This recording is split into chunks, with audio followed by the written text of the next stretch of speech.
Do the ends have names here?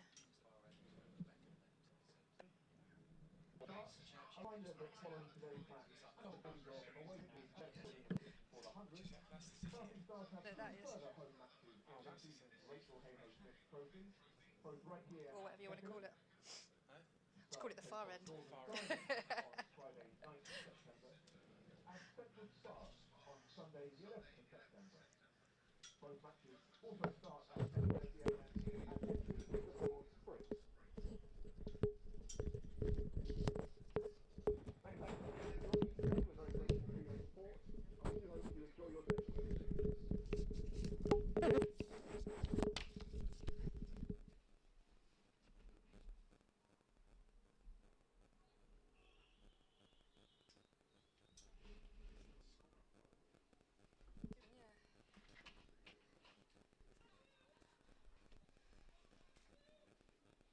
So yeah, we'll just do that then. So we do, you and I do first 10, then Georgie can answer you, and then we'll just. Is that alright? Yeah. So Let's get up too early, mate, did we?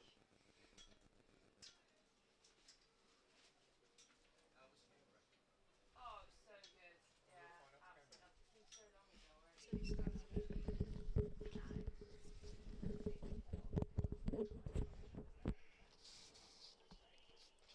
starts with yeah, because they've got a big old partnership with so they've got a few Hong Kong girls today. So yeah, it was great fun. Absolutely loved it. You gonna come out next time? Wait and see. I only asked because I've covered a lot of the games and I've heard of them. Yeah. So, yeah, we haven't relatively just unknown names. That was, yeah. And by the end of it, I was like, how do I not know about this person that much before? Yeah, it was so good. It's just nice. It makes the little moments so much Yeah. bigger than so more exposure, like opportunities.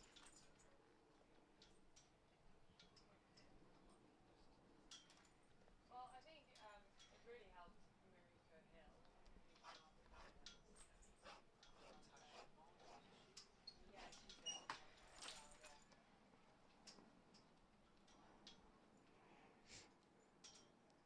So yeah, I think a lot of good stuff. And then obviously had the stuff I mentioned, like the qualifiers and all that. So yeah, yeah, that was exhausting. But then today was quite lucky because obviously we were commentating 2 games a day and whatever, and then I was doing some video content as well. So that was in the morning, and then I commentate 2 games, get back at 1, and start again at 8.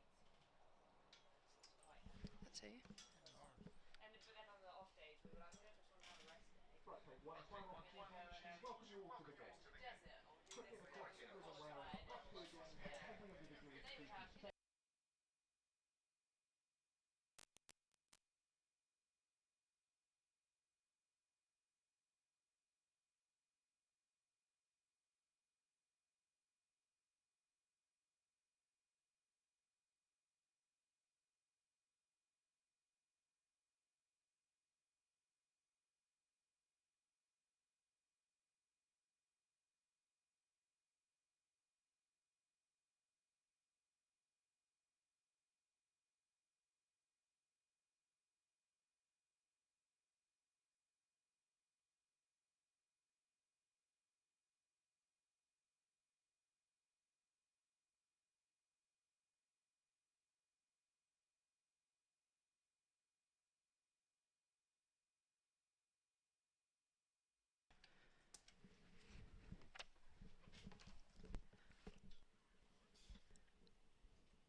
Good morning and a very welcome to Beckenham here in Kent.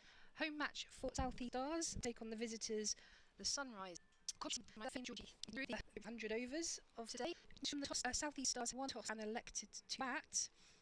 And I will give names for both sides now. South East Stars, we've got Bryony Smith, the captain, Phoebe Franklin, Kiri Chatley, wicketkeeper, Alice Capsey, Paige Cranstone, Kirsty Waite, Grace Gibbs, Freya Davies, Alexa Stonehouse, E. Gray and Danny Gregory. And the Sunrisers team taking to the field now is Cordelia Griffith, Grace Scrivens, Naomi Datani, Maddie Vitt and Mara Carr, wicketkeeper, Jo Gardner, Kelly Carr, captain, Mia Rogers, Speed, Maxood and Kopak. Opening the batting for the Stars is Bryony Smith and Phoebe Franklin. They're making their way out into the middle now to join the umpires, Mark Newell and Grace Banbury. And the action will be live on the stream very shortly.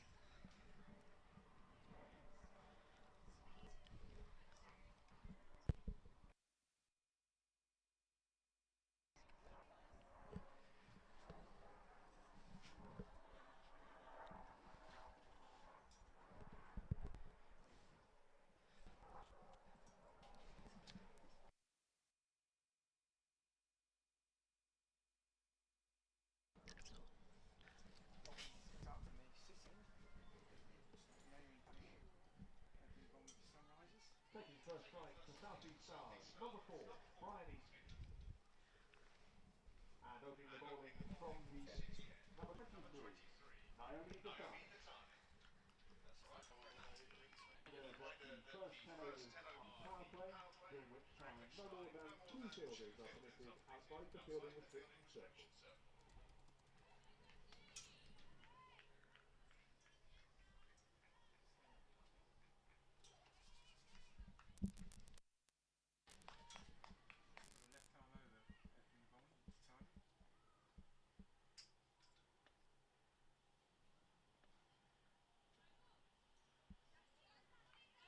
ball with Datani. The score's underway. And Naomi Tatani, she's played a key role in all games for the Sunrisers this season so far. Obviously, that's all been in the Charlotte Edwards T20 Cup.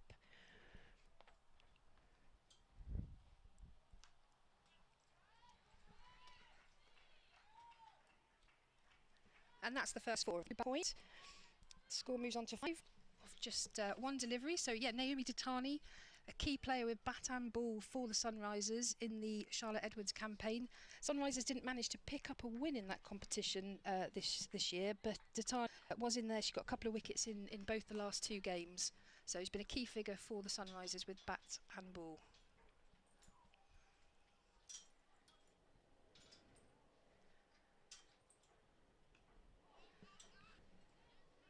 Better.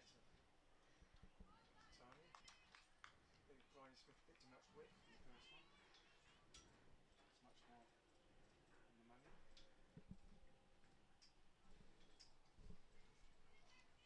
we've got Phoebe Franklin waiting. Player. Summer years now. It's good from Datani. Sunrisers looking live in the field, live in the ring. Obviously, we're in the power play stage of the innings at the minute, so there's a lot of black and red kits in that circle. A lot of energy right at the start of the innings.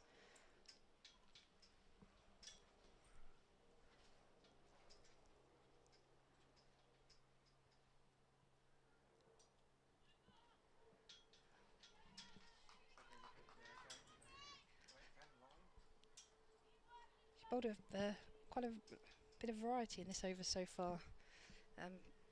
Struggling to find that rhythm early on. We've had a couple of good balls, but there's been a little bit of width on offer, either being called wides or being hit for 4. So just having a bit of a loosener is Datani. She's coming into bowl.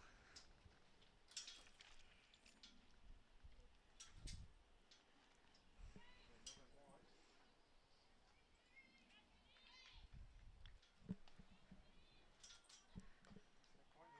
first over of the game.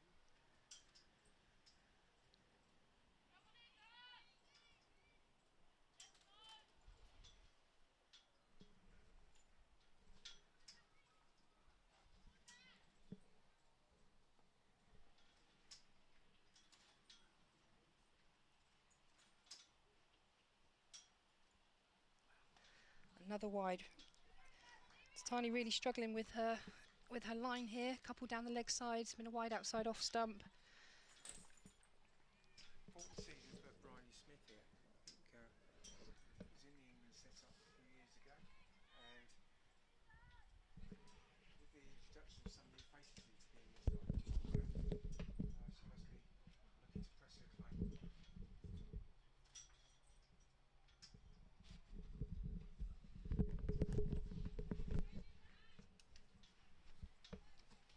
Maybe a bit lucky to get away with that.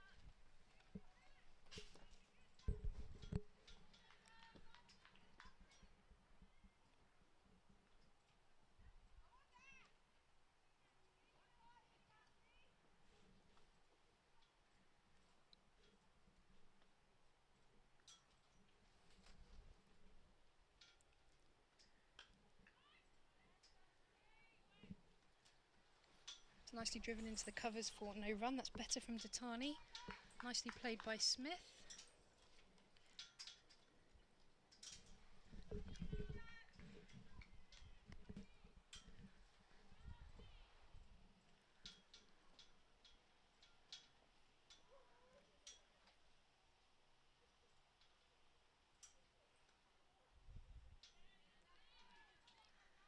And that completes the first over. I think Datani will be pleased to get through that. Southeast Stars got 10 off that. Smith on 5 and Franklin yet to get off the mark.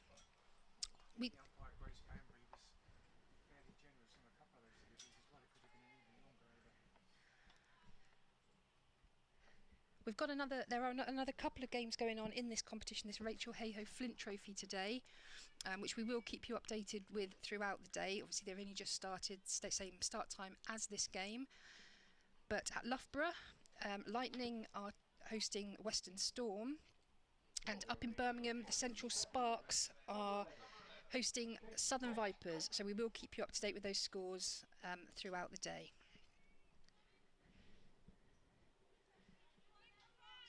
Copac opening the bowling from the Beckenham end. Should be bowling to Phoebe Franklin. And need to ball us back a bit already, Sunrisers, after that expensive first over. It's got a slip in, so there's a bit of attacking intent.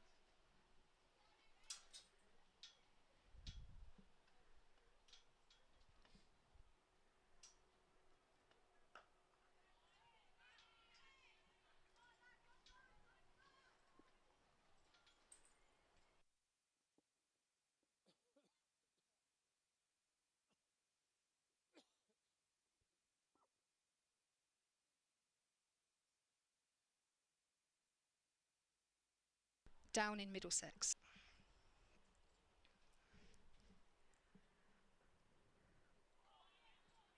Oh, that's good. A little bit of width on there on offer, and Franklin was tempted into the cup, but it was a little bit too close to the body. So good line from Copac. Good carry through as well. Mile hard to back. Hands in the vertical.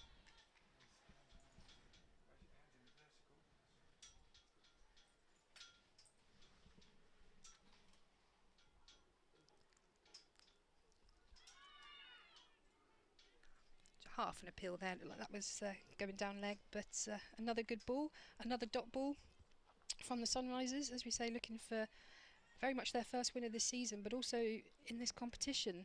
They've not managed to pick up a win in the first 2 seasons of this competition, so they'll be wanting to start this thing better.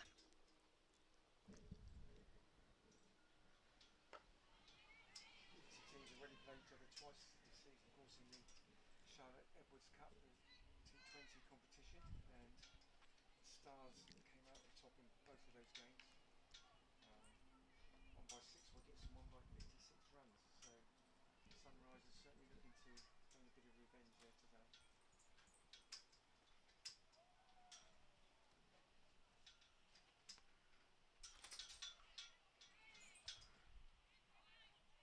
This is really good from Copac. This is just what the Sunrisers needed after that first wayward over, just to steady the ship, get the nerves back on track, and get themselves back into this game, sort of starting again. no runs off this over so far. We don't have a vision of the scoreboard here, so you'll have to bear with us on that as we bring you score updates. Under edge there from Franklin.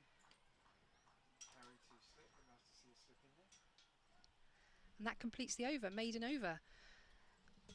So the score remains on 10, 10 off 2, 10 for no loss.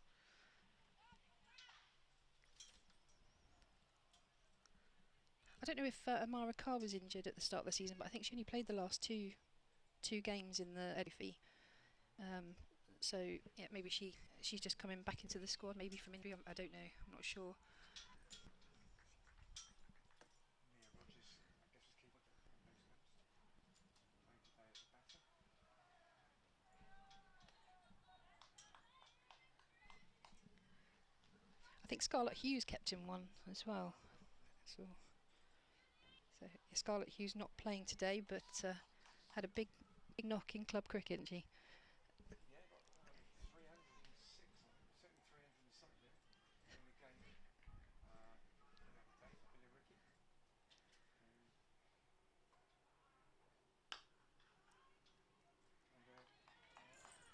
And teammate Kelly Castle, captain of the Sunrisers, also scored highly in that game. And she scored Chipped in with a high 100. Yeah, so What was that, a 50 over game? I think it was a 40 over game. 40. Wow. And they got 500 and something. Billericay. That's another wide.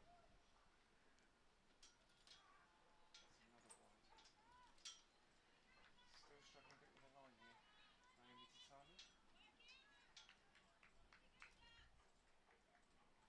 Naomi Tatani.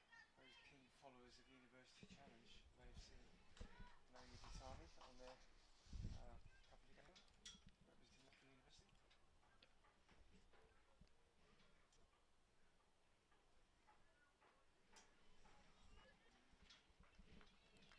Down to fine leg and picked by Kate Kopak. Sorry, Catherine Speed. Down at fine leg.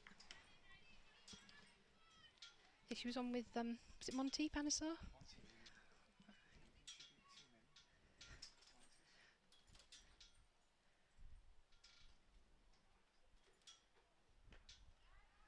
pointers.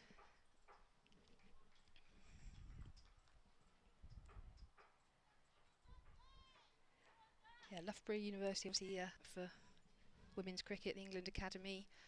A lot of the England players and sort of current professional players have come through that path. Certainly several in today's game. Oh, Pack down at third man allows them to come back for that second run. So really tightening up with the Sunrisers, this line length and bowling. That was standard fumble really. But it's allowed Stars to settle and not to take too many risks, and the runs are coming on the board. Better full and straight from Tatani, just push back up to mid-on, and that completes the over. What's the history of this ground, Jem? What do you think's a good target score for the Stars here? What would they be happy with? Well, where were Scarlett Hughes and Castle playing when they got that 500? That wasn't here, was it? It looks a quick outfield. It looks a relatively small ground, and it looks a good wicket. So a good carry. So I think it's possibly to keep that, but I think 250 minimum. Yeah. Cope wise now. So that's wide outside of stump. First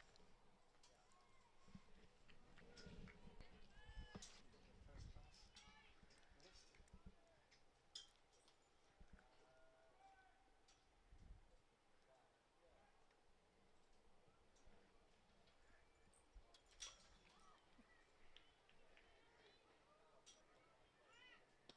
Vicky said actually Riley Smith.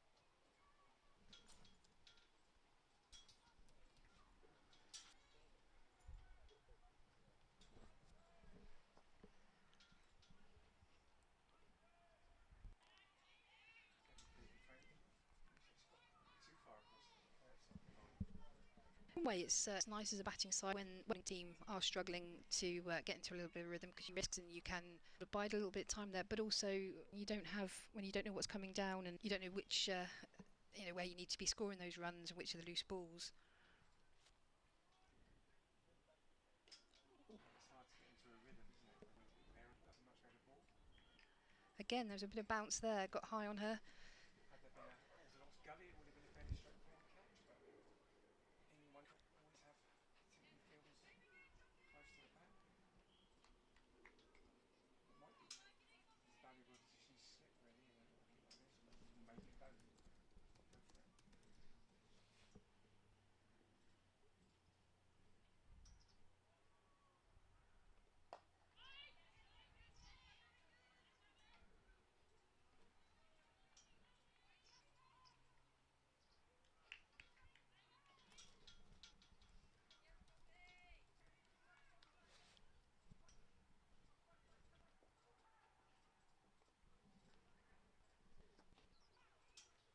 it. She's better finish to the over and get it come back.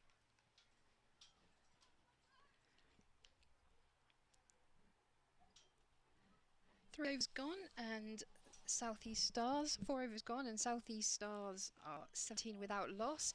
If you are in the area today, it's free entry here. It's a very beautiful day to be full day 50 over cricket. It's free entry. Some websites say this game's at Guildford. It's not. I can confirm it is definitely 100% here at Beckenham. So if you're in the area, you want to get yourselves down here, entry is free to come and watch this match.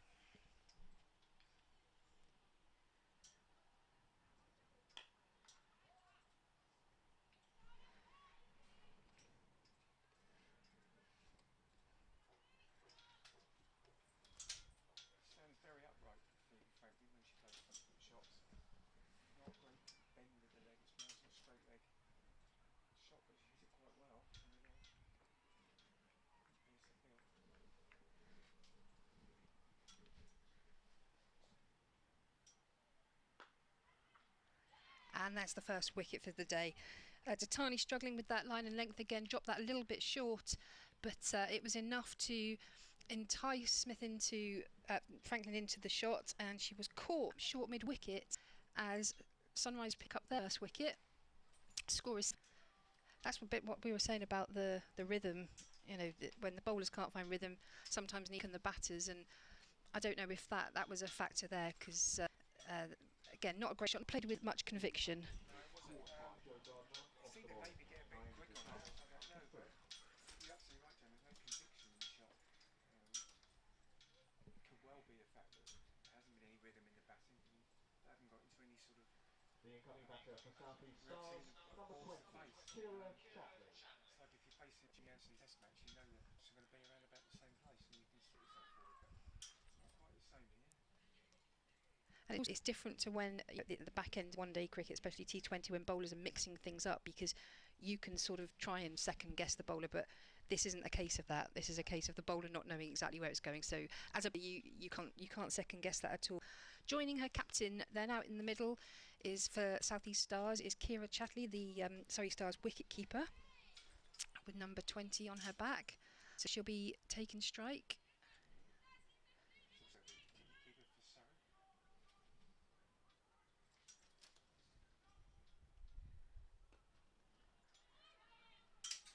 And she's off the mark straight away with a little clip down to fine leg.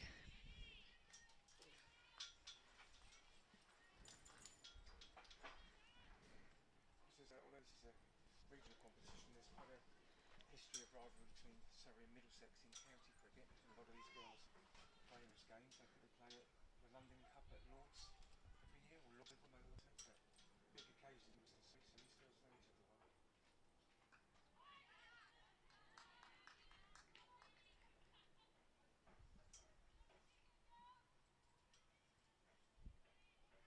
Sunrise is moving the ball around in the field now. Seemed a little bit more energy after that wicket, not surprisingly. It's a lot more noise now.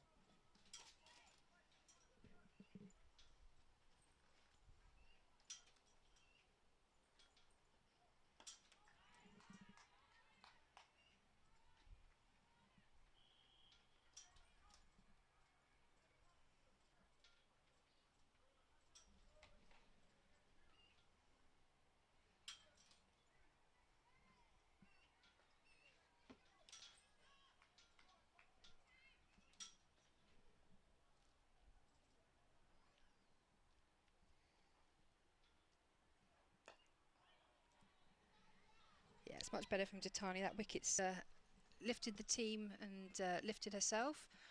As that completes, 5 overs gone, the score is 18 for 1, so really good over that from Ditani. First 2, just 1 run off it, and obviously the wicket caught at mid-wicket by Joe Gott. They've come back well here. It was 10 off the first over, as I was saying, without needing to take any sort of risk at all. Only 8 from the subsequent 4 overs, so good quite back. Sunrise. Back again from Beckenham.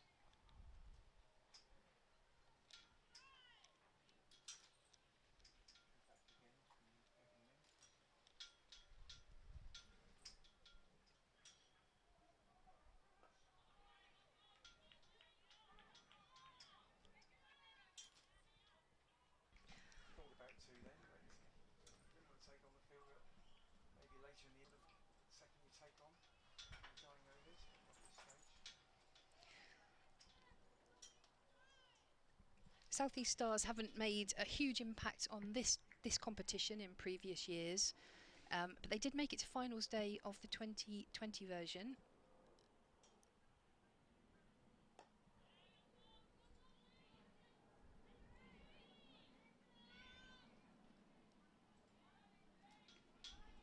Two runs there to Captain Smith.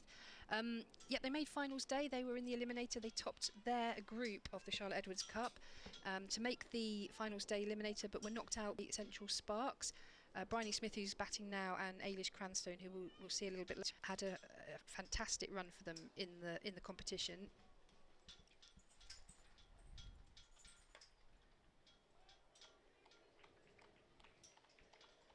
That's going to go all the way. That's well timed.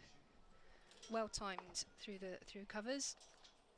I think Ailish Cranstone's the leading run scorer in the Charlotte Edwards Cup, Jen? I think she was after the group games. Yeah, she had a phenomenal season, and I say runs also from Bryony Smith.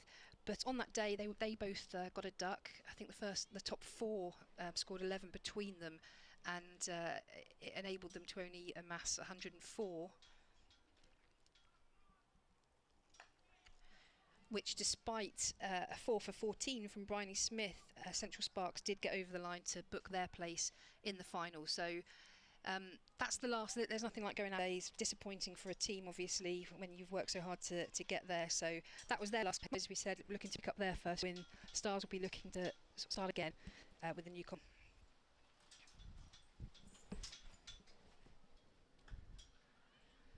Full toss there and given treatment. Interesting, they've now got a gate in place, but saying let's try to get from this wicket. But it doesn't matter where the field's under, you've got a full toss that side off side there. So Bryony Smith picking up the tempo a bit now.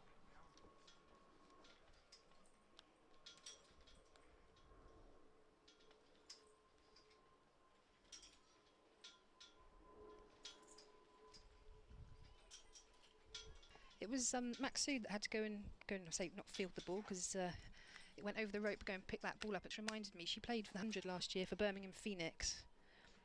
What a kit that is! Absolutely love that. Sunrisers here today, all in black, a little bit more sombre, but yeah, I was a big fan of the Phoenix kit. Not one of those who still prefers the whites than it. Well, yeah, I think all black, all you get goes. But yeah, I do like whites, but no, the Birmingham Phoenix kit designer pulled it out the bag in my head. A bit garish for some people, but for those of you that haven't seen it, it's a bright orange. It's fantastic.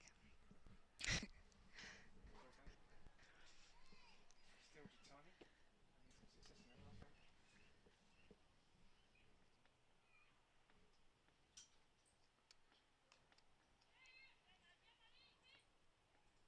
Ditani, having some success in that last over. To see Cordelia Griffith back in the second innings of this, because she isn't aware, well she won't aware, but I'm sort of a lucky omen for her. I'm a couple of days she's out. So I probably commentate personally now. Have you ever commentated on a game she's been Good bowling? No idea from Ditani. Extras is a bit worrying for Sunrisers and Marsh just at the minute.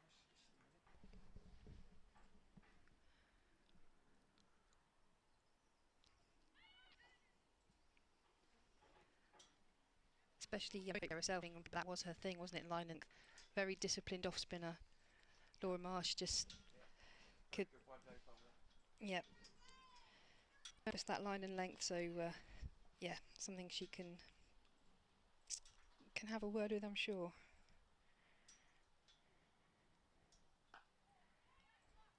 That's got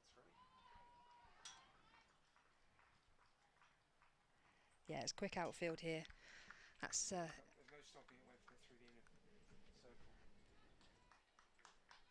Yeah, Laura Marsh was talked about quite a lot during the Test match this week. When the South African night watcher was out last day, they were calling Laura Marsh doing something similar at Wormsley 7 years ago.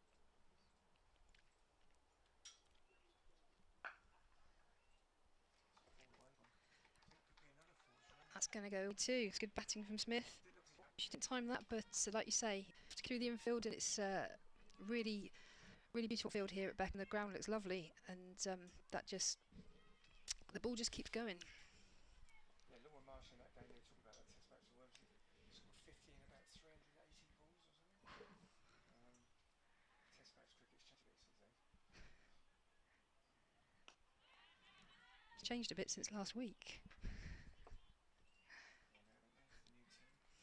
I'm going to do something very similar for Surrey against Hampshire last year. I think he's 2 off 70 balls or something, which obviously a player of his isn't something you'd perhaps say too often. No, it's good when a good player can adapt to situations, isn't it? Oh, that's through again. So a real angry fish just a moment. Barney Smith, third over. I think the Sunrisers will be pleased when they over mark and they can get a few more boundary riders out there. At the moment, only 2 they've got at third man and fine leg have been employed too much. Yeah, that over's gone, and Sunrisers, South East Stars are 44 for the loss of just 1. That's the end of the be it for Titani's spell. It's been a little bit wayward. Pick up the wicket, a few too many wides, and 3 4s in that, so it might be time for a change up of that. Yeah, the full range got over from Barney Smith. Back foot shot through the offside, the off drive and the pull. All resulting in boundaries. Emphasising that Titani hasn't quite got a line and length consistent so far.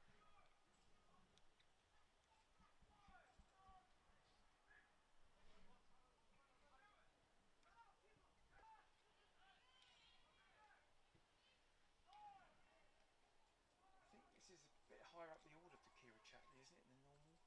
And I think she normally bats a bit lower than this. She did last year. She did bat a bit lower in the T20, certainly. Ailish Cranstone was coming in from 3 or 4. Alice Capser 4, so maybe the 50 over plan to push those 2 down a bit. And she did bat lower down in the T20. Obviously, the format of the shorter format means you don't get to see those players out in the middle so a lot. Chatley batting, I've seen her keeping.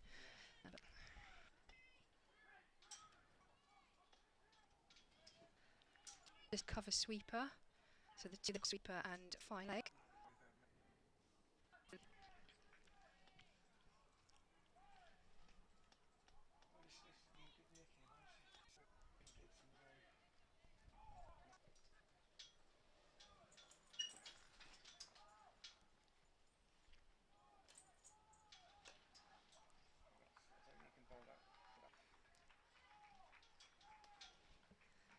It's just short Jodie missing. She's not going to miss out on that. There's no boundary cover on the leg side other than that final 3 hit through that area. And another 4 to the Stars, another 43.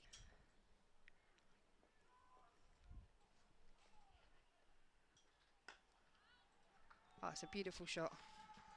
That was full outside off and she just timed through long off. That was a beautiful shot. Push on to get back into the England setup.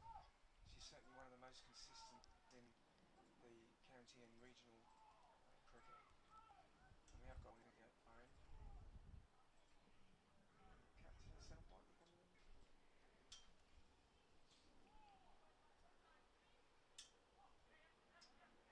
Yes, it's a Kelly Castle.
Yeah, we're seeing a bit more of it these days.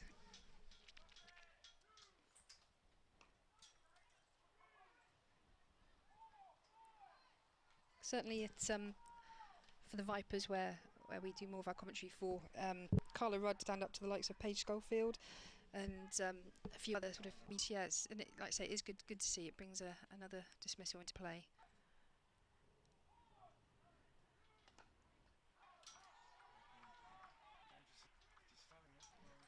Yeah, Castle just floated that one up a little bit outside off, and Miss got herself set, got herself in, and miss out on that. Driven beautifully again, wide mid off. That 250 didn't start, but now we've seen how quick the outfield is.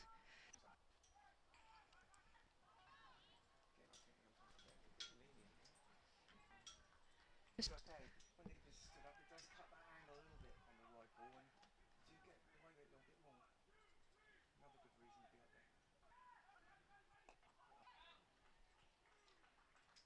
to be up there. Rare full shot from Barnes. Not over.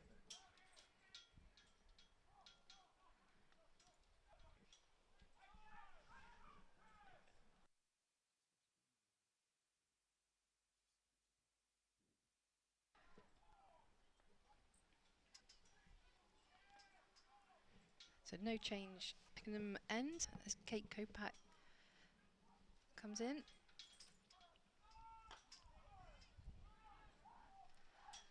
that's well bowled. There's just 5 balls left of this power play. So the restriction Sunrisers can only have, we've mentioned a couple of times already, the outfield here is pretty quick. So they'll be just trying to get through these 5 balls so they can push a few more back onto the rope.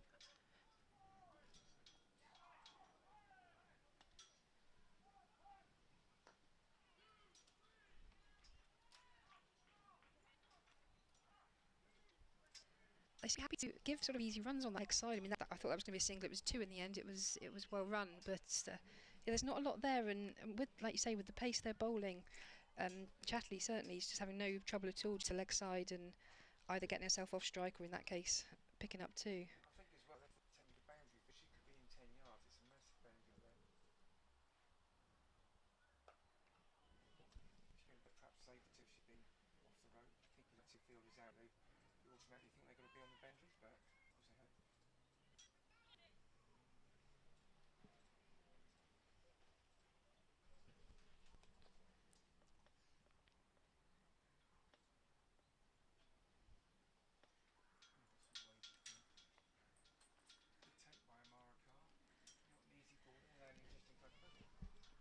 I say, yeah, Mara Carr's had a little bit more to do in these first 10 than perhaps she yeah, certainly with the lateral movement.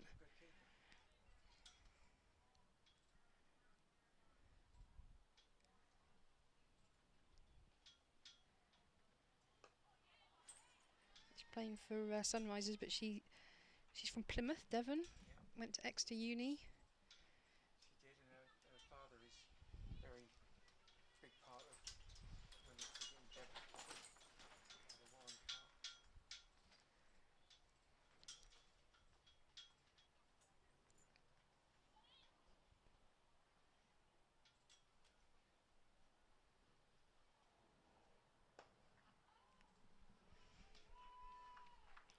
Again, a loose ball, full toss.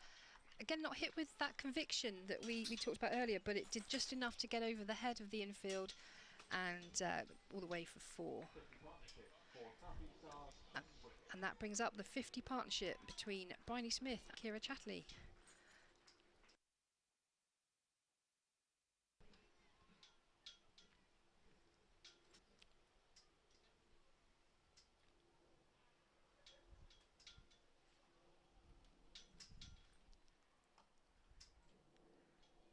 More fiction and ended up being a dot ball, so that's a game. Unfortunately, that was cut hard one. Probably the best shot she's played so far. That concludes the power play. So I don't know if on the stream if you can hear the PA here, but power play concludes the power play. South East Stars are 67 for 1, just the loss of 15 balls. It was just the one from Captain Kelly Castle. And it's going to be Maddie Villiers.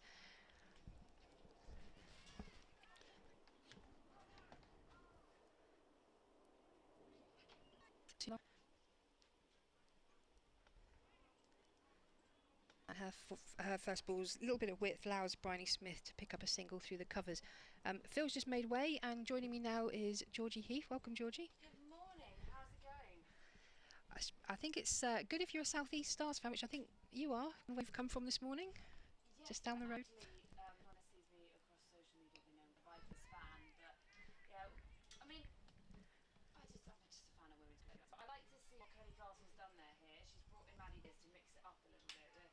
They're getting dispatched somewhat, so it looks like she's just trying to slow it down. The Vipers fan. Oh, I really like orange, Fair. and really like.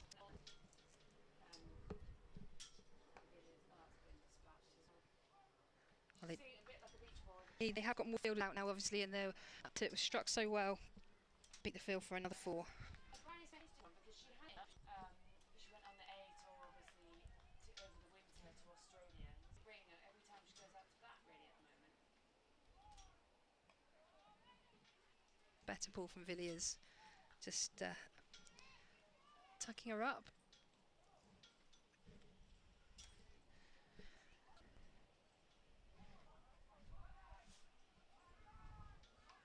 Top edge there from Bryony Smith, gone over the keeper, down by Great. Oh, they were definitely, but she had 3 shots to get out of a hosepipe. A coiled. She's good at cricket. of her on a coffee cup now at the Ageas Bowl. Yep, that's when you've made it. Yeah, she is. She's on the lines. If you don't click the legends on there, and then yep, there's Tate. Yeah. Castle bowled 1-0 from the far end. That's far end from us. The city has changed ends and is coming on. Castle obviously named this. She's doing a good job with last year and was awarded the full captaincy this year. It's nice to see. She's in caught up her last year. She runs in fields off her own bowling.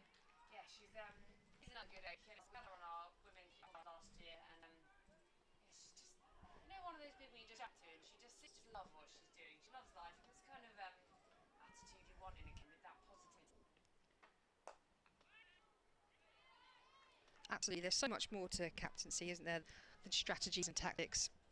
More so in cricket probably than any other sport, because of the length of it and how it's an individual sport within a team sport and different characters to manage. So yeah, captaincy in cricket is not an easy job.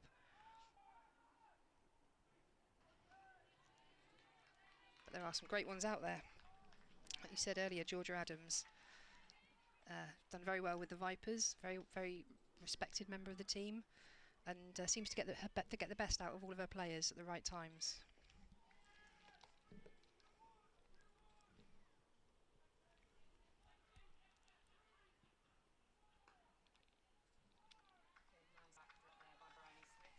That is the 50 for Bryony off 41 deliveries. So it's captain versus captain out there at the moment, and it seems like the girls in yellow have got the upper hand. Yeah, there's a few dangerous players in this Stars batting lineup, and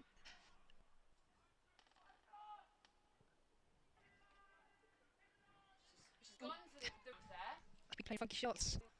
Keeper is up, and there's not a lot of pace to work with from Castle, is there? So it's interesting shot choice at this stage of the innings and off that pace. But she got a no run, and that concludes the 12th over. South East Stars are 5 for 1. Smith on 50, Chatterley on 12. So you like orange. Oh yeah. So I don't know if you were listening earlier, but when Maxud fielded a ball, it reminded me of Birmingham Phoenix, and I love that kit. Yeah. Great for me. Absolutely loved it. So yeah, I'm with you with the orange, and I just love a bright kit. Oh, I love a bright kit. The brighter the better. Yeah. It was a shame when I was at uni we played maroon because I was at Bristol. All our kit was maroon. No one wants to wear maroon. That's a bit. I read about maroon. Harry Potter. It's well bowled here from Andy Villiers. But I am a big fan of Rise's T20 kit and actually this one as well, when it's got down the arm, the sort of yellow. Andy Villiers runs in again. Goes off her own bowling pace. I want to see it though. It's like it just looks all black to me from here. The kit. That fits well. There is a fielder down there, so it will just be a single. Those of you who follow me on social media will know that I have a little dog called Tuffers, and he is here today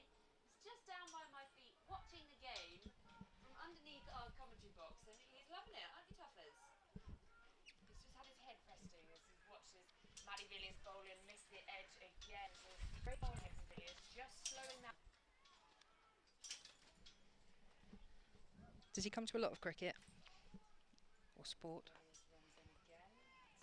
Defended nicely. He comes where I go, he wants to go, really, yes. But I've been at our mums. Really tight bowling for Villiers here. It was a good over from her. No, it looked with the seamers earlier to carry, and he was definitely getting a bit of bounce from her off spin. So there's definitely something in the wicket for the bowler. Finally, there was a few player misses through to the gloves of a really good over from Villiers. So why Sunrisers?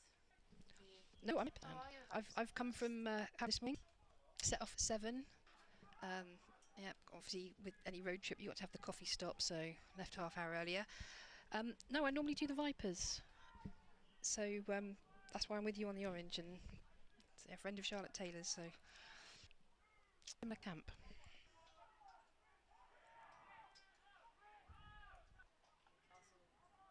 Going to the covers there, they run 1. After the Vipers comes, they know that. But it's a bit trek down that way. Yeah, and obviously the Vipers weren't in the group with the Sunrisers for the Charlotte Edwards, so this is the first time I've seen Sunrisers live this season.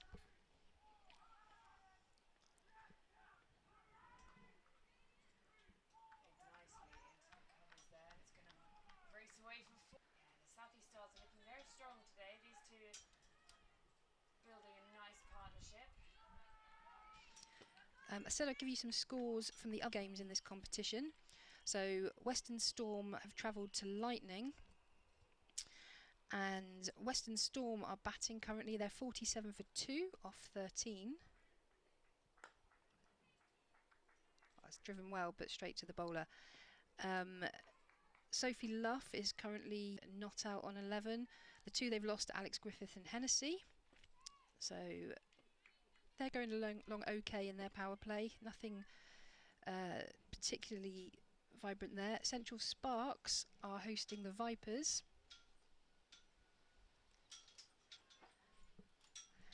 And they are 31 without loss. E. Jones and Davina Perrin both in on.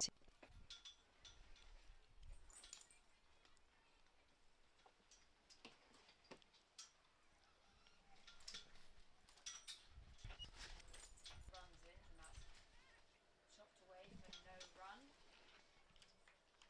I'd like to see, maybe you mentioned, I'd like to see the introduction. We've seen what Maddie Villiers is doing, spinning the ball, so perhaps try with a spin at both ends, slow it down a bit, because they're doing well with the pace bowling, these two, but they have struggled.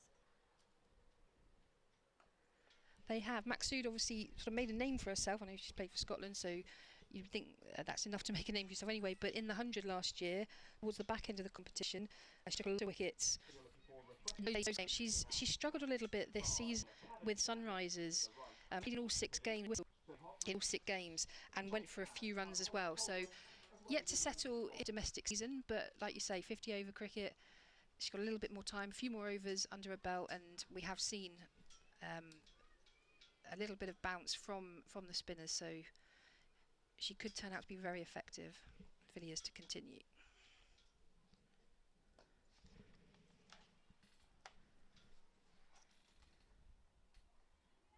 As they run 1 there. Interestingly, so I went to grab a coffee earlier, and I was chatting to Grace Scrivens' dad, obviously youngster coming through the ranks. Just carry on after this ball. So Maddie Villiers runs in, bowls. And it's driven back to her, and it's evaded a diving Maxud, and it's straight back down the ground for 4.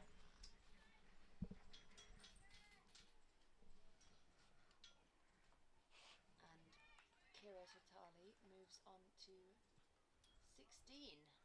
Going along nicely. The other end from Bryony Smith, unbeaten on 52. Yeah, so Grace Scrivens' dad, obviously she's a youngster coming through, and we were saying she's done a lot of captaining in her time, so maybe a first captain, but also got an eye on the T20 Under-19 World Cup. You forget how young these players are, don't you? It's 18 years old. It's quite scary. What they've achieved at that age, by that age already.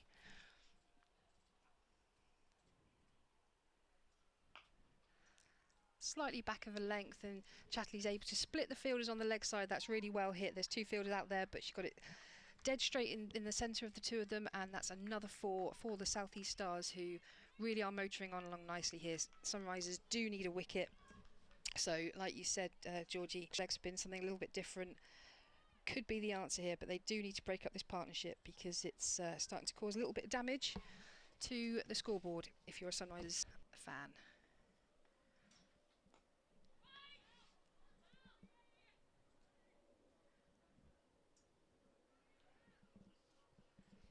Yeah, a good mixture here of boundaries and then just ticking over, keep getting the good balls, just getting a single off those, so the scoreboard's just constantly ticking as Bryony Smith comes on to strike now.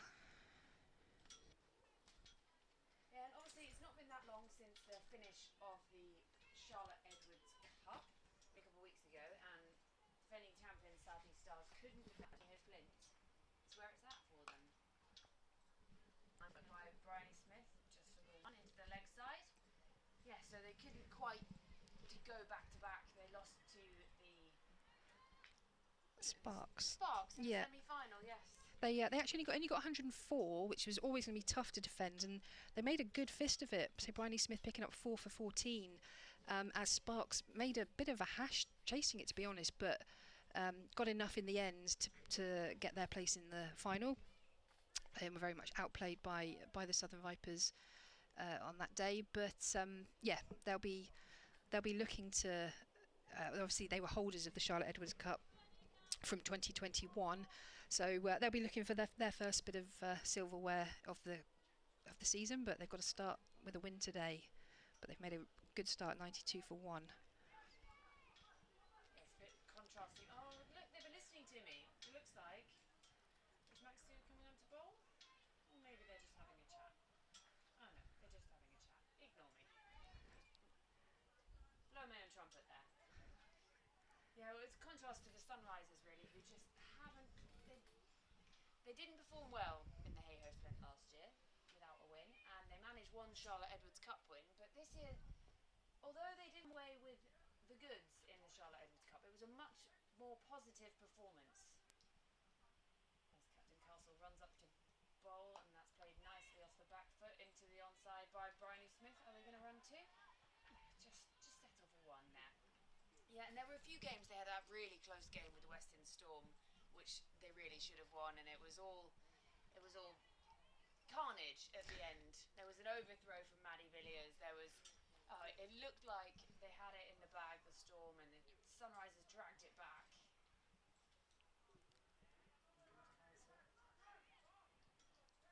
It's nicely played, backward point. There's a chase on that one, won't go all the way. They come back for 2. You can get it. It's like when teams are on a winning streak and a winning mentality, they can pull wins out of nowhere. It's a little bit like that when you're on a losing streak as well, isn't it? You can kind of forget how to win games. And I don't know if obviously they've had a long streak of without a win now. So yeah, it's just it can sometimes just be that mentality to get over the line when it's not something you've done for a while. It's hard to remember how to win as a team. But hopefully, because they haven't won a game in this competition yet, so I'd love to witness. Castle runs in. That's almost chopped onto her own stumps there by scrabble through for 1. Bryony Smith pretty quick off the mark there. Yeah, it's very English of you. Thank you. Support the underdog. Absolutely, absolutely.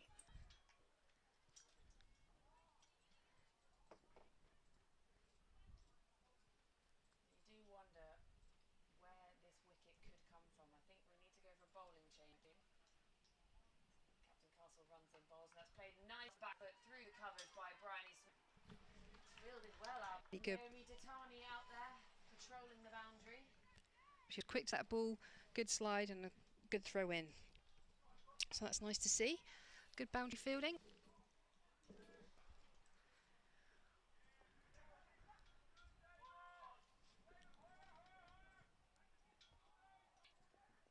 Just pushed down the ground by Smith for a single to mid-on.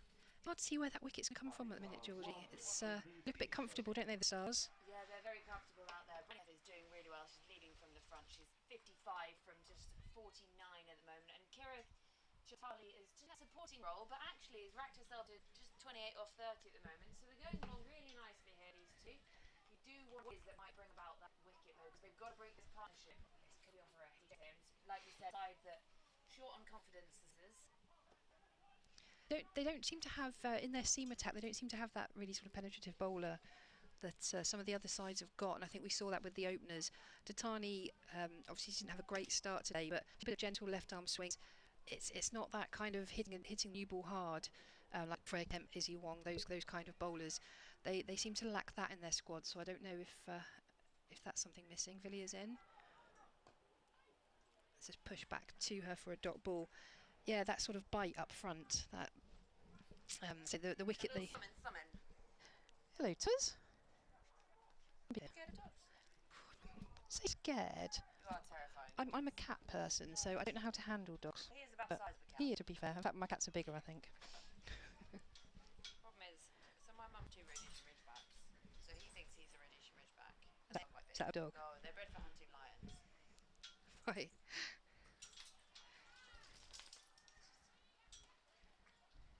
No,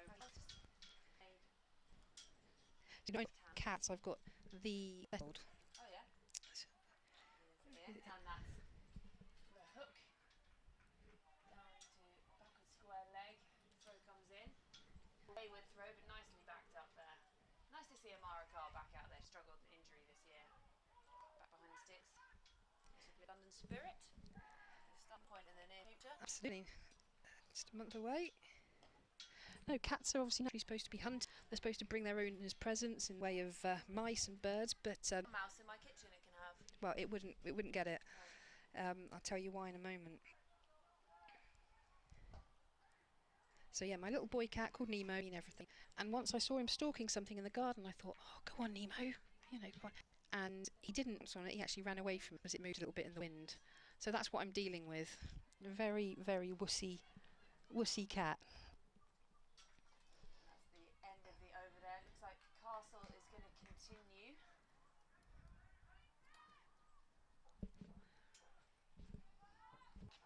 So 16 overs, 102 for 1, the South East.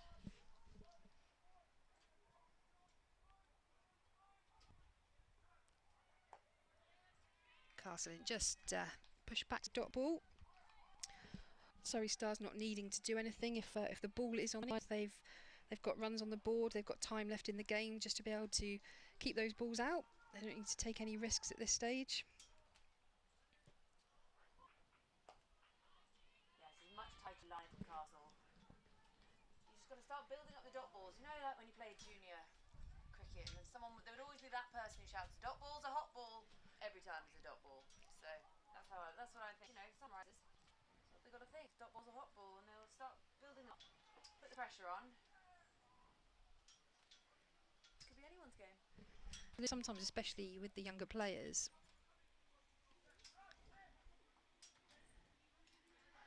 the younger players that are trying to make an impact, can get a little. As a bowler, I mean, they can get a little bit bored of dot balls, and in limited cricket, don't ever get bored of dot balls. Takes time out of the game. Talking rubbish, just gonna have a little tinker with some technology. Do you know which buttons to press? Because Get going, yeah. Get to my mix. Oh, well, I'm connected to this, so am I B? I'm going to say I'm B. So let's turn that one up. Thank you, Adele Mitchell, for getting in touch. it's with the leg side through square leg. Chatley will add another to her total. She's on to 30. I think it's the first time in my life I've been told I'm quiet. Been told to. I'll be regretting that soon.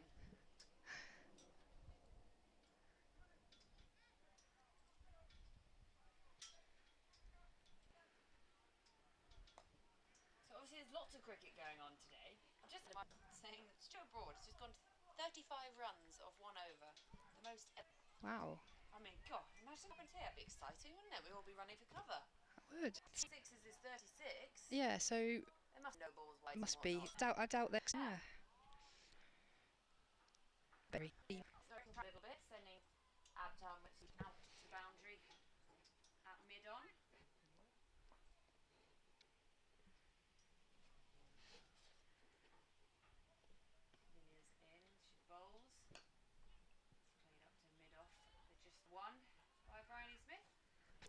So yeah, it went 4, 5 wides, 7 no balls, 4, 4, 6, and then a disappointing single to finish off Stuart Broad. So yeah, if there were any reviews left for England, I'm sure he would have used them to have a recount. He does love a review. Loves a review, doesn't he? I don't think he'll want to review any of that over ever again. Villiers runs in, bowls, that's lofted, full toss, whacked away into the offside. 1 bounce, 4. That was a bit of a gimme, and Villiers kicks the ground behind her. That was very, very close to a 6 there. 1 bounce forward rope. But yeah, just gave her the width to free her arms, full toss.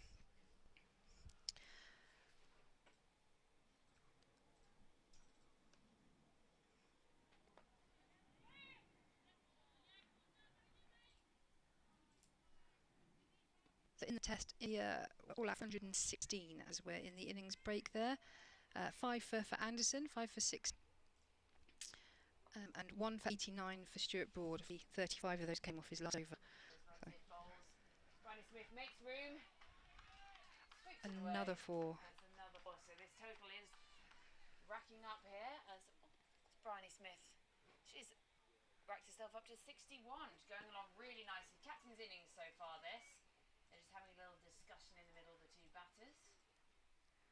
Sunrisers also having discussion, but I feel like they're different discussions. Kelly Castle, you see when she's going to come onto bowl, she always picks her hair out and then does it up again. Georgia Elwes style. Yes, I couldn't be dealing Drives with me Kate nuts. Cross running around with a bun. I go for a run and I'm not wearing my hair in a bun because it just bounces out straight away. So get it in that tight. Oh, see, I can see Kelly Castle with your bun. I'm gonna have words with her. Put it in a pony and you're gonna be fine.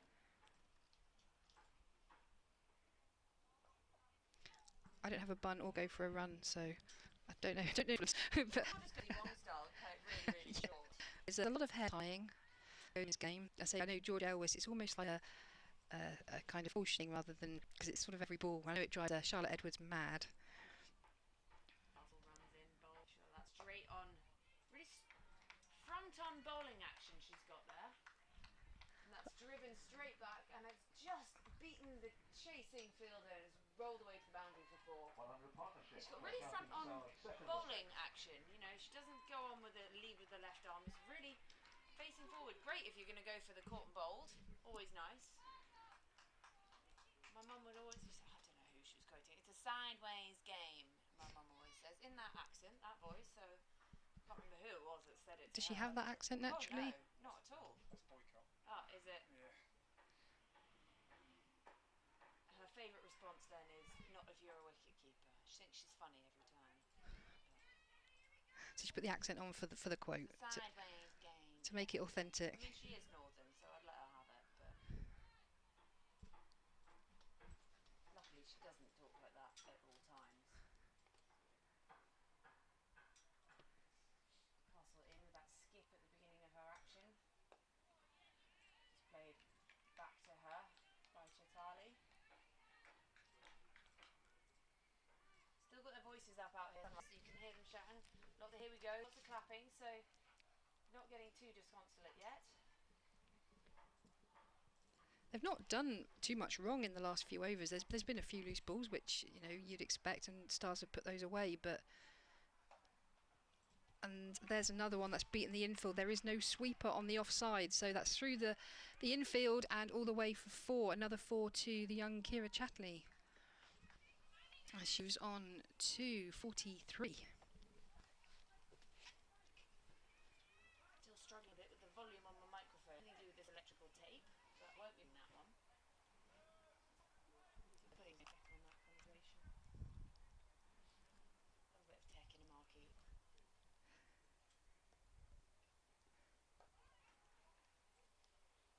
From Castle just pushed down off no run, and that completes 20 overs, and South East Stars are 122 for 1. I'm going to hand over now to Phil, and I'll be back later. Yeah, so South East Stars going along really nicely here, just taking a drink these two. They're racking up a nice partnership. Bryony Smith, captain, not out on 65. Kira Chetali on 43, so also edging towards that half century. We can see 2 Alice Davis and Richards. South East Star did really well in that women's match this week, so they've got their batting. Villiers runs in bowls, that's played offside by Bryony Smith for no run. Hello to you. Hello, Georgie. So when I was on earlier with Jem, we were sort of guessing what would be a good score on here. I think we might have estimated. What would you say they're looking for now? I mean, they're going to be wanting to push up to the 200, but it just depends. You want to see what these bowlers can do from here. They're struggling with the spin a bit, South Star. So maybe bring on Maxood and they'll then slow this run rate down. And if they break this partnership, I think, to be honest, they'd be looking more at 300 from this position. We said 250 earlier, and I think that might be a bit under par. It's a very fast outfield. But as you say, you can change it. And Villiers has provided a bit more control. I meant to say 300, and I said 200. I'm still in T20 mode at the moment. Yeah, I think pushing up to that 300, they'd be really pleased with that one, and then knock off the wickets early, they would hope. Played and missed there by Bryony Smith.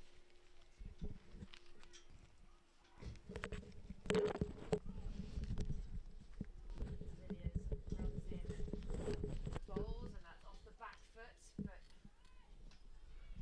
fielded no run there. She rehearses the shot.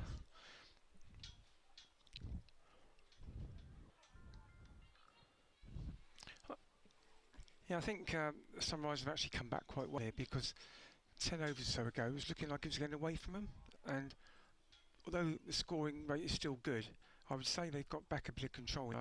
As you say, Georgie, I think the introduction of a spinner has helped, and we've got the your suggested change now at this end with Maxood coming on to bowl her leg breaks. Yeah,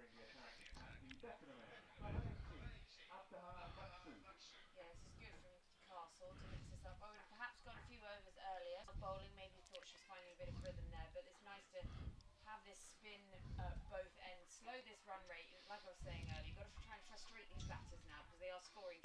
Frustrate, you just sort of draw them into run slowing and perhaps bring about a wicket.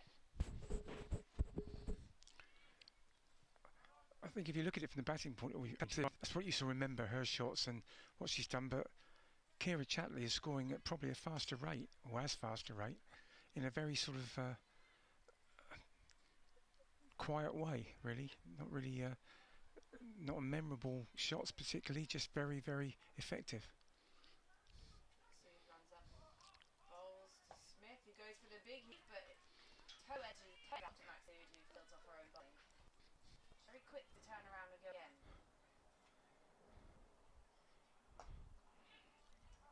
I think as well, what you're saying about two spinners, Kelly Castle, in her spell at this end, was taking the pace of the ball up. She was actually bowling probably 50% slower balls, so she's probably worked out that pace off is the way to go.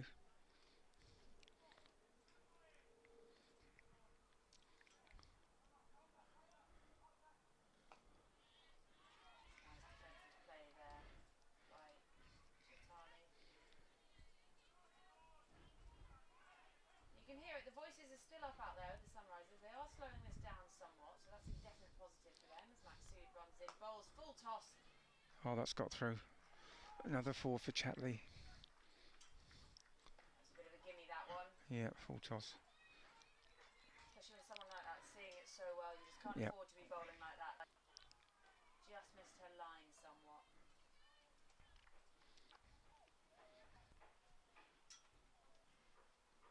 Dropping a field back there now.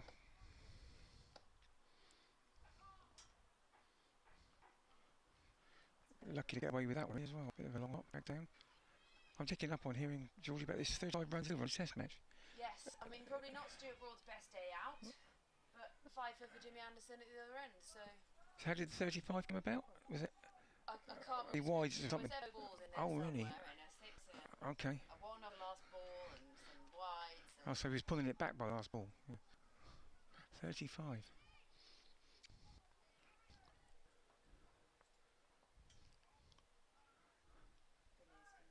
Oh, Edged up from Bryony Smith, and it's a fantastic take there from Cordelia Griffiths. She came running in, sort of square leg. It was just edged up from Bryony Smith, and the captain has to go from 67, and the Sunrisers are absolutely delighted by that. Smith swings her back, whacks her pad in frustration. That is the breakthrough Sunrisers needed. Yeah, it didn't really look like coming either. It's coming blue. As you said, top edge from Bryony Smith, and Cordelia Griffiths judged it very well, coming in from square leg. Kept her eye on the ball and took it as she dived forward. Sometimes the hardest part of that catch is holding on to it when you hit the ground. But they work a lot on that technique now of hold on to the ball, let your elbows hit at the right time. It's all highly technical stuff, this catching business. Fielding in general. Yeah, and Villiers has deserved that wicket actually. She's bowled well so far. She put the lid on the run scoring, and yeah, the dangerous Smith has to go, but the equally dangerous. It's going to say, yeah. Sidesteps towards the pitch. She's been a little bit out of form so far this season, but she could do last year. She'll be looking to build on that again. When she was the standout player, 100 particularly, this competition, and it almost seems that she have a bad run. But hopefully she'll overcome that soon because she's a talent. And I think Maddie Villiers has deserved that. She's probably the pick of the bowl. She's put in quite a shift so far as well. Yeah. She's bowled from the end of the start of play, so probably the 6th or 7th. Oh, it looks a bit of a harsh wide. I was saying earlier, I thought the umpire from that end was a bit generous.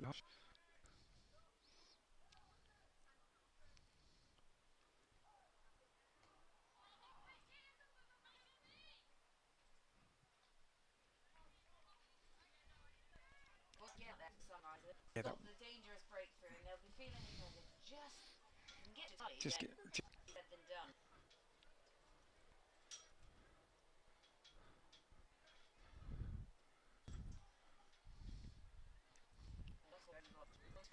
The country will bring you an update of some of the scores from the rest of the Rachael Heyhoe Flint in a bit. We've got England's men in rugby. There's Formula 1 at Silverstone. We're in on the action here, and put down. I think there's Brits in action at Wimbledon as well. Oh, there's Brits in action at Wimbledon. We've got to go on, but that wasn't too difficult a chance in the end, I don't think. Pretty regulation catch went straight to her. I just can't quite see who that is. It's Joe Gardner. Joe Gardner, Sunrisers number 14. Should be disappointed with that one. Usually a very safe pair of hands, Joe. Yeah, she's already caught one today, but not that time.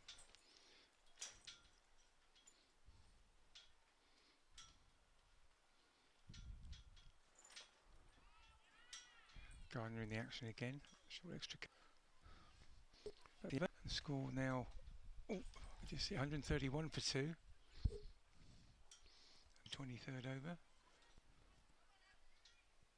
Business quite quietly. Like you said earlier, we mentioned Bryony Smith and lots about that, but actually, just one of that sort of efficient sort of. I'm not saying it's quite the right. When it gets to 14, you don't remember that he's actually done much, but he just efficiently scores. If you're going to compare somebody to Joe Root, that's quite a compliment. yeah, You would. up, full toss, played into the leg side. Just get one.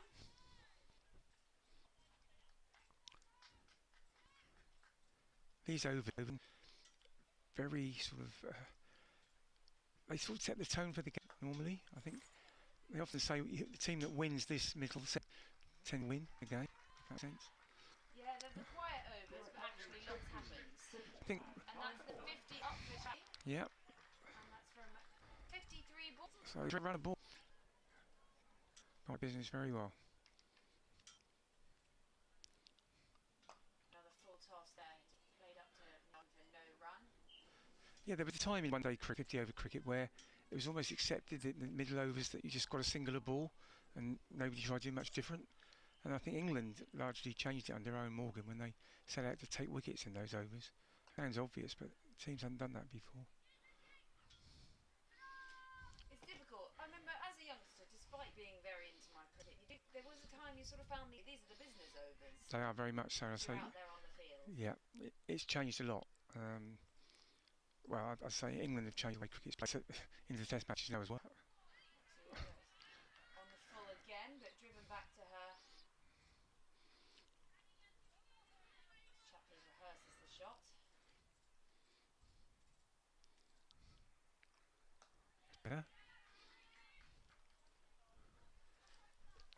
So we haven't seen Ailish Cranston yet, who's I think was the leading run scorer in the Charlotte Edwards Cup. Obviously in good form. Perhaps a bit surprising she hasn't come in yet, but then can't really criticise when the score is what is it? It's a nice problem to have for the South East Stars. Yeah. That you have such an aggressive player who scores freely, but we're saying we haven't. So she's still to come. So that's something Sunrise will have to think about as well. Of course, being a left-hander, it causes different problems to the bowlers, fielders. We often say that there's so few left-handers in women's cricket compared to men's cricket. Very. There's lots of theories of why that is, but it's very strange. I think Lydia Greenway was the last England left-hander. That's pulled down deep square leg. Yeah, I think Lydia Greenway was the last left-handed English batter, so you're going back a bit. But Ailish is a left-hander, and left-handers always look a bit more stylish. She's gone for it. That's an inventive shot from Capsey. That's why Capsey brings that little bit of... Didn't she? Yeah. And it's the sort of shot you think of someone playing when they've got 30 or 40, but she's, as you say, out of form, just come in, but she's still backing herself to play the ramp. Confident youngster. That's a good hit down the ground by Chatley. It might have gone all the way. 4. The umpire's thinking 4. She was looking over the square leg, I think, for a bit of help, but he was further away than she was. So. It's the sort of thing that probably on the TV game would have gone to the television camera, but of course we haven't got that here, so you go with the umpire's call. But either way, it was a good blow down the ground.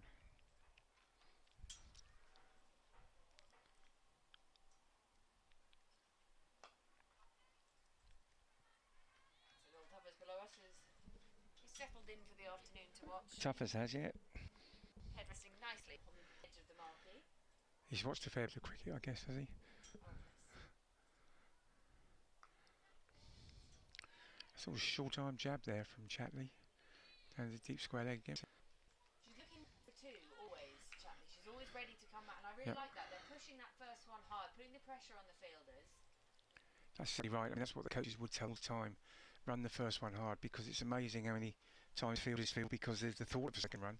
If you stroll the single, then it makes it a little easier. I remember I was working with someone who's zero interest in it, and the first thing she said, they're running faster on that first one, and I was like, you know what, actually, Fair point, isn't you've it? got a Yeah. point. You don't know what an over is, No. but That's well bowled. Bit more fight there. pretty full here from Maxine as well. Yeah, that was just about the balls you'd be looking for.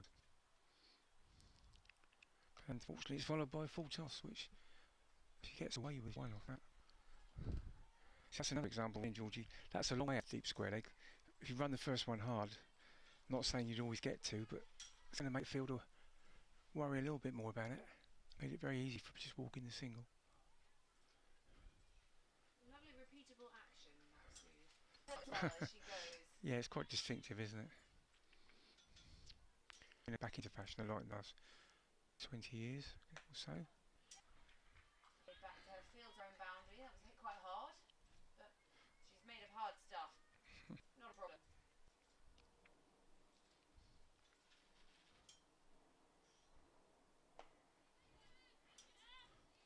Field again. Field out in mid-off. If you've heard of it, you don't need flags to check the wind and rain. That's true. That's a nice shot. Over extra cover. Inside out shot. That's a really good shot from Cathy. South East Stars 150 in the 26th. So 150 for the South East Stars in the 26th over. Yeah. So yeah, we could be looking at that 300. It has slowed down a little bit, but not much. But even if they continue at this rate, they're going to get about 300. And if they got wickets in hand, you'd from there. But easier said than done. We've got a bowling change. And we've got Grace Scrivens Scrivens, the youngster. from Kent, I believe. A change of bowling at the 6th. At 29, Grace Scrivens. Yeah, young player. He plays for Canterbury in the Southern Premier League. To see her dad just down in front of her. Oh, was it? Nice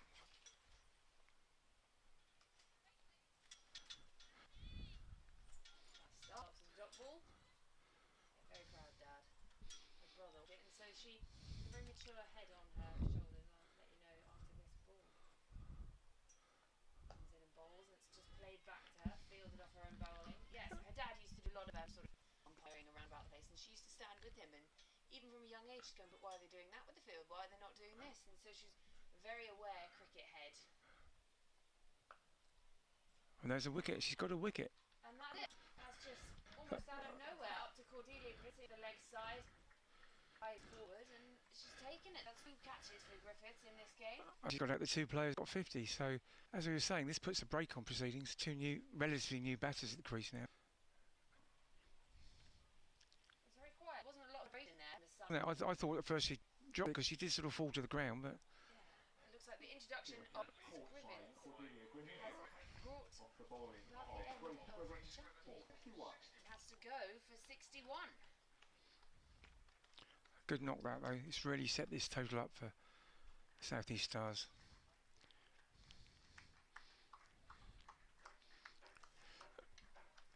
Now we've got Ailish Cranstone, who, as I said earlier, was, I believe, certainly in the league, the round robin stages, the highest run scorer in the Charlotte Edwards Cup. Started her cricket in Hampshire, actually, Ailish, and then went to Exeter University and ended up playing for Surrey, but comes from Hampshire.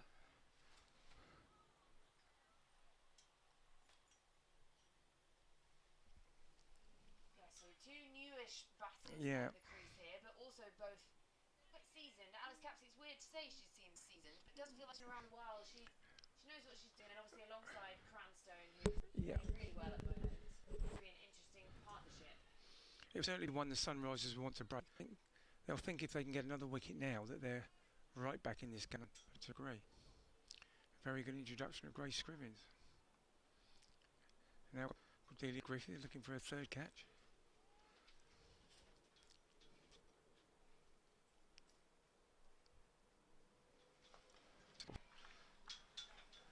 Gets 4. It was. I really like this interest though. It's good attacking intent. I think earlier on they slipped in a gully at one time in the first pack, and it's like we were saying just now. It's the middle innings have changed a little bit, and they both now.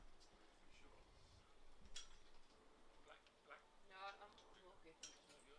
I'm being offered coffee by Grace Scrivens' father, but I'm treating his daughter play cricket at the moment. The lucky golden arm.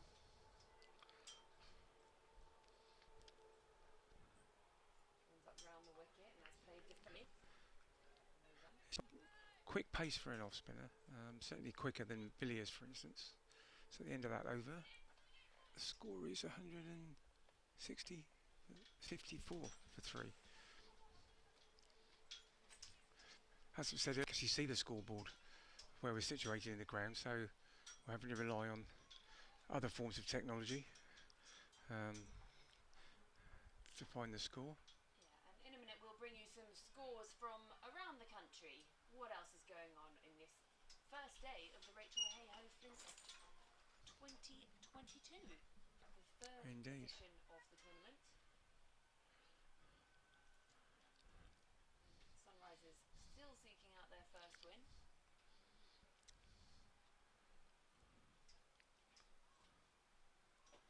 Maxud to continue. She's certainly made a difference since she's come on. You probably sort of expect that from a leg spinner, really, but she's made the bat more than some of the earlier bowls, perhaps. She's lofting it up a lot, isn't she? She's getting a lot of flight. Yeah, she does well, and occasional drag down or full toss, but as I say, sort of expect that with a leg spinner. There's no leg spinner that bowls, well, not that's alive anymore, that bowls every ball.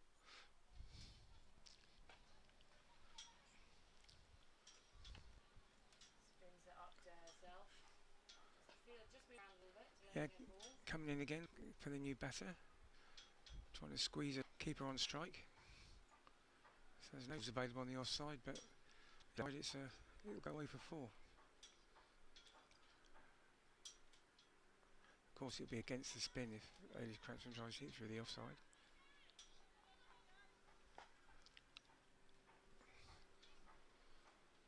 Got another Kent stalwart legend just in front of us here, warming up with Laura Marsh, interim coach of the Sunrisers.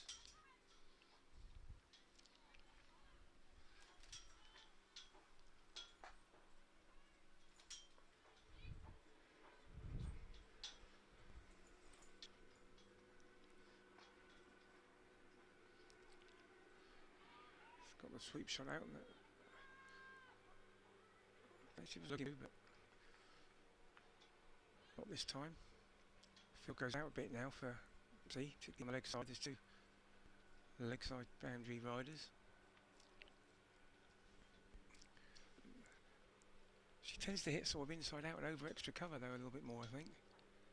Particularly off a leg spinner, I'd have thought, hitting with a spin. Not sure they need all that protection on the leg side.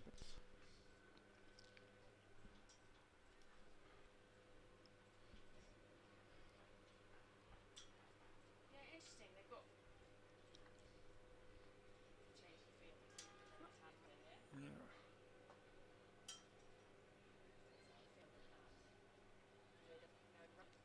It's interesting they had one on the leg side. Yeah, and she's been away. But, yeah, I suppose you've got to protect the bad ball as well, because as I say, leg spinners are inclined to kneel. So a little bit of a quiet period just at the moment as these two rebuild the innings. Look to rebuild the innings because they've got, because of the early runs, these two have got time to get themselves in before they need to really step on the accelerator. They'll be looking to bat, I would have thought, certainly till about 45 overs, these two, if possible.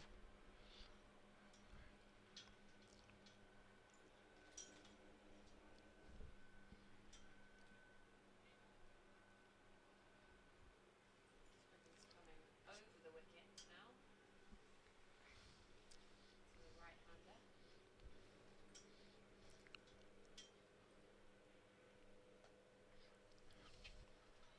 Back in, fielded by Maxud and Midon.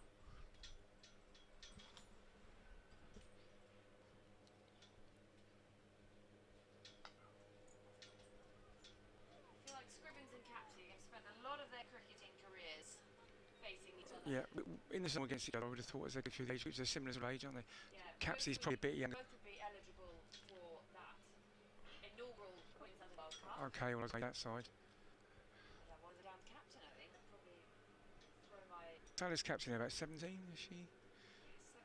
17. Yeah. She'll turn 18 now. Yeah.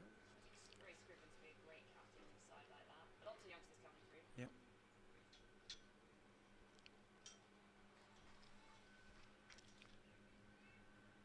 Interesting you say that about the left-handers in women's cricket. I don't know through as much, but you don't even see so many No, very few. round the wickets left. Gemma's got a theory about it, why that is. I'll let her explain in a minute. I won't spoil her thunder. But yeah, as I say, the last England one, Lydia Greenway, that's up-ish, but short of the fielder. Bit that one from Yeah, Cranston. took a lower hand off the bat as well.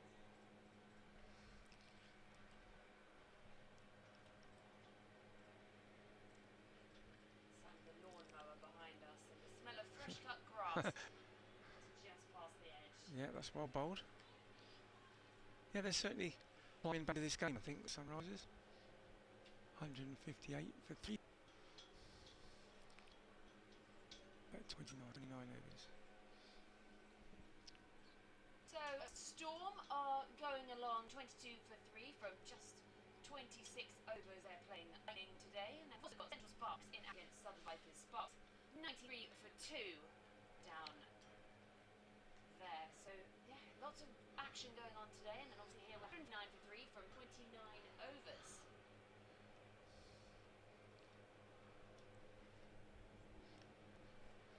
Sport going on all over the place. It's got cover on both sides now for Cranstone.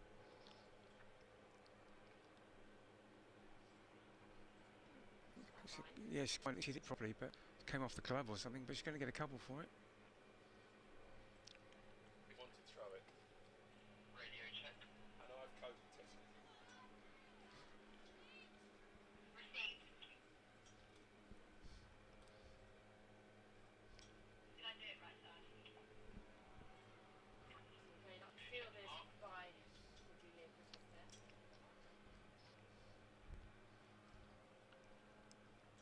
Mark, we go now. Gone for the sweep there. Almost a mix-up. Batters, which is set back. There's one of the ironies of batting there. She's probably that much better than the one earlier on, which she clubbed to. That one she licked nothing. As is cricket. Hitting the leg spinner here very well. I have to say, she's her shot selection is a little bit to be desired. I'm sure she'll get out. It's a very talented player, I think.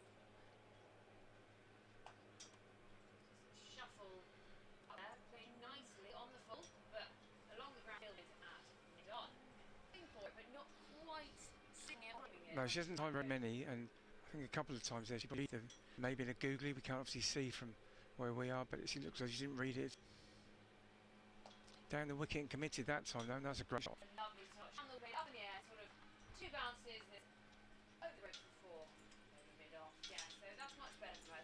Yeah, that's Been trying to do that for a while. yeah, that's turned that into a good over. It was looking like a pretty ordinary one until that ball. 6 off that, I think. Which is... I'll go with you. And I'll be leaving you, and we'll be back to join you.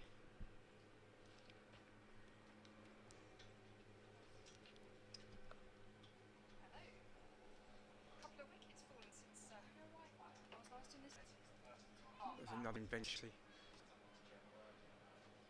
Perhaps he should have been down. I thought. He's hesitant in the running in the last couple of overs. They have Patsy obviously very young and burst onto the scenes in the last year or so. Finding some bowling as well. It's very quiet scene so far for her, T20, so she's been to get the time out in the middle. It was kind of a very great T20 campaign. Still seeing time a little bit, I think. Ever since he got to the spinners, and the momentum has changed at the innings. Ian Kelly Castle was basically bowling slower. But hold of that one, and she's cleared the field there, okay. Runner off the screen. Very good catches from Griffith as well.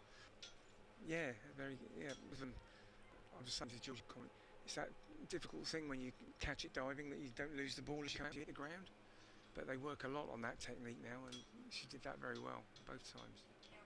Yeah, we see a lot of those catches in the deep, don't you, now, where they manage the ball and sort of keep the ball off the ground. It's good technique. Another strong shot, but correct there this time. Let's have a chat to Grace Rivers down the gym. What did he have to say? That's his daughter who's just about to take her first wicket. Yeah, I was in a chat, he said he's Jim down the ground for a single. He's taken over the captain's on the cricket club. I think to find out where that was. He could play with both his son and his daughter, but obviously Grace doing good things in the professional renowned ones. Grace plays at so I don't know if that really means.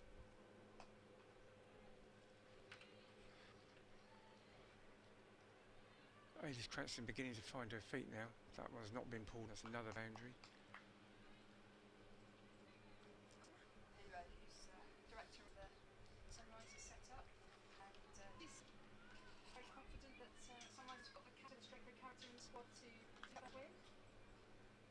Right now, there's actually a small enough flat and overlook the fantastic view for it. That's in one of the balconies. There was a human skeleton sat in a chair.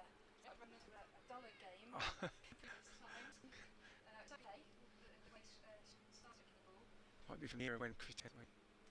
Yes, skeleton, human skeleton, and also a small skeleton. I'm assuming not real, some sort of something from plastic. But yeah, it did look quite fancy. The spectator from the flat.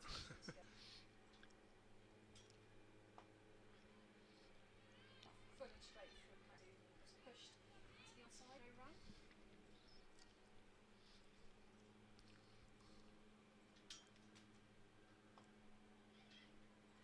Driven down the ground, fielded well on the move by the captain.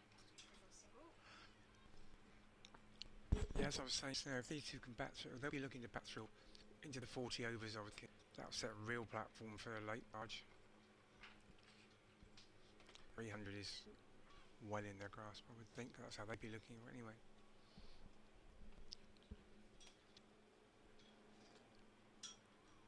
Just got away with that one down the wicket, little thing on the ledge that could be a 4 as well. Yeah. Up there for Cranston. She comes down. It's a perfect platform, isn't it, for your numbers 4 and 5 team? Yeah, especially towns like this. Got 2 players coming in at 4 with over 100 on the board, at the halfway stage, or close to the halfway stage, and it's sort of the perfect scenario, I think, Gisborne's coming out. Ailish is batting with a lot of freedom, actually, isn't she? She's gone for a lot of big shots already. Maybe that's from the confidence from her T20 campaign. It's great to see Cranston. Obviously, we a long, long time ago. She comes from Hampshire, grew up through the Hampshire ranks, played her club in Hampshire. What seems like so many years ago. Yeah. I mean, she must have been so young. Oh, that was possible. Difficult one, moving to her left. I think Capsey sort of evaded Cranston the fall at the moment. And yeah, then Ailish moved away from Hampshire to university, went and played cricket down in Devon and at Exeter Uni. And obviously since then has been around the Surrey County and the South East Stars and in the 100 last year. So it's great to see when you saw someone so young, so talented that many years ago to finally be having these opportunities. And I've had a fairly lean couple of years on this sort of circuit, but this year has really been putting in the performances and scoring the runs. Am I right in thinking as well, Jem, that she used to bowl? I know she used to bowl left arm, and then didn't she have quite a serious arm injury, and that she taught herself to bowl right arm instead? I don't know if she bowls at this level now, but she certainly throws in right arm. And sort of had to relearn.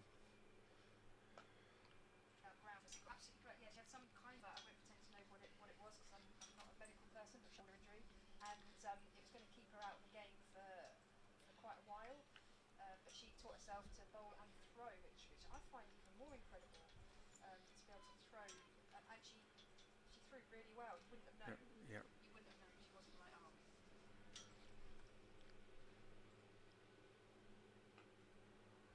Just cuts away. 2 points for no run.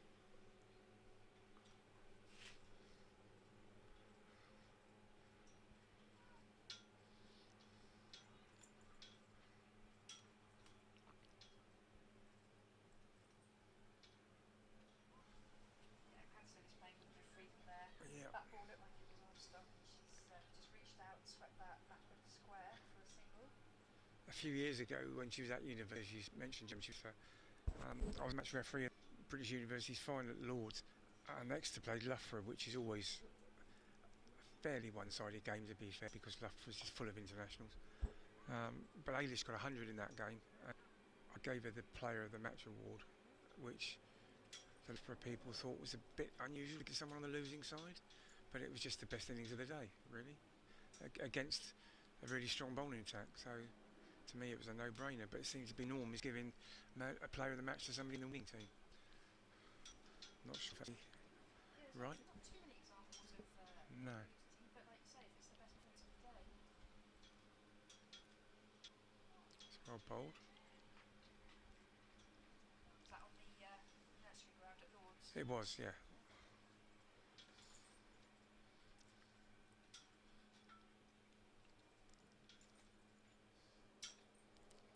Oh dear, that's out.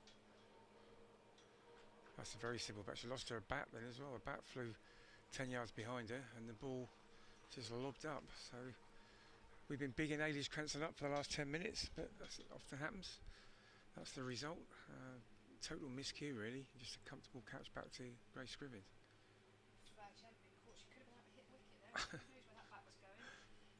So yeah, that's a short innings for Ailish in this game. She goes for 27. That was caught and bowled by Grace Scrivens. Bowled by Grace Scrivens. She picks up her second wicket of the day. So South East Stars from that good start. They're still got runs on the board. They're 186 for 4 now. Kylie White. Kirsty White. Kirsty White. The incoming batter for South East Stars, number 14. She's another one that's been in and out. She's a player in years of age anyway. Has played for Surrey for a long time. She's 30s now. Yeah, as I say, been a good servant to Surrey cricket, and and a contract with the South East Stars when this all started a few years ago. She's a wicket keeper as well, but obviously not keeping in this game, but for many years she was a keeper. So you've got the oldest and the youngest at the crease. Yeah, I would think we have, almost certainly, yeah. So a bit of youth and experience, perfect combination.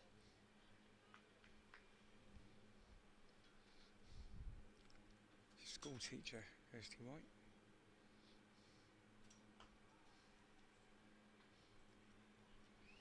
Sunrisers will be pleased to see the back of Cranstoun, not only because she's a fine player, but it's like I just came in as you 50 and moving the field for left and right combination is part of the men's game, it's second nature, but in the women's game it's almost like an annoyance when there's a left-hander in, because just not used to having to, especially when they are scores, you do have to change the field every ball, it's just something we're used to doing. I don't.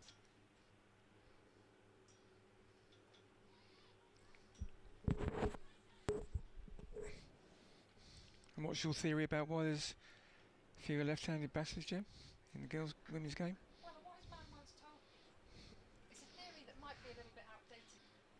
It goes back to when traditionally women or girls, played hockey at school. They didn't play cricket.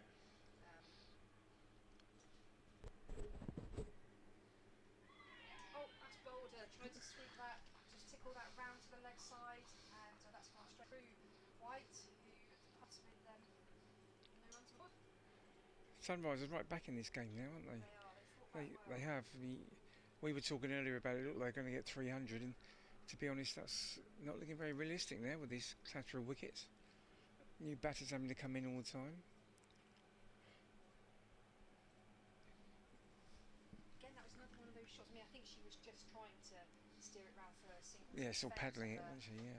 So you don't play that with much conviction, but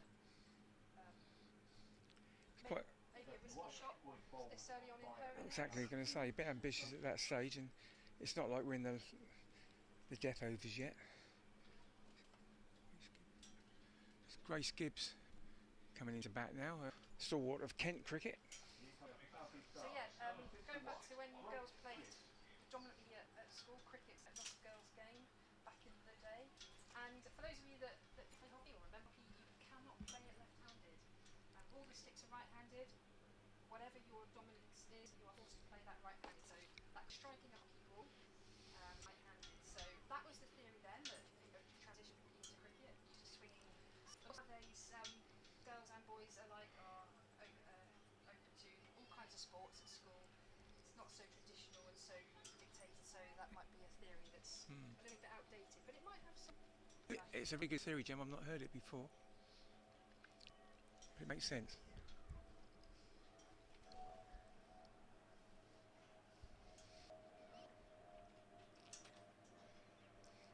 A wide, yeah. Is she in the last over now?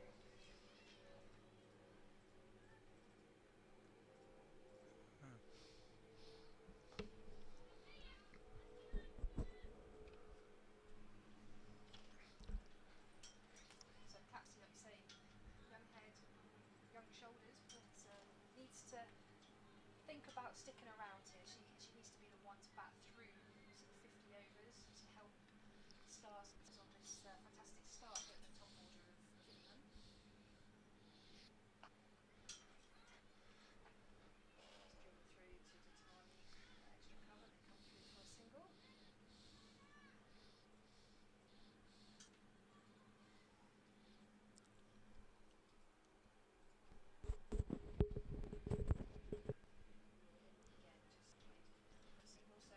Singles here, rebuilding after a slight lapse, after a good start. We won't dramatise it any more than that. After the wickets, still runs on.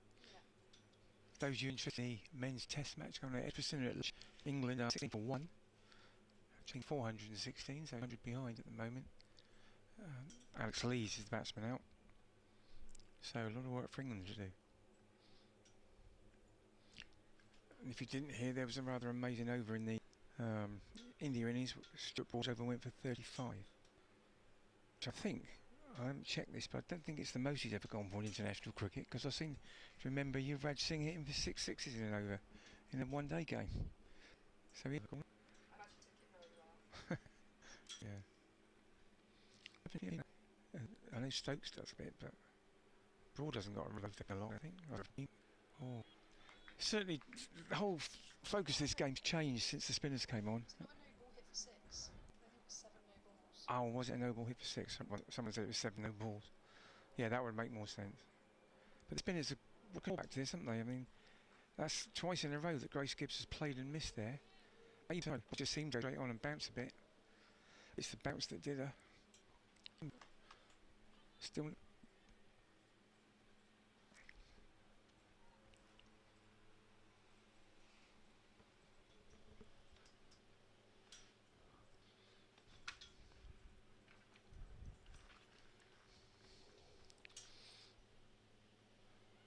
Shout there for me, and it's given. That's given. Grace Gibbs, limit one, I think, like to go down the given shot, type of shot you're playing. It was full, dirty full. She'll look at the umpire as she walks back, looking over her shoulder. I think she might have indicated pointing at her bat as well. I don't know, but no. Megan Grace. Fresh from her injury, she was 12th man or 13th for England in the Test match. Fringe that inside now. Talking of which, I know some visitors here. That's how she prepared for the test, you know, with everything, kind of first class cricket. She's having a cup of tea. Having a cup of tea in the nets, it was something to do with. You know, I know you're a bit of a staffer, Jim. She's the second cricketer to get a century in her first test, and the other one's dubbed. So she's in good company. Going back to that LBW, she says no reviews, but how did you remember being walking off, sort of accepting it? Most of them, I'm not saying that was old, but most batters do not accept it as being out. It's almost like it's not a proper way of being out.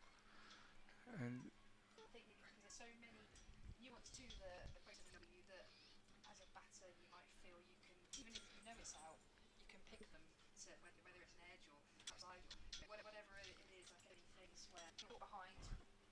It's like Nickrism, but yeah, when there's no you just got to go. All games of videos these days, you come and have a look. You might be unlucky, but it's not good to us at Hurst Park. Whether that was out or not, the batsman did something wrong. Yeah, she made a mistake. She either missed the ball she's trying to hit, so she made inside edge the ball she's trying to hit, which is also a mistake. So I think it's a good lesson to learn to young players. I think that you've got to accept responsibility for your own dismissal. Almost simply, you made some mistake when you're out. It's not the umpire's fault. It's not the bowler's fault. Just accept responsibility a bit. I'm not saying Grace Gibbs hasn't done. I don't know Grace Gibbs, but she went off showing a bit of dissent. Suggested she's happy. Play cricket for long enough, you get good signals. Exactly. It sort of does. Yeah. But like we say, we're in no position here to comment on the. We haven't got a replay screen, we haven't got PBS screen up, and we're not behind the bowlers. I'm commenting in general. I think the thing I could say from where we sat is it wasn't going over the. It was yeah, it was very sweeping. It was quite low. Well, not sweeping, really, just play it on the leg side, but.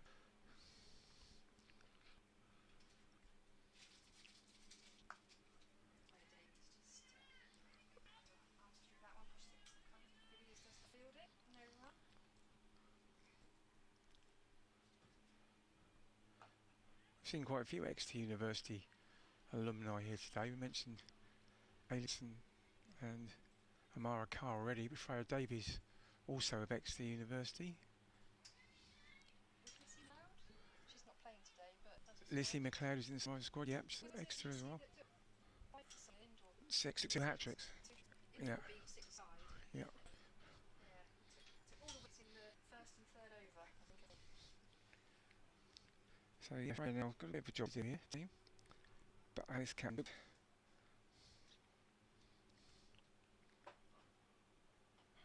And she's favourite inside out.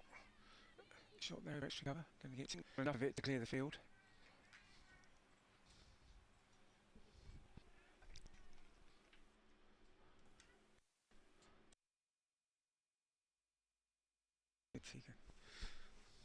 Oh, Grace Scribbin still. Oh, that's a very strong shot.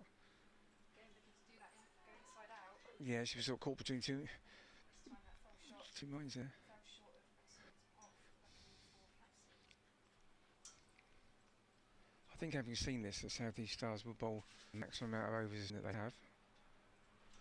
Just looking at their side, Lipsy herself bowls a bit of spin, doesn't she? Danny Gregory.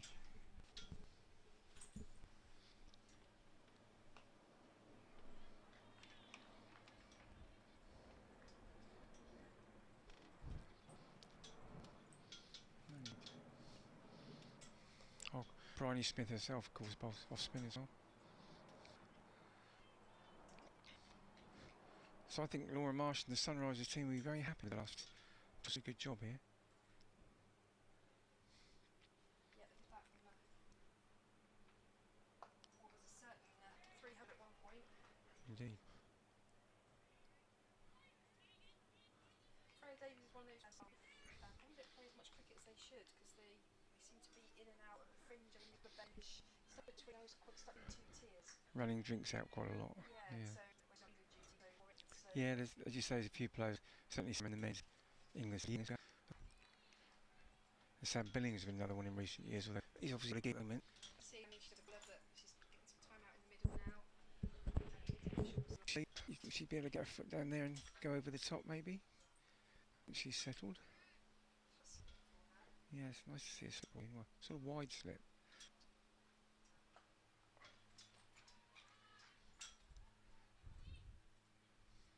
Seeing the women's test, some slip cordons, Yeah. some catches taken. Well, there's so many things, as they were saying in women's test, they're just not used to, isn't there? I mean, there's wearing white for a start. Well, they don't do that any other time. There's having a lunch interval and a tea interval, so break up your innings when you're batting. There's having night watches. All kinds of things they've got to learn. That's a nice shot, but didn't quite get it through. Kate Speed at mid off.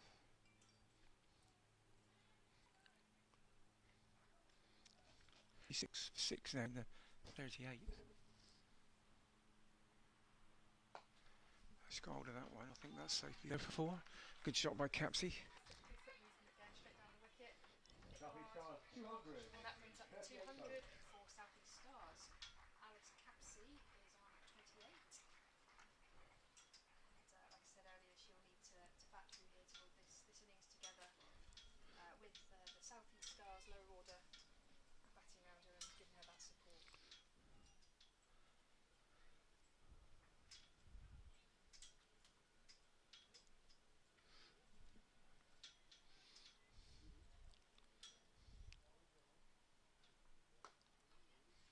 Full toss there, driven too long off. Fumbled, yeah, she's going to come back. Oh, she'd have come back for 2. There was a little fumble there, but they decided against it. It's probably the right decision. It was a good recovery and pick up and throw it back into Amara Carr.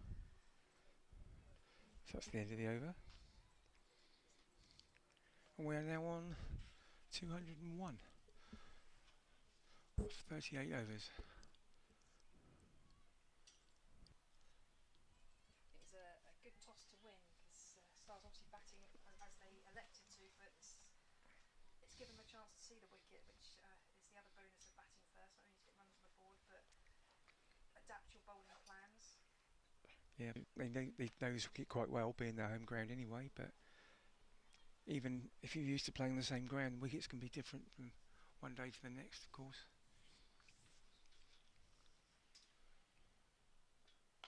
Down the wicket again. Down the wicket, hit that inside out again. Yeah, one of her favourite shots over at cover. Dodgy throw coming in, didn't he?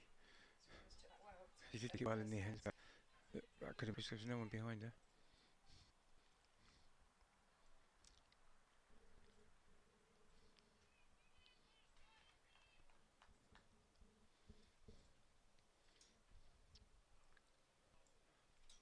Oh, that's straight through her.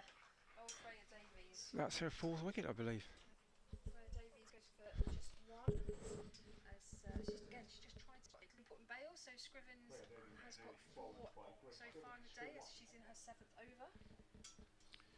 Yeah, it's just hit off stump now. I don't know whether she's played inside the line or it's gone in between. But yeah, sort of hit the top of off stump. Done a great job here, Scrivens.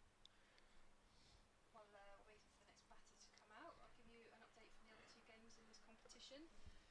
West Storm are 172 for 6 after 33 overs. 12. Alexa They're Scrum. playing Lightning. And the other game, which is at the Edgbaston ground, just outside where it's made, Central are 103 for 3 off. So probably old news. Let me refresh that. 3 off 4 overs against the Southern Vipers. So who? It's Alexa Stonehouse Alexa got out. Stonehouse. She's confused a little bit here because the number we were given was 77, but I think she's wearing 12. I believe she's no left-hander, isn't she? We talked about there, is she a left-handed? No, she's not. That's play. Like in the Victoria went around to right left-handed player, they used to tie school children's left hand to their chair and make them right-handed. Hockey's a bit like that for left-handers. I can't remember that, Jem, but I'll bow to your memory. So she just turned that one onto the leg side, which is what I think Freya Davies was the ball for. She made good contact with the person in front.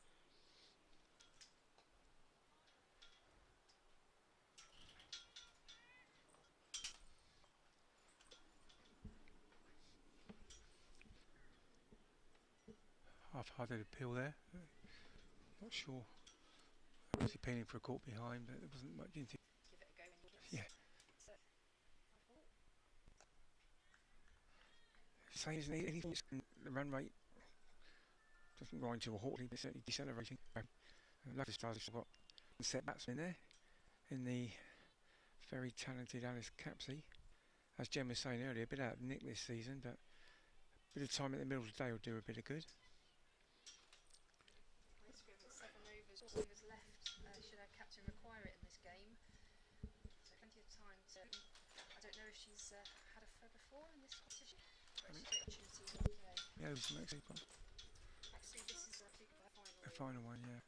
Good job. It took a little time to get into it. The first couple of overs there was 3 or 4 loose balls, either dragged them down or full tosses, but since then she's bowled with a lot more confidence.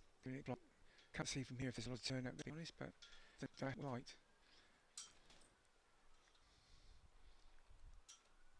She seems very determined on where she wants her fielders, and looks like she might have overruled the captain there. She wants to slip in, which is, to a new batter, seems fair enough. That's a funny position called Dealer Griffiths. It's more like gully, really.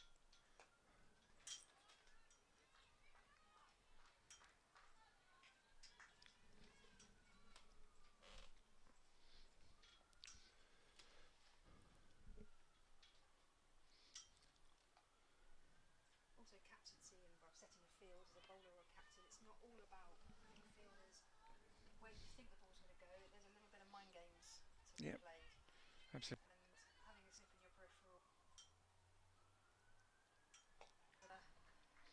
make you think it's going to tell. Yeah, you're right. And new batter to the crease, you won't have seen what's gone on out there. So, yeah, a bit of pressure. Oh, having said that, seemed to get to Cordelia Griffith quite quickly. Double hands on the head from Benson, and Griffith's taken a couple of good catches today. Yeah, and most.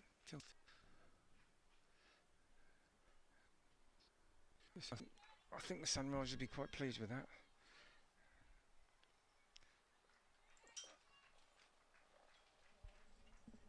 As it keeps Stonehouse on strike. 1 for 48. Matsu finishes the day, well, with the ball anyway.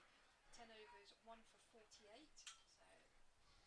So going under 5 and over in 50 over cricket on this pitch. Yeah, I think most of those were in the first sort of 3 or 4 overs. I think the last 5 or 6 you wouldn't have gone for very many at all. I haven't got those figures in front of me. It's just from my observation. Gut feeling.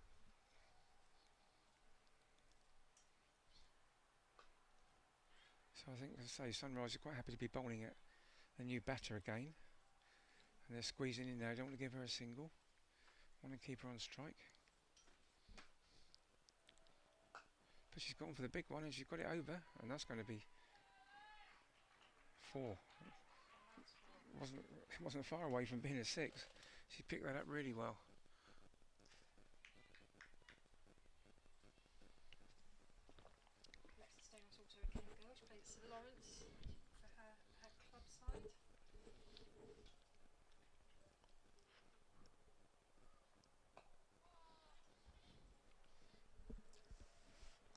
current leaders of the Southern Premier League, St Lawrence.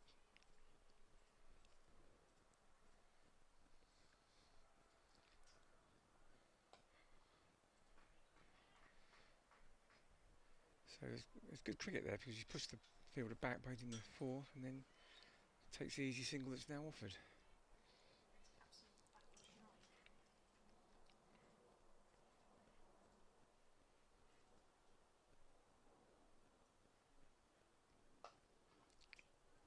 Full toss and she's missed out.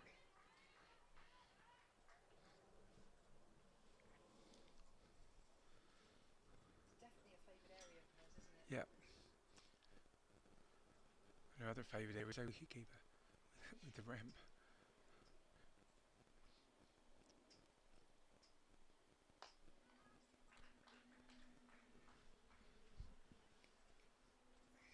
It must be a nightmare in one-day cricket when batters are playing all of these fruity shots. It's bad enough with the wicket when batters move a little bit in the crease, but when they're down and doing all these newfangled things, I don't know how they do it because that's a skill in itself. You certainly need a helper. Ball anyway. Having an unfortunate bowling at this end, after that suit's finished. I think Datani's opened proceedings today from the other end, from the city end. She's coming back now to bowl effort from the Beckenham end. A little bit earlier with her line and legs, did pick up a fairly early wicket, but couldn't quite get into a rhythm, couldn't quite get it right. So coming back now for a second spell. I think she's the bowler the captain's all going to turn to because she's sort of like the senior seam bowler in this side, isn't she? So they're going to turn to her, despite her not great first spell. I think as a captain you back the experience. Get away with that, I think. Yeah. It's run away, I think. It's away. Got two. Yeah, it's hit that higher.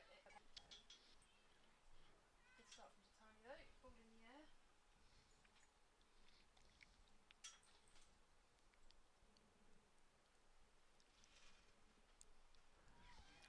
Trying that scoop ramp. Said earlier, Mara down the leg side, he takes that well. I guess it's there because it's not a wide, is it? So she must have got right outside off stump. Must have gone over the stumps, I guess. And then changing the field now, bringing mid on up and then putting fine leg back. In response to that attempted ramp, I guess. And she's straight back down the ground. Bounces, that's going to. So she's on the ground for four. Another four to Capsy. She's going on nicely with 38. Not out.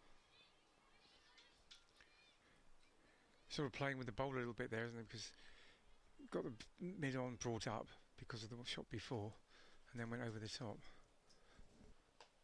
Again, throws her hands through Over extra cover again. Favourite shot, and there is a chase over the field out there. Coming back for two. Get round. Settle for two. Cut that off.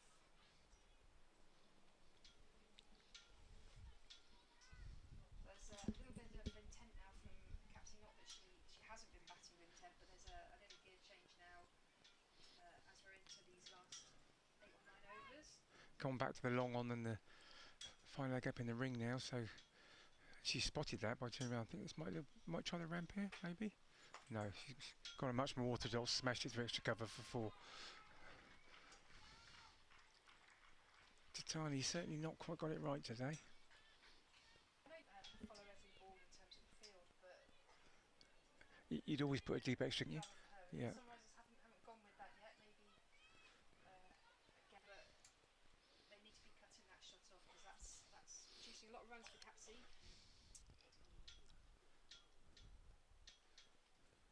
It's a lot slower floated up, and Capsy just turned that on single completely over, so she will stay on strike. South East Stars are 2 to 4 to 7.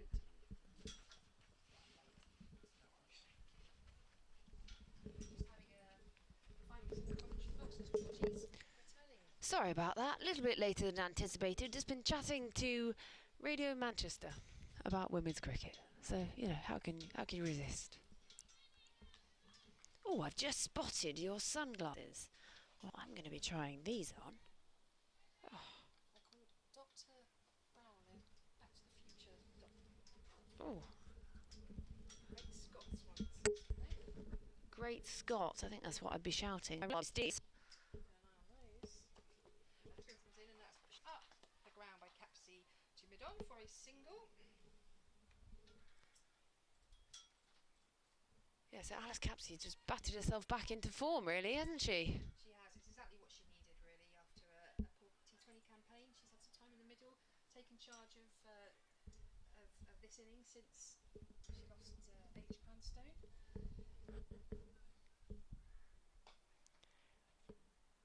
What I love when you come to grounds like this, you know, and it's not that busy today, but there's a little girl down to our right, and she's just playing just in her shorts, and she's been bowling. She's been bowling a bit spin, it looks like. I don't know what. She's got a great action she had going on there, but she's having the absolute time of her life here at the women's cricket. Free entry, obviously, to come and watch. And her dad just patiently,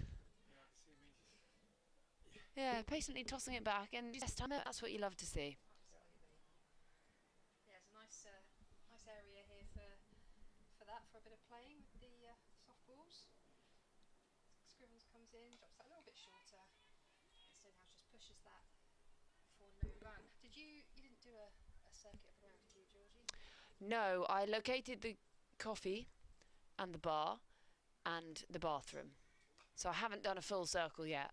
I was saying to Phil earlier, I did one there, and on the flats that we've got over to the left of us, sitting in a chair is a human skeleton. Oh. That we thought might have been a spectator from a less interesting game gone by. That's a full ball flicked off her legs into mid-wicket for a single. Allows Capsey back on strike. Okay, so if you've got a flat there, you could start a nice little business. You could, sell little pizzas or toasty. All you have to do is make a toasty. We know Johnny Bairstow fueled his 100 off a ham and cheese toasty last week, so just chuck them out to the fans. Or you can get a little pulley system. You can make them right, pay your rent. You can charge gate money though, because it is free to enter today. So if you're in the area, do come along, support whoever you want to support, but come and watch some great cricket. But there's no cheese and ham toasties at the minute, so bring your own. Maybe that'll be my new job. Maybe that skeleton's still waiting for his. Oh yeah. Didn't have any vegan cheese, so said no.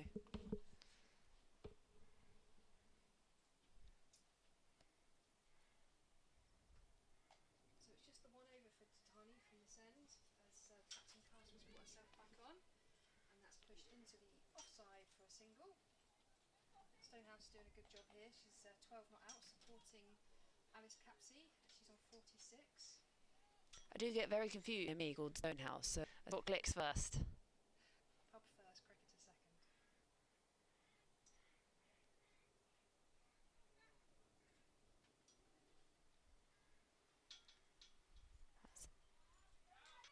Good work there from Castle. She got a bit of a stutter at the beginning of her run, Kelly Castle.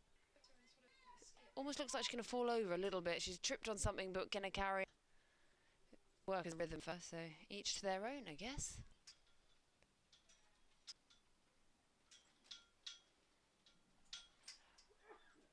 It's off the edge, but safe. There's a good scramble through from there. There's still all the way through innings, haven't they? So they're really good at rotating the strike and just keeping it ticking over.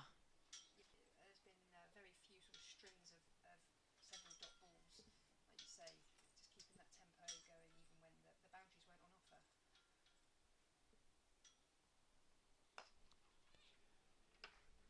That's nicely struck. Be cut off by the fielder out there as they come back. Is that for two?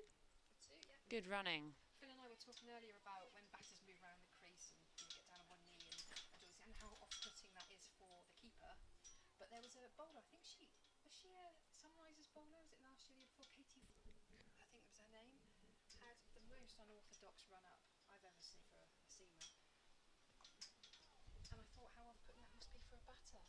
It was sort of limbs going in all kinds of directions. It wasn't quite on the Darren Goff stick your tongue out It wasn't, approach. It wasn't that popular blender. I actually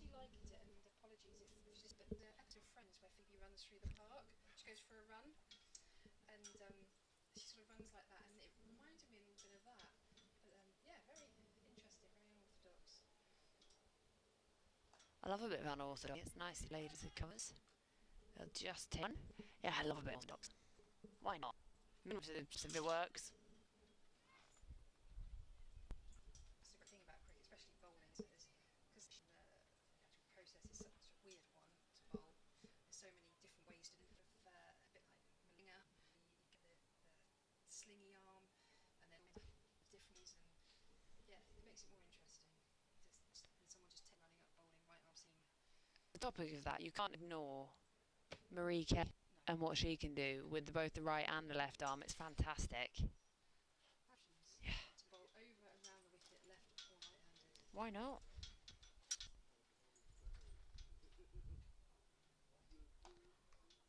Really well from there by Scriven. Thrown bowling, diving to her left. So good day out for her. But had a great day, irrespective. I think we've been very lucky here. I mean, this is somewhat, but lots of places are underwater a bit. Vipers now it's this box. It's raining there. It's raining at the men's match. Oh, that's just next door, isn't it? Vipers game. Okay. Very lucky here. Because I say it's the perfect temperature. If you're too hot, it's not. If you don't See, I think this is cold, but I'm always cold. It's played into the side there. And they look like they're pushing for two. Which is sent back. I went to Amsterdam last week or the week before to watch the men's game, and that was too hot. But that's called a beer jacket. It happens. It happens to the best of us. But yeah, it did look very hot. It was. And that wasn't just the cricket. The long strides of Cordelia Griffiths chase that as the ball slows down on its approach to the boundary. Nicely fielded. She's got really long stride, hasn't she? And then she sort of shuffles back.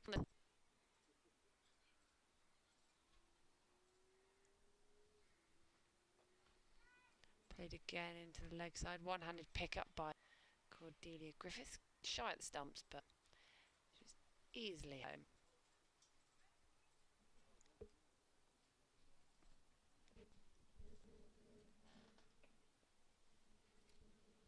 Down the wicket again from Moore to extra cover for a single. And great. Scrivens has finished the day. 10 overs, 1 over 4 for 42. It's good figures, but it's also really good in context of the game, because South East Stars, did get a run for the loss of just one. And when Scrivens came on, she slowed the runs down, took the wickets, and changed the tempo a little bit of this game, and changed what looked like a certain 300 plus at one point for South East Stars, the way they were batting, and dragged that right back with those wickets and that economy. So in tandem with Sood earlier as Kelly Castle coming to bowl. You would know it's Capsy. I don't know what it is about her through or something, but it's just you'd know it was her from a silhouette, and that brings up her 50 from 45 balls. She played really well today, back into control with those wickets that went down. In other sporting results, England's men have lost the rugby to Australia. Oh, good. Yeah, and Stonehouse doing a really good ground single. So Stonehouse is into her 20s now. She's on a Taylor Swift. That's before it as it left the bat, we knew. I think the fielders just sort of watched it, saw, and really wished. Would you go pork pie or Scotch egg? Scotch egg. Oh, okay. Every time. I don't like the jelly bit in a pork pie. See, I don't like the pork bit. Oh, do you like the jelly? So if you say we could split one.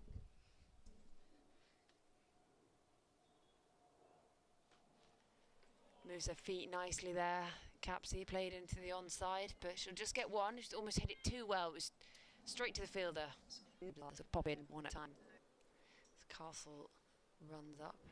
Play straight down the ground. It's not going to get past Cordelia Griffiths at mid-off. I don't know if this is an unpopular opinion or not, but I like the full-size Scotch egg, cut into quarters, in the microwave for 30 seconds, dipped in brown sauce.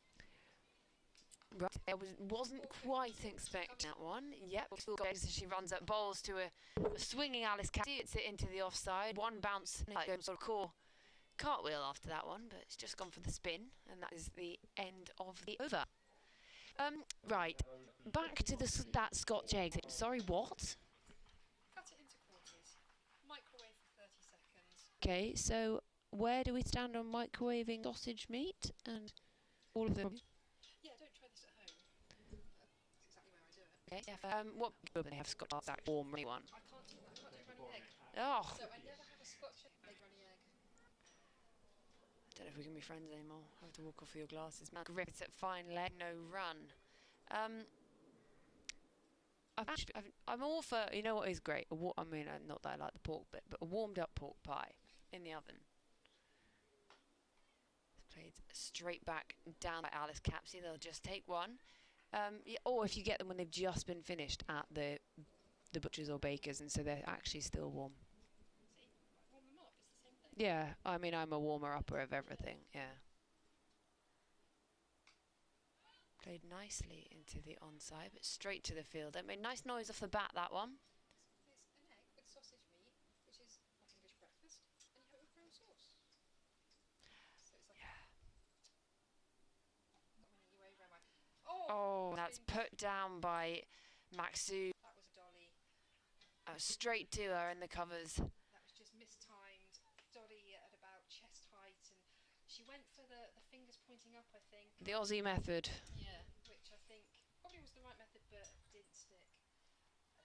Yeah, she didn't even have, it was straight to her. She didn't have to move and put that one down. And that's a shame for the Sunrisers at this point in the innings, with just 3 and a bit overs to go. It's almost typical though fielding, isn't it? When you've had a long day. Down the track again for Capsey. She knocks that down to mid-on for a Oh, you know what this is great for, this weather though? All those people celebrating Pride today. If I hadn't come here, I was heading off to Trafalgar Square. They celebrate, I thought June was Pride Month. Is it? Yeah, but today is 50 years since. Oh, okay. So there's a big old celebration going on. I was listening on the radio on the way here. There's a big old celebration in Trafalgar Square today. Lots of people in lots of glitter I've seen across social media. So I think that'll be a good day out. I know someone was going to a brunch before brunch, and I was like, that's just breakfast and lunch. But oh, we've gone for the reverse there by Alice Capsey. Just not quite come off, and it's gone past. So brunch is effectively an extra meal that you add in between breakfast and lunch. Okay, yeah, They've because added in another one. that's the thing. When does brunch just become drunken lunch, also known as drunch?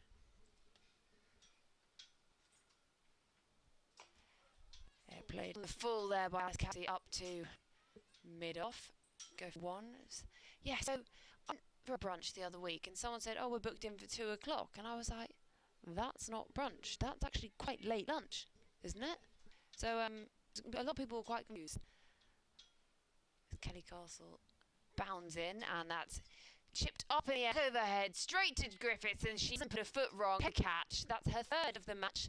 Cordelia Griffiths, and that is the end of, I can't see, that's in the Stonehouse. She's played a fantastic innings, really. 24, caught by Indeed, but played a really good role there alongside Alice Capsey, getting this South East Stars total back on track. Stonehouse caught by Cordelia off the bowling of Third catch of the day. That slips when Maxu put her there a couple of balls before, but she's taken three catches today. 2 earlier were a little bit sharp and closer, but that one was really well watched. As behind the side, coming batter for to South judge East that from Stars, the clouds. number 18, Eva Gray. So Eva Grams do the 4. How do you come out swinging at this point? Or do you leave the swinging to Alice Capsey and just continue to rotate that strike? 2 overs left is still time. Yeah, I think you want to get Capsey. I don't know a lot about Eva Gray batting, to be fair. I mean, you know, if you can strike a ball, maybe so. It's a grey area for you. It is. It's a very grey area. So I'm here all day. we have to.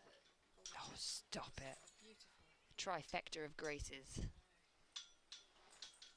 Potato's dream. Well, tennis. And he's from Tennessee. One of my favourites. So That's full from Castle, just dug out into the leg side. By no run. Yeah, I love it. I love a sporting name. that's brilliant. Mm. There's a net. Castle back into that front on action. Driven along the by Eva for her first run. Yeah, I mean, I love a fun name like that. There was definitely a pole vault up and over, which is a particular favourite of mine.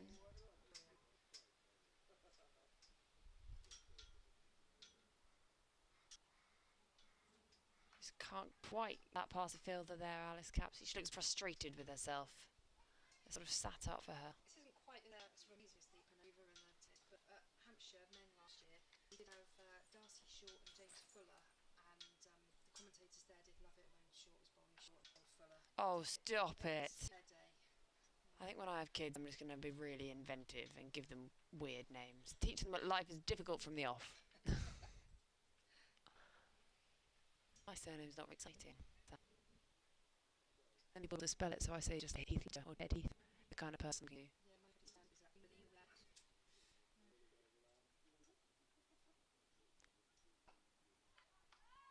Nicely played Gray into the leg side. She's chipping over and it's roll away for 4. They tap bats in the middle. She's answered our question. Ah, hasn't she? Yeah, she's not looking for the single there. She's trying to get full value. Oh, I forget that he's down there. You're right there, dog. Yeah, enjoying the game. And that's played back down the ground. Not quite middle that one. They'll just get one. So tough as a player or commentator. Yeah, and it just sort of worked really nicely, the name. And Human Toughers does know that Dog Toughers exists. We also have one of the Ridgebacks is called Morkel, as in Mornay. It's got long legs. Scribbens over the wicket, and it's played back along the ground to her by Alice Capsey. Yeah, we've also got Mornay Moore at home. He's a long-legged dog. And that's swept into the leg side. Will be picked up by the field. That stopped. One-handed stop down there. Deep, fine leg.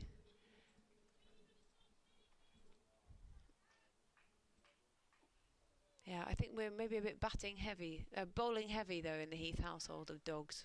We need winner.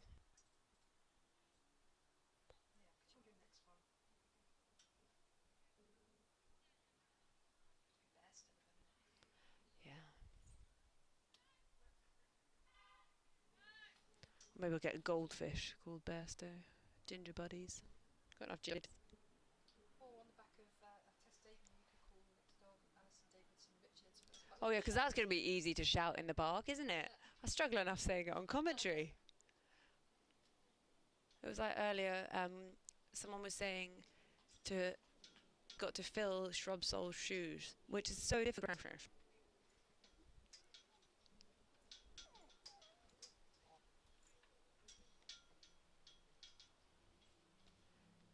And that's played into the leg side, just a fine leg. The only one they scramble through the stumps. She would have been home, even with a direct hit.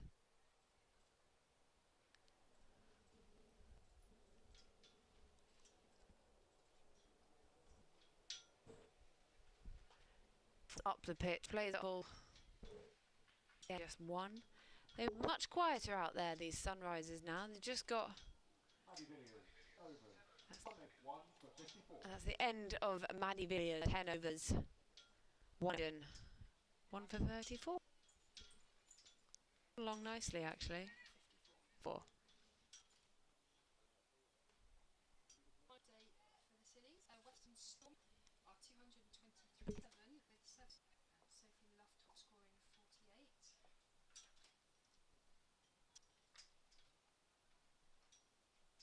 So Castle's in, and Eve Gray has had a swipe at that. She's got it high over the infield, and they come back for 2. So 5 balls left of this South East Stars innings. Still rain up at Edgbaston, so no more news on the Sparks v Southern Vipers game.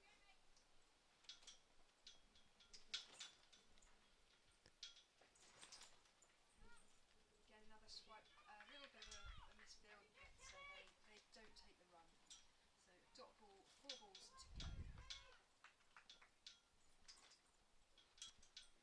Also, while we've been on air, we have had the announcement of the white ball squad for the England matches with South Africa. So some update on that one In just a minute, some exciting South East Stars updates.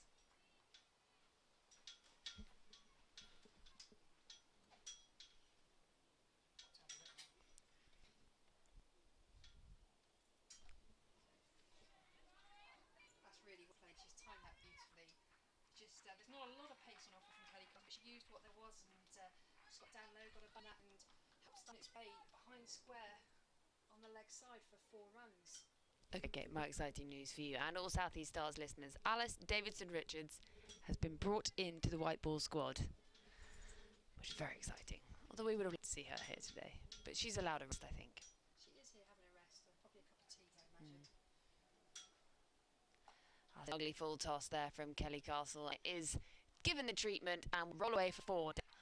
Fine leg there. Eva Gray playing a great cameo role here, and she's come in with over 2 overs left in the game. And she's already into double figures. Free hit. Oh, it's also a no ball. No ball, so this is a free hit for Eva Gray. So I think it won't change the way she's playing. Playing as a free hit at this stage. So gave herself a little bit of room there. As free hit, just goes down as a single. Nice.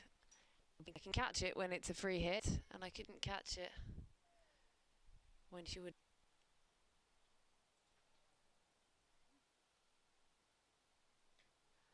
She's not quite timed that, bottom edged it, but they scrub through 1. Not picked up cleanly by Maxud either, and it's the end of Kelly Castle, the end of the innings, and South East Stars 281 for 8, and so that is 282 to win from their overs. Bryony Smith top scoring at the top of the innings there with 66, but a really fantastic looking unbeaten 65 from Alice Capsey, although 61 there from Kira Chartley, and a nice 27 from Ailish Cranshill, cameo from her, as well as the 24 from Alexa Stonehouse. So sort of something from everyone almost in there.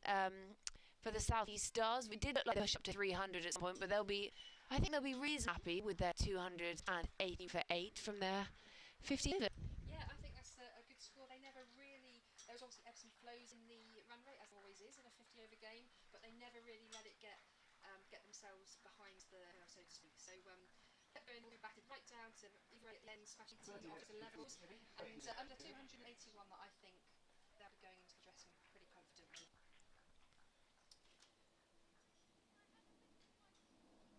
I think we leave you now for the innings break. Yeah, so while you're away from us, go and have a look and see what else is going on. All the sport all over England right now. There's lots, or you can catch highlights from the beginning, or you just rewind on the games that are going on around the country. Warm Scotch egg, go cut it in a quarter, warm it in the microwave, put some brown sauce, and let us know if you survived. Oh, but Nigella would put microwave. Don't know. No, she definitely called it a microwave. So go put your Scotch egg, cut it in quarters, in the microwave, brown sauce, let us know what you think. If you survive, well done. And we'll be back with you for the second innings later on this afternoon.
So welcome back to Beckenham for this innings of this Rachael Heyhoe Flint Trophy match.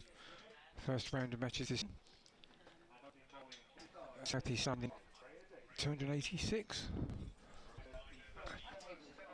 Calling from the Beckenham end is Friday, the England nowadays called.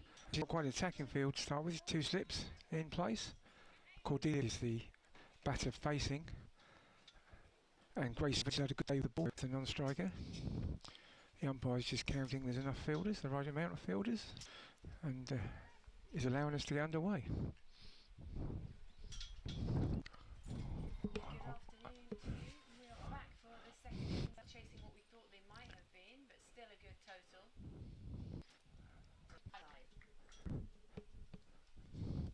Jem head off with 4-legged tuffers in front of us. So first ball a wide. So the score they're chasing is actually 282. Sorry, I was 4 out there.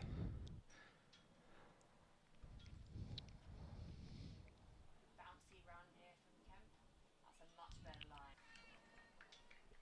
I was saying earlier, George, I think it's when I was on commentary. Yeah, I'm probably going to put the success on it, but I'm a bit lucky out for Cordelia Griffith. The 3 I've done before, she's got 200. So She's also taken 3 catches. she's just taken 3 catches. Yeah. Not bad there, doing this. Great pace. Obviously around and about the test match this week. Yes, Captive. she's there with Charlie Dean on the. That hug, I'm surprised that hug ever ended with her and ADR at the end there. That was a nice one. It was an emotional moment.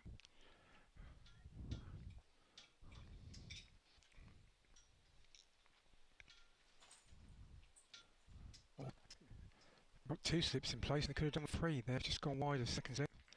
That's a good ball for Davis. Finding. I think there's an interesting little match-up here. I might be wrong, but I think Freya Davis and Gillia Griffith are both law graduates.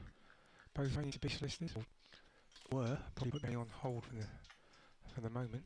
I'm really she's pivoted and stopped putting us to shame with all their achievements. One minute they're a lawyer, next minute they're just playing professional. Yeah, they're just talented, aren't they? Freya, but that's it. Cordelia well above it.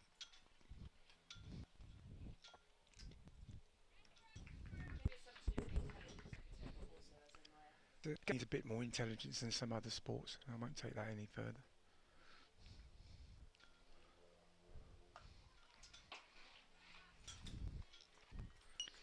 So, How do you go about this run chase?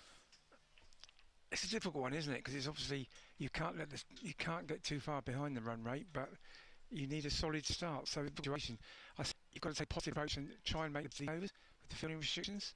You've got to lose a wicket or 2, I think. It is. I mean, I'm guessing that the Stars are going to bowl 30 overs spin at least, having seen what happens. Stars has bowled 30 overs of spin, plus Kelly Castle bowling a lot of slower balls. So they've worked it out. The wicket, I'm sure, both sides have, and we'll see a diet of spin bowling in this innings. But not for the moment. We've got Alexa Stonehouse opening up the other over bowler. Kent.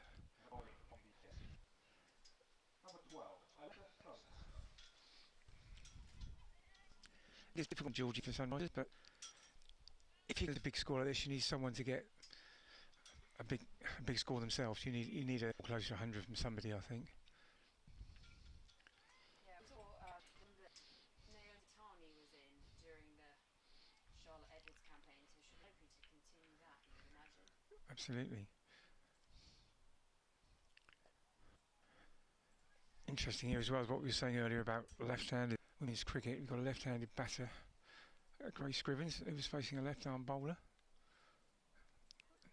Titani, of course, left-hand batter as well. So there are. It's probably a bit old-fashioned, outdated now, but a lot of girls came to cricket going back 20 years at least from hockey. And you can't play hockey left-handed, so you have to play right-handed at hockey. And there's a feeling that a lot of people came over and automatically batted right-handed because of that. But of course, times have moved on now, and a lot of girls play cricket at school as well. So I don't know if that still holds, but for one reason or another, there's not very many left-handed batters in women's cricket. Why is that last ball so No, clear? that could be only carrying. Also, I mean, I think the choice was allowed to hand in left-hand chair so that you couldn't right left-handed. I know that she might. So maybe they're not allowed to play. We're not allowed to bat left-handed either. As I say, we have got one left-hander at Chris at the moment, Reskins. Equated ideas of not being allowed to play left-handed. Absolutely. That's in the air and just wide of a diving Eilish Cranstone. Not far off that one. She leapt on and it It's a very fielded she was given a task by her dad to stop the ball going over the boundary, and he feeding balls to her and she was diving away.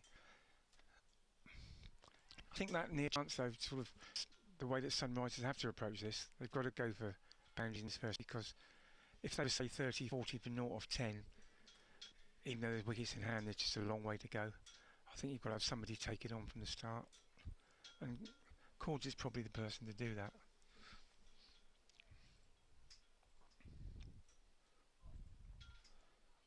Another wide. She's struggling line.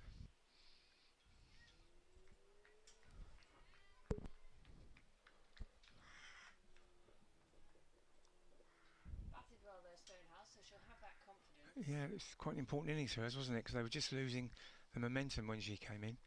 Her and Capsy turned it round a bit, really. That's much. Finishes the over well. So 2 overs into the reply.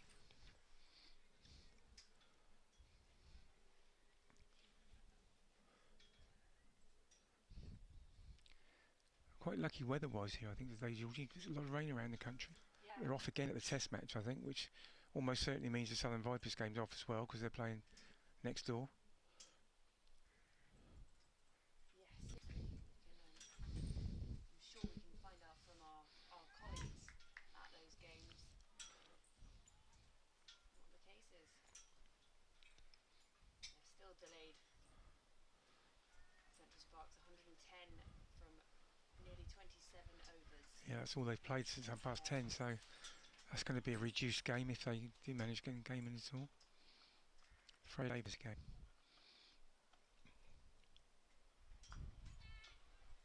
Plays the back foot by Grace Scrivens. Fred Davis got a very upright run as she approaches. Yeah, she uses her height to the full. She's quite a tall girl. She's one of those players that's just on the fringe of international cricket, isn't she? She's always seems to be in the squad, doesn't always finally get in the final 11, Yeah. but it's certainly better to be that close to it than not at all. I think that's what's so great with this tournament as well, that there is that chance that you can easily come back to domestic but then still be in that side. So it's not Yeah. just, oh, she signed up for England, she'll just carry drinks all summer, don't really get much play. You know, she was the test match team down in Tom this week and back opening the bowling. Be interested to see what happens when the international one-dayers start. A lot of these girls will be off with that England squad for that. Might not play the full programme of this competition. Very short. Well, the squad was announced today. I didn't know that. England staff were mentioned earlier because as Davidson have had a call up to the white ball To the squad one, now. okay. So that's very exciting. So stars that will be involved in that, we've got ADR and Sophia Dunkley. So they'll both be Okay, around and about. but not Freya. No.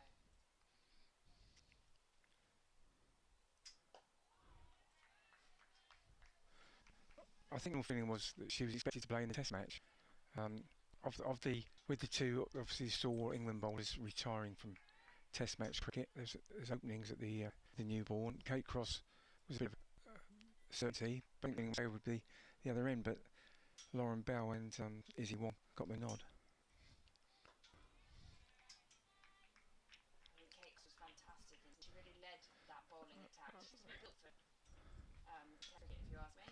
She's sort of reinvented for the last 2 or 3 years, hasn't she? She got into the England side at quite an early age, and then there was a few barren years at international level, and then she's come back, as you say, leading the sack.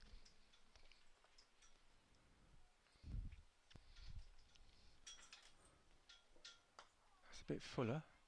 She's taking on, that could be out. I think that was gone if it hit. Certainly from the reactions of the players.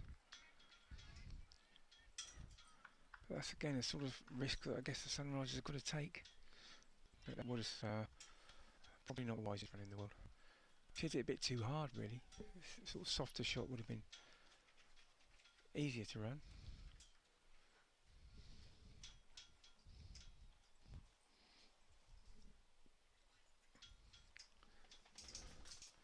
Little Tough has made his return. Yeah, I thought he was excited to see, but actually I think he just wants to come to my sandwich. Oh, yeah. Where are you off to, mate? He just wants to get front row view of the cricket. Comes in, left arm over. Ignite that high elbow there from Griffiths. Got that, you know, the high elbow they always mention. It looks so good. It does, yeah. Textbook. It is classic. It's a rarity a little bit now in cricket, men's and women's. One, there's so many unorthodox players, and when you see someone who plays at the MCC coaching man a little bit more, it's nice to see. Should come back for 2, I'd have thought, but no, they haven't again.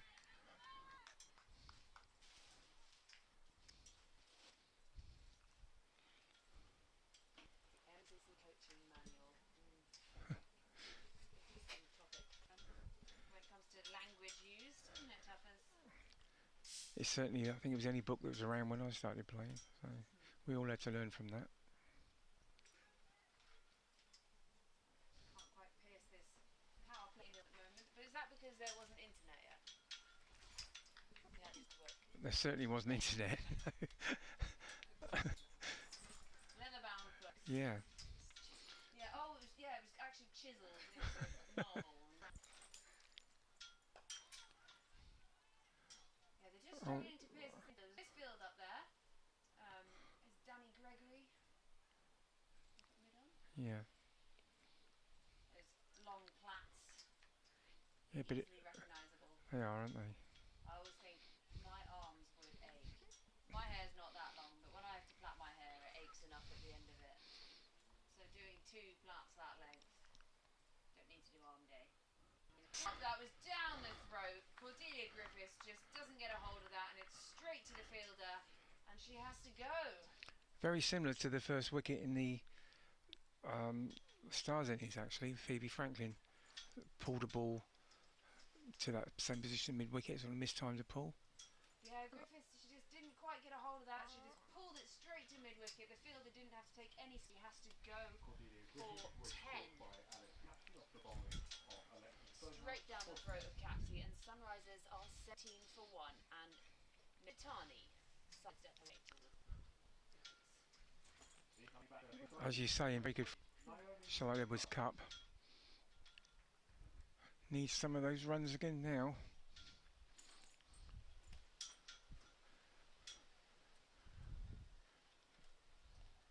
And we're now going to unusual from what we're seeing to left-handed batters. Creep. I don't know what you're talking about. All the batters on the pitch are left-handed. They are. We're trying not to blow away. You saw what was happening in Gaul the other day, in the Australian Test match. Yeah. The roof had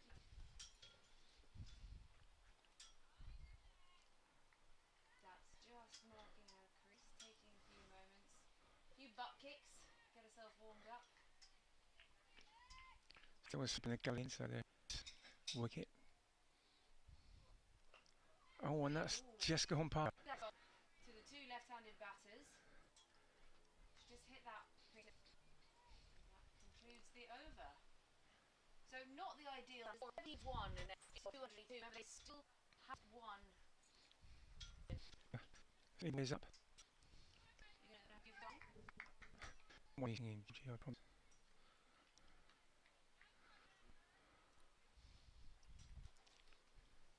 Freya Davis still from this end. The Beckenham end.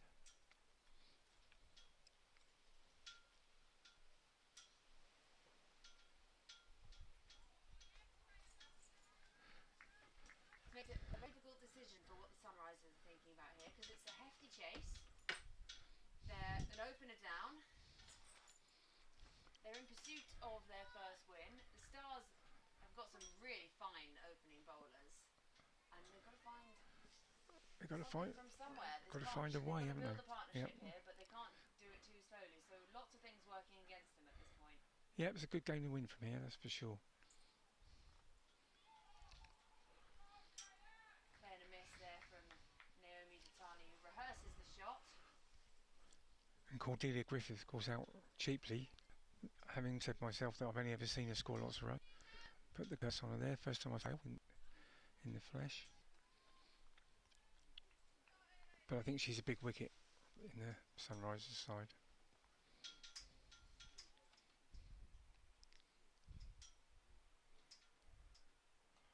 Oh, good Yorker. Bowling well here, Freya Davis, as you'd expect.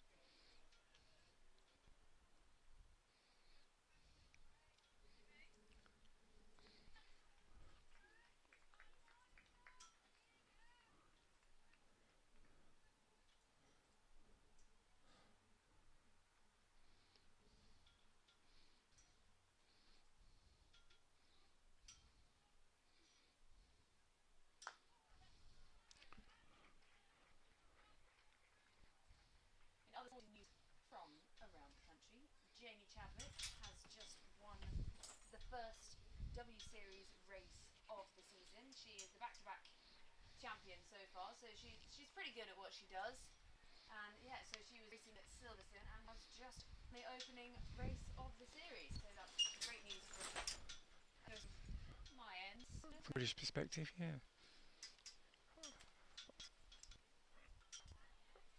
There's been some not so good results for British sport today. I think. Yeah, I'm talking British women's sport right now. Okay. Although there was a loss for Katie Boyle. I'll say that one. Yeah. 6-1, 6-1, but she did well to reach the third at Wimbledon this She did. year. And also the person she was playing is Harmony Town is absolutely flying. We saw her defeat Serena Williams earlier on in the series. But we're back to women's cricket and Freya Kemp with the ball. Tall, bounding in, leaning back her delivery, and it's just defended by Datani. It's the end of the over. Sunrisers 22 for 1 after 5 overs.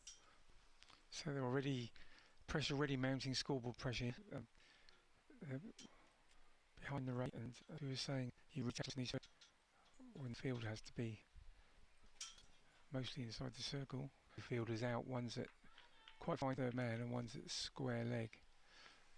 There's gully in place, as you'd expect really at this stage.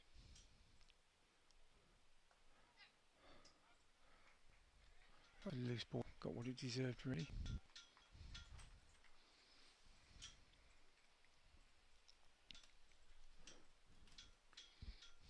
I have a really fun fact for you in a minute. I was just checking that I had my facts. I'll bring it to you at the end of the over. It's about umpires. I know. Well, that knocks him all right. We'll look forward to that.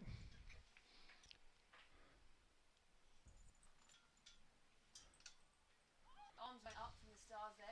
They thought she might have just got a nick on that one as it brushed past it and went through to Whipper. Yeah, strange ball, that just straight in like a tennis ball bounce through. Just an even bounce most of the time.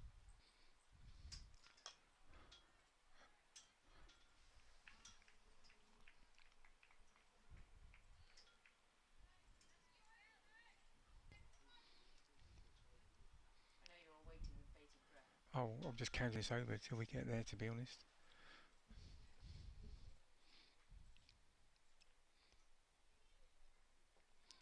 Ever tried your hand at umpiring? I have, yes. I'm terrible. I just get distracted. Or I start shouting. I'll be bossy. I can't stand still for that long either.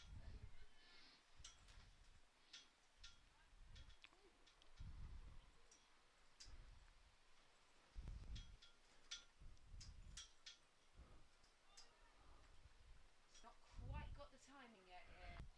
Scriven's played into the ground on the onside. Yeah, as you say, that's very good.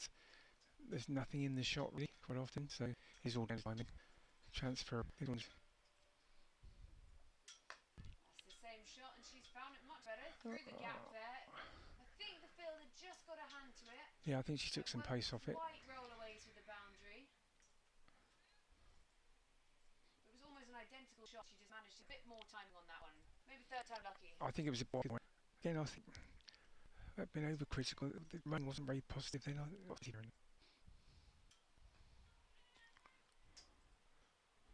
Much away in there, so over to Georgia. So today, cricket history is being made. The first husband and wife umpires to officiate together a professional ECB fixture. So Naeem, Ashraf and Jaim make history today during the Rachael Heyhoe Flint Trophy as umpires debut. Excellent. Isn't that nice?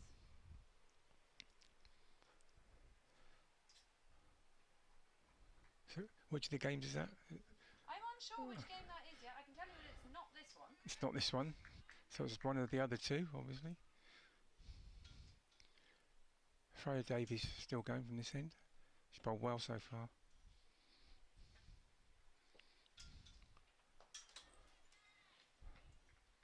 Titani just holds the pose at the end of that defensive shot. Often steps away from the crease after every shot, sort of resets herself. Yes. Everyone does their thing. Some of them Yep. adjust their gloves. She steps away, has a little squat. Just a part of your setup, isn't it? It's like David Warner, the Australian, takes his gloves off between every ball, doesn't he?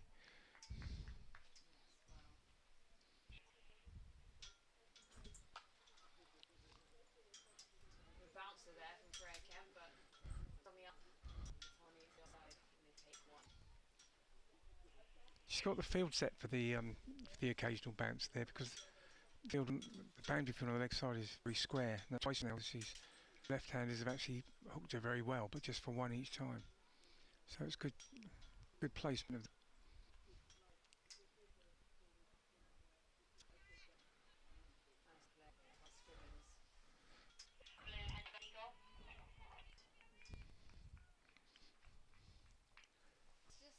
Think about accelerating a bit here. Yep, they do. Sunrises is getting a bit turned and the run rate is going to start ramping up and get ahead of them. And joining us briefly for a hug is Alice Davison Richards. Apparently I'm naming my next dog after you. Are you? Yeah, it's a bit of a mouthful to shout in the park, Yeah, but no, don't. You sound like a different. massive congratulations from all of us on all of your achievements. Fantastic. And you can say to Little hello to Little Toughest down here. Nice to have you back in the southeast fold. Have you missed it? Yeah, always listening. She says, not enough microphones to throw one on her at this moment. I was expecting to see you bring it, Alice. Do you want a cup of tea? I'll bring No, I meant that your tipple of choice. I've just had one. They handed on you in the test match when we won the biggest mug of tea that we'd ever seen. Yeah, no, I love a sports app. Obviously, how to get my blue cheese selfie before she gets famous with me. That's up. Yeah, congratulations on the announcement to be back with the white ball team as well. So, exciting times in the world of ADR. Very busy. Very busy, very exciting. So it's nice coming home. Now coming home to Southeast Stars, she says, and done well today. Yeah, no, they really well. It's just hopefully another wonderful. I think there's going to be quite a lot of spinning here, Alice. Free spinner's probably going to bowl a lot of the overs. Based on the first inning when. If anything, Yeah. control the innings. But yeah, on a day like this, you're not going to get too much swing. So the wise words of Alice. Sunny day like this, not going to get too much swing. Probably employ the spinners. Nice hard ball at the moment. Get some wickets early. Keep the seamers fresh. Keep the seam Short spell. short quick spell. There you go. I must admit, I'm never told everything. I don't know who this Alice we're talking about is. when you said just now to us, oh, congratulations on being in the one-day squad, from the look on her face, I suddenly thought she hadn't been told yet. You just. Oh, no, I've got my direct line to the they tell me before they tell the player. Oh, she knew about it yesterday. Well, I didn't. Had you been playing, I expect you'd have got the call, Georgie.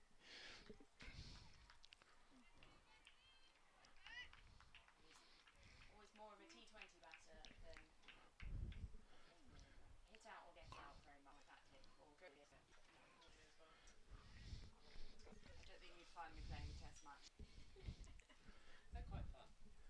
I mean, I would look nice and tanned in whites. Yeah, I don't. But I do like the whites. It's not often you wear, is it? No, I was actually using them for practice at the start of the year. White's for time practice at the start of the year, but I imagine they've been through Daz wash now. You know, pristine. They aren't washed. Yeah, probably not. I don't know. We're never going to get a day.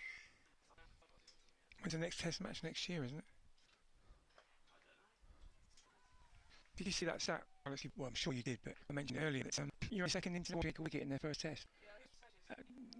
Yeah, G Grace. I also had no idea. G Grace, the other one, in 1880 or something. I wasn't covering that. That's just it. Cover and it's got a dirty pot going on from us out there. Well, there's another record that ADR holds. For those interested in Sheffield Hursley Park, thought I'd get a mention for Hursley in there. He scored 163 playing in white at Hursley a few years ago. I do remember that. Looks away. Looks like we're going for back-to-back boundary here. Sunrise is just. So just ADR is exiting stage left. Let's have her around and about. Sorry if you couldn't know what she was saying. A lot of wires and not many microphones to have. Three of us in it. She came in. For the test team, and hopefully more tests to come. score now 39. We're having a change of bowling at the Beckenham end. And PBO and the batting. Bowler medium pace. I'm sure normally the keeper stands up to her, but maybe it's a tactical thing. Got a very fine third man and deep square leg as the two boundary riders.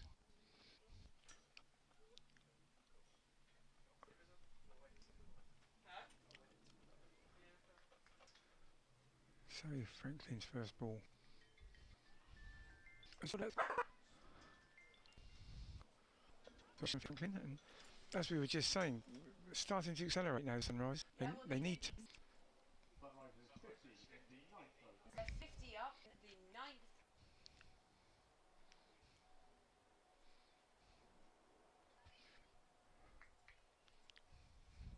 Once again, as you said earlier, Georgie just You put that picture in the MCC coaching book. they didn't have photos back then when I well, started. I'm But sure someone could sketch.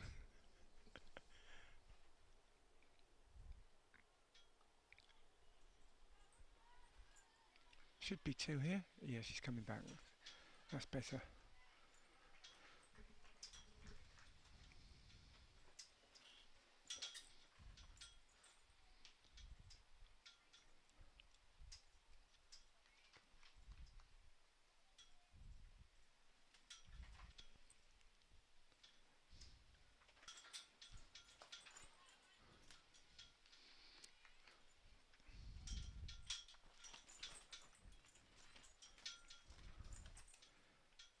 I think to manage to get sort of leg side of the ball, and movement is. You see a lot of players sort of just not do that and try and get leg side of the ball. I think not the best angle.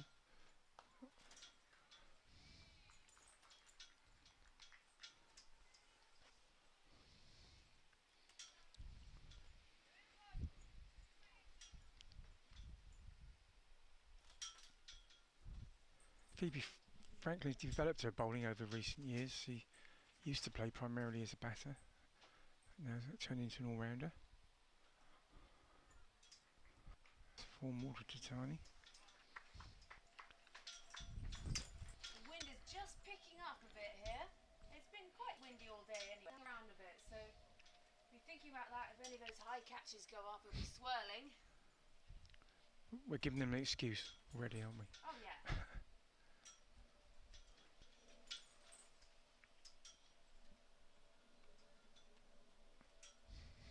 So the young girl down to our right is finally taking a break. So you can't see She her must be with tired. a bat, a ball or a football in hand at this moment. Back from the 50th. Number 18, Eva Gray. So Eva Gray Another seamer. will be bowling from the city end.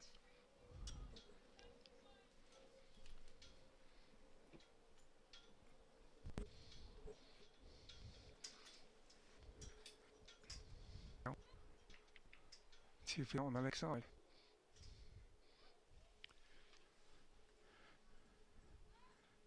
Not really bowling to field on that wide of off stump. Gets the bat on it, Gray scribbling through the offside. There's no protection out there.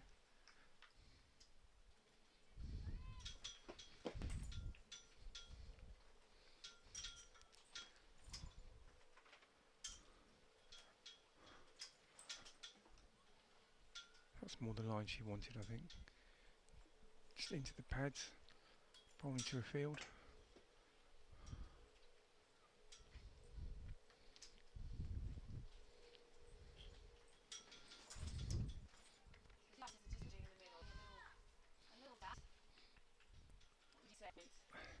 I think she's probably, as a new bowler, I think Grace just probably pointed out something to Naomi that she's seen her hand or something like that. I'm guessing a lot of these girls have played each other quite a bit, but she might not be too familiar with the bowler, so I think that's what Grace would have been saying. It was more of a strategic challenge between overs.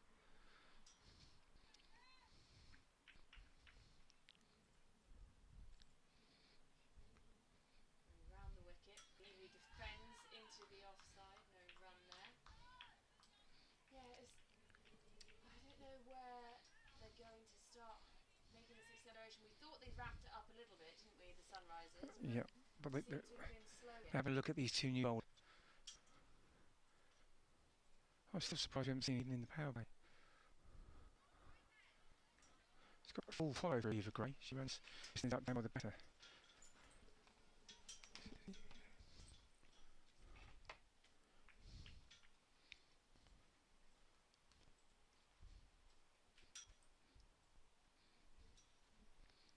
Two to come in the over. Played into the offside. Tiny, they've run one. Wrong, that's final ball, and I'll be departing to make room for the Craig lady. Her debate Scotch egg eating option. At the same time, Georgie, try and give some insight into cricket and bring other knowledge. But I've just checked Twitter, and it seems the Scotch egg debate is the one that's. I haven't had anyone agree with my method yet, but then I have other alternatives. But there you go. But you become a dog lady today. I have become a dog lady. Yes, from the Gemma's can tough us for a lap. So the end of the power play. Stars can spread the field a bit. They haven't too much. I think there's some things they can squeeze on.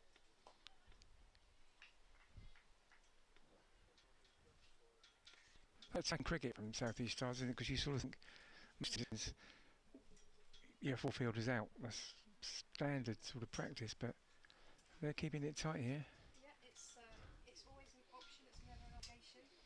Obviously, in this format, it's often taken to put as maximum number of fielders out. But like you say, I have put a third out now. I was saying that. and that's fixture or time one of the fielders to come through for a single. So yeah, they've got the 3 out. Just 3, or is there one going here? No, there's 3, yeah. 6 in the ring. So for the left-hander, they've got a 3rd man, deep mid-wicket. Long leg. Can't see the long leg. Yeah, there is one. Oh, the umpire, yeah. Yep. It's a nice ground, this, isn't it? In lots of ways. It's the sort of ground that county cricket used to be played on a lot. I know they still play county games here, but going back in the day, whenever that was exactly.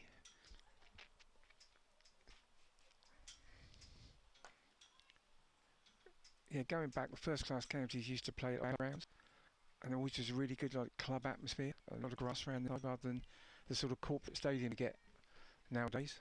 It's got a nice relaxed feel, hasn't it? It has.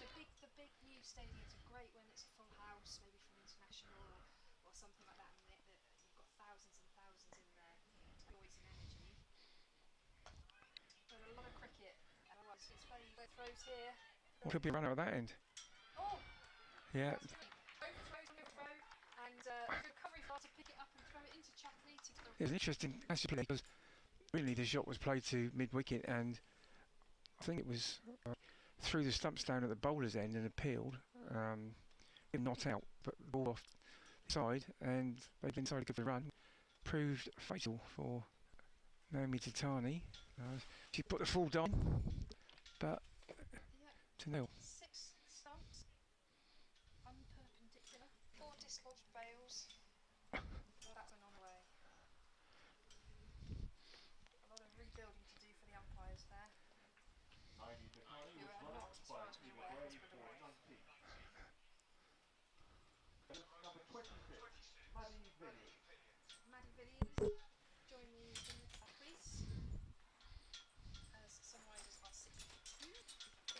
And it is, of course, been set up in recent years. Yes, we were doing quite well a few years ago, and then we'll sort of see it. But there's obviously a lot more competition these days with this Yeah. this regional level and also the 100 sort of beneath that international stage. So as the competition's hotted up, we've seen some new faces in the England Academy set up. I guess that Charlie Dean has probably taken her place as an off-spinner in the side. Charlie Dean had a very good Ashes series. Didn't play in the test just finished, but still very much part of it.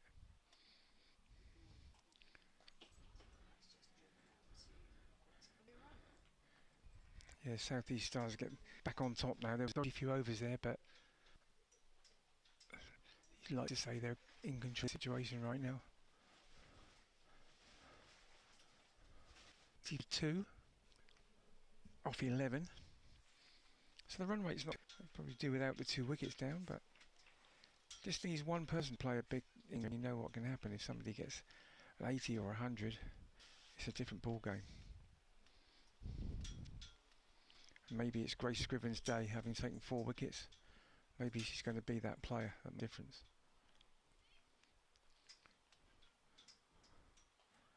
Round the wicket again from Gray. It has been Titani that's been scoring most of the runs for the Sunrise. Someone else is going to need to step into those shoes. Grace Scriven's had a few scores in 6 and a couple of 20s, and Kelly Castle was 40 not out in one game. There's a few batters with some runs behind them this season, but like you say, Scriven needs to place caps he did in the first innings.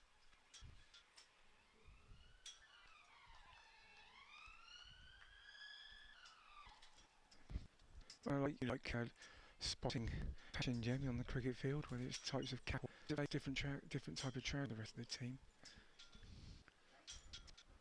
Yeah. She got the new ones. Has she got new ones and nobody else got them? Yeah. Or? Is she trialing the new ones, or has she got last season's this season? Has a full red stripe going tip to toe, whereas the others have just got a little bit of red.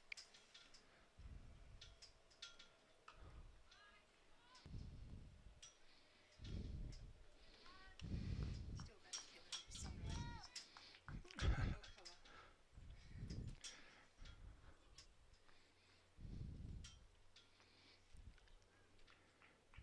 Yeah, they've really got to turn the new into company has got no chance. That'd be 2. Everyone's actually been blind there. I think all day the running hasn't been great, and there's been lots of ones I thought could have been turned into 2s and 2s into 3s. So I also said it's a lot easier here.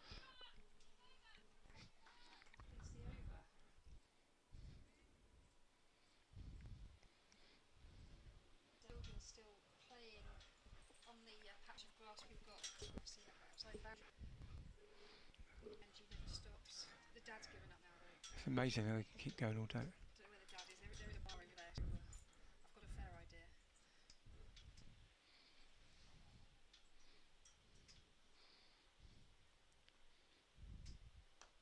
There he was, and that's just pushed onto no run.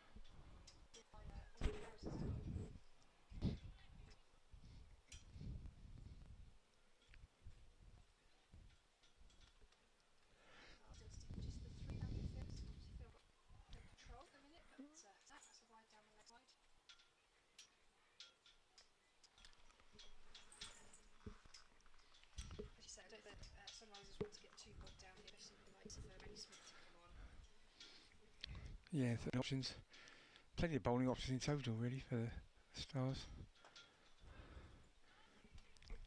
I think the South East Stars playing this very well because they're,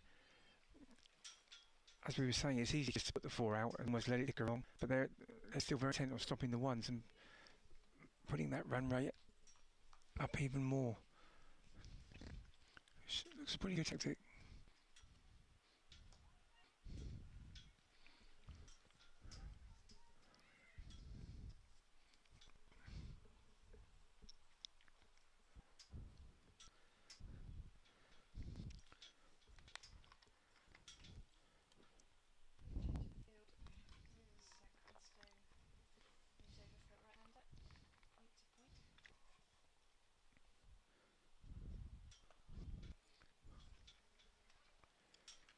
Just letting it build up too much now, I think.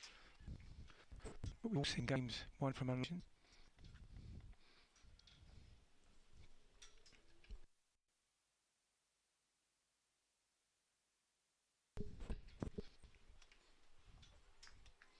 Otherwise.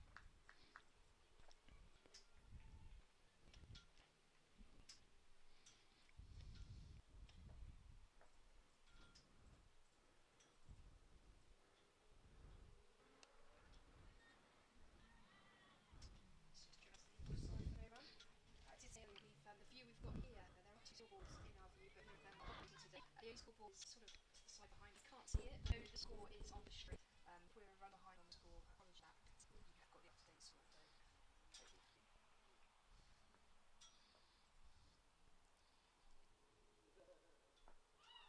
Slower. Floats it up and stayed Walker sort of late. They've got to come back to grab off Chapley, and that ends the over. It's a good over from Gray, and a tight over from the Stars. Restricting Sunrise further as they are 62 off 13. Sorry, FIFA is the bowler.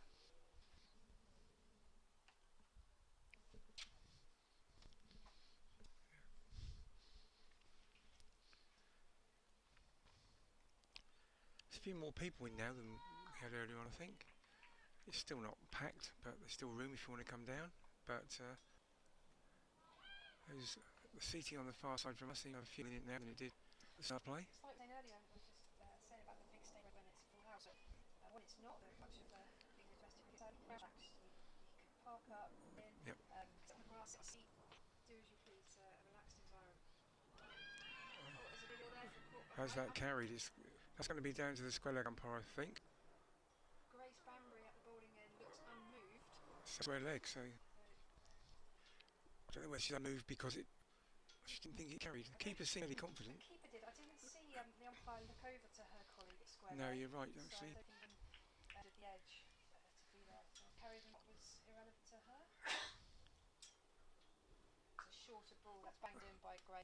It's given the cheapness of one bounce four, absolutely smashed through your leg side. That was a bit of an angry ball. Yeah.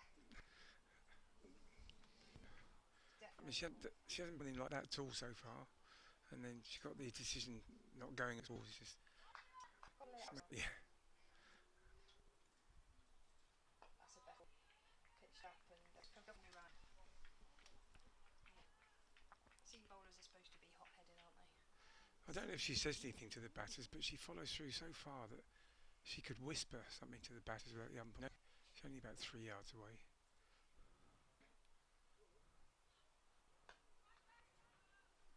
It's like it's not a sort of natural for it. It's almost like she wants to get down that end.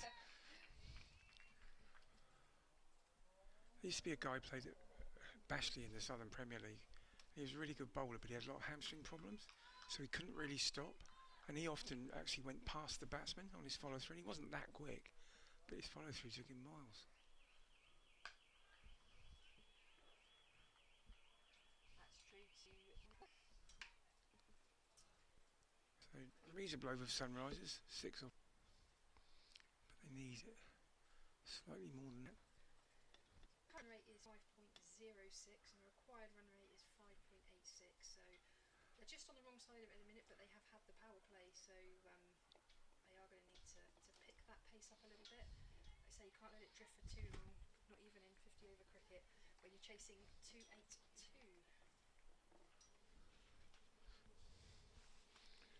It's Phoebe Franklin again.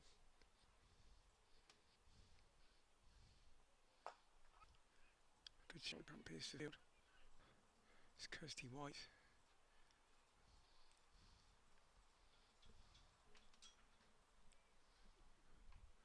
She was Bryony Smith.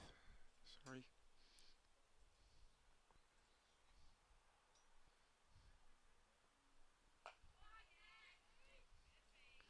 That's Kirsty White.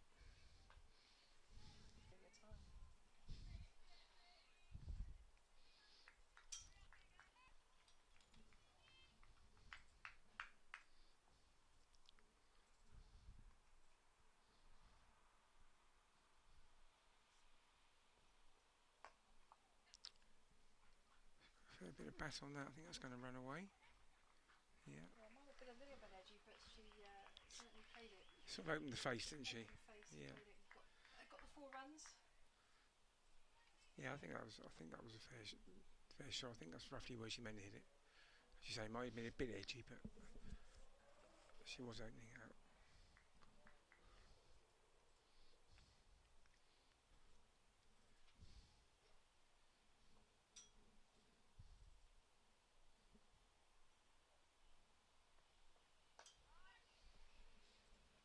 Nicely played, just tucked onto the leg side for a single.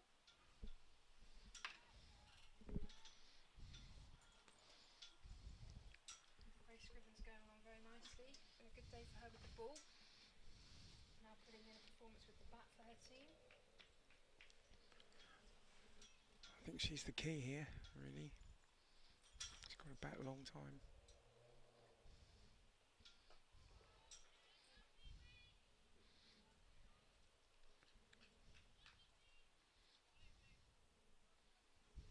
There's definitely a feeling of Stars being on top in a minute. He's very much in control of his game, obviously under the captaincy of Bryony Smith. It's sort of like they've come up with a plan and they're sticking to it. Yep.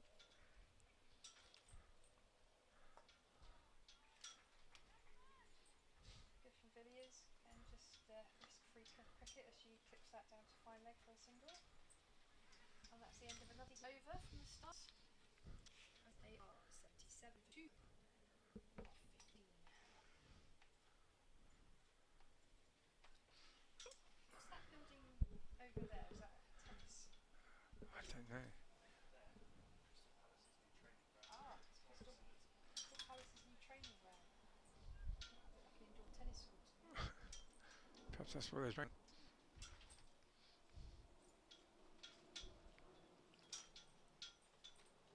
the locals here would be Crystal Palace fans. That's their team of choice. Rather than Charlton, yep.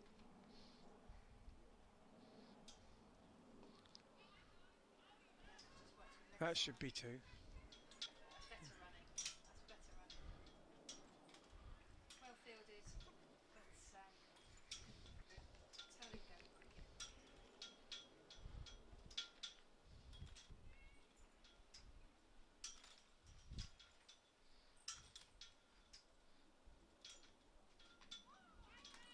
Oh, nearly played on. My eyes followed where I thought that was going. I looked down to deep square leg, but just got a little bit caught up in that.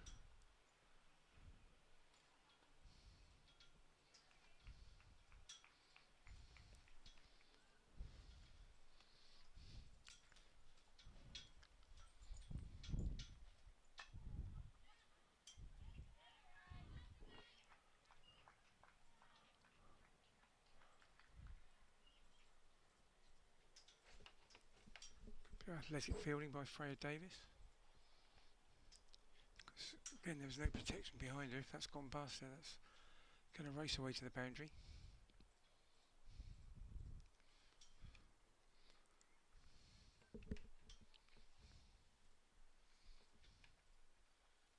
Oh, that's missed everything, or did she get a ledge on that? We'll see from the umpire.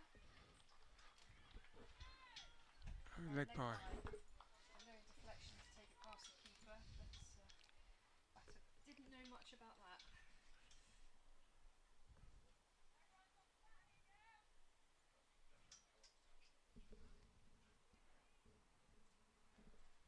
Why do footballers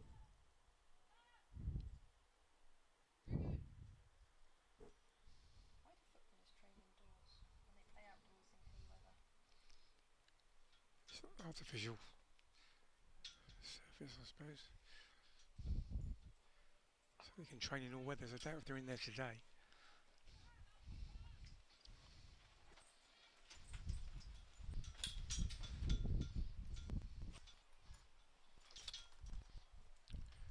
Going through another little bit of a quiet spell here. Just need to get a boundary every over to keep pace.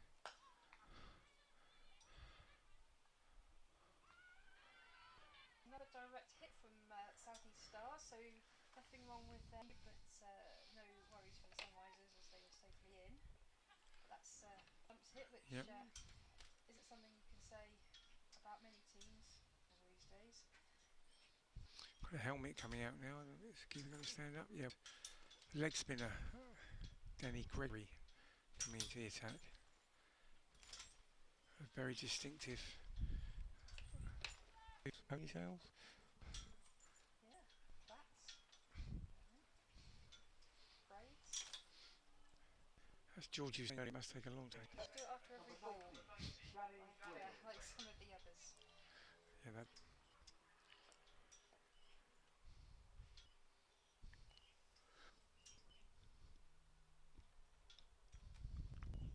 Short, just allow players to step back Bit of a loosener. and hit that through. We saw the Sunrisers leg spinner Maxud bowl her 10 overs from this end earlier, and she went for 40 something off her 10. So see if we can match or better that. Fair match up.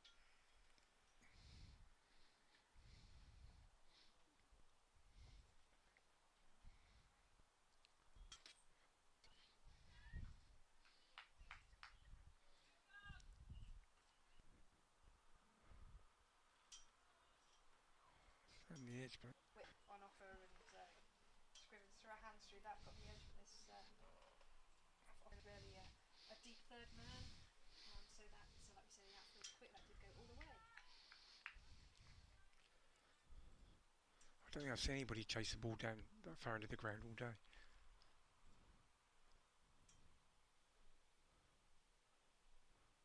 Short again.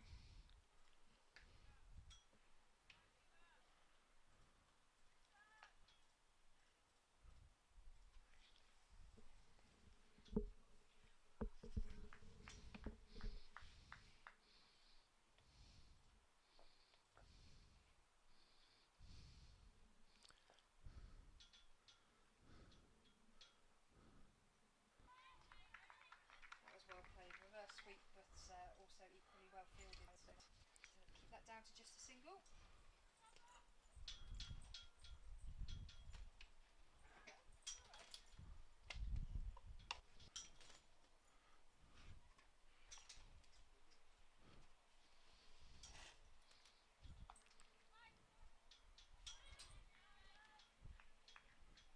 I don't know if that took a nasty bounce or something, but it crouched in a bit. That's a tidy first over from Franklin. Obviously there was the 4, but that was a genuine edge, so they won't be too concerned about that at the minute. Keep you updated with the other scores in this competition. Western Storm got 255 for 9 in their innings earlier, and Lightning in reply to that of 40 for 3 off 11 overs. And Central Sparks Southern Vipers game, they've had a bit of rain delay, so they're a little bit further behind, but they're back out now. And Central Sparks still batting in the first innings are 138 for 5 off 31. Got spin at both ends here now with Bryony Smith bringing herself into the attack.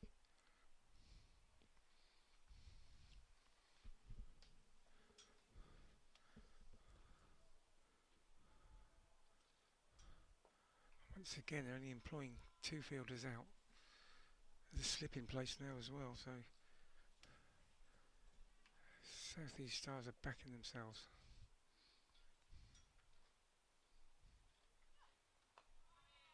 It's actually quite an interesting field. So they've only got 2 out, and those 2 are square of the wicket either side, Yeah. which is the biggest boundary here.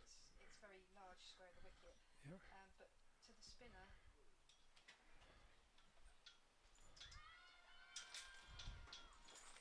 peel there, but umpire Banbury unmoved again. But yeah, nothing straight, which is a relatively short boundary. The spinner's not protecting that down the ground, so inviting the batters to come down and drive. But it also means that the spinner's got a ball sort of back of her length a little bit, isn't it? Because otherwise that's going to happen. What's just happened? Well, predicted, Jem. And that's gone for 6. It's gone the whole way. That was a great shot from Scrivens. Yeah, as I say, there's no protection there. Relatively short boundary, and yeah, that was 2 for. Allowed her to move her feet. Scrivens 5th though, 4 wickets and 50 to boot, and she's still there with plenty of overs to go. So what a day she's having. Her dad's here, so we know he'll be very pleased. The other members as well.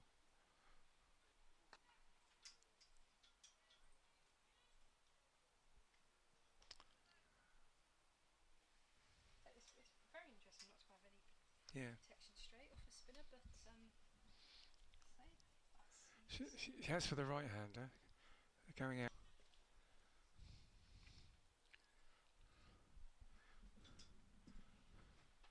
So it's interesting, a much more defensive field for the newer batter than for the estate opener.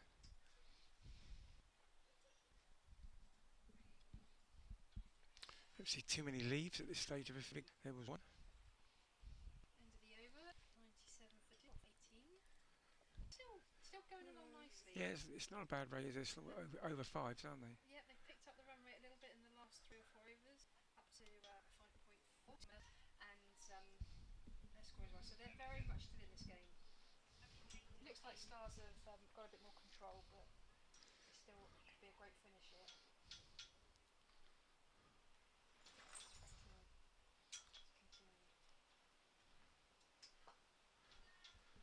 That's better from Danny Gregory. Just a bit short in the first over, but better length there. Leg spinners, they tend to bowl their first over fairly quickly to get into it and then take the pace off a little bit later on. And that's a good length then. I predict one of these balls is going for 4 or 6 over long on. Yeah, as with Bryony Smith, there's no protection there for Grace Scrivens. They're almost inviting her to do it. Maybe there's a plan they're working to. That's a good shot. We were saying earlier some shots spent with conviction, but that one just the field there feels much squarer. Just allowed but she needed on to get it to the rope, and that Sunrise is 100.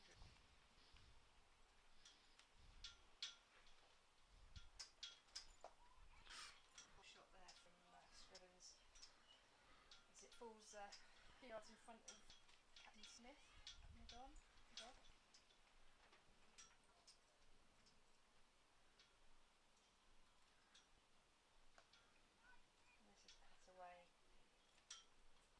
Stopped at point and picked up by Alexa Stonehouse.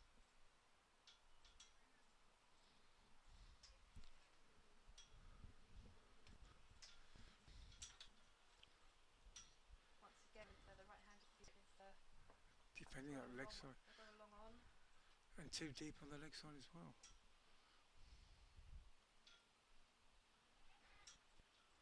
Oh, well fielded. I don't know who that is. Is that Ailish. Stone? She read that. She was much squarer at point as where she set the bowlers coming in, but she saw Maddie Villiers turn her hands out over, go for that reverse, and she actually followed it, and that head start enabled her to get to the ball to cut that off. So that was well read by Ailish Cranston. Good cricket. Reminds me of that set where she read the situation and got herself to take that incredible catch down the leg side, well down the offside, sorry, off a reverse sweep. A little bit of tension for Ailish Cranston there. I don't know if she hurt herself on that dive on the last ball. Seems right. And Bryony Smith again.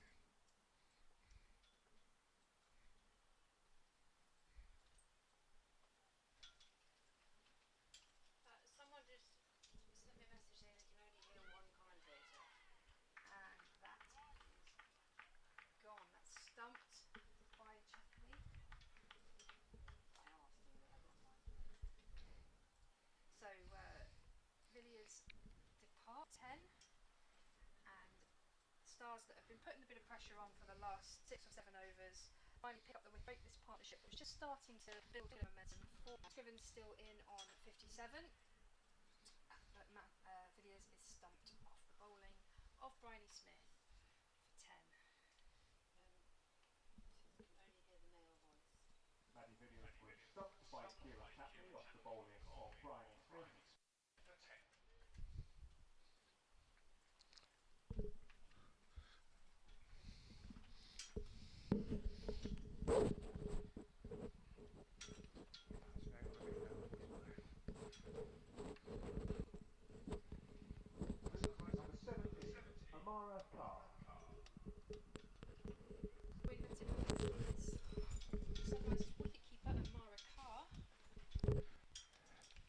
Yeah, there's still a lot to do for the Sunrisers. Grace Scrivens remains the key, holding these innings together. But she does need some support from the other end.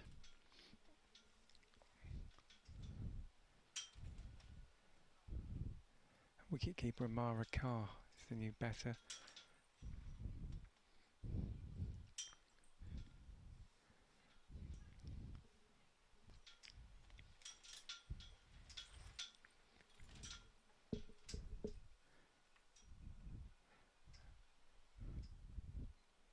A slip back in now. That's quite a quick from Bryony Smith. I don't think she's trying to turn that much. So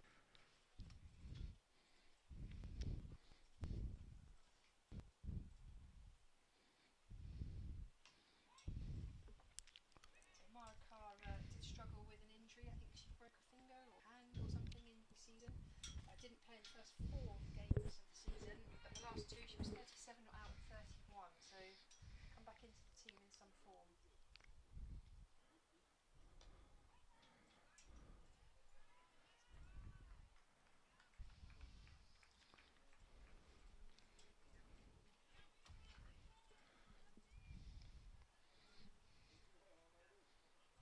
Good for Smith.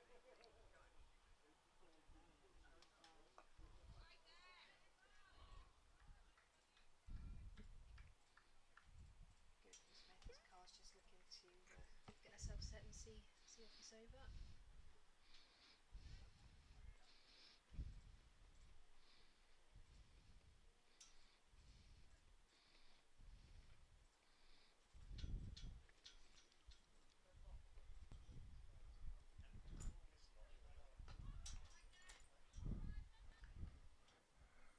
That's a wicket made, I think. Welcome back, Geordie. Geordie's back in town. Yeah, going along a little bit silly here, these Sunrisers. They need to ramp this one up a bit. I thought it was... Oh, I'm caught on your armpit. Thank you. Oh, no. Wires everywhere in a wireless world. Playing there for White, and the ball's just going to win there. It does still travel quickly over. No, if you can. I was told that this might through, so I'm talking as if no one's listening. I can't hear you. If you had me or just Jem, then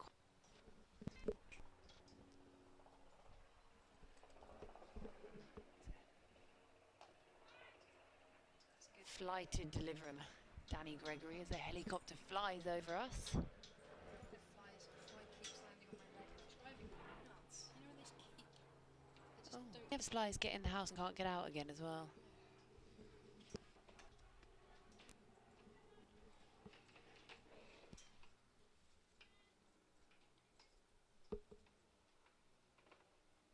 Discussion going on here between Captain Bryony Smith and her bowler Danny Gregory with those long plaits down her back covering her number 19, but we don't need numbers or names when we can recognise by hairstyles.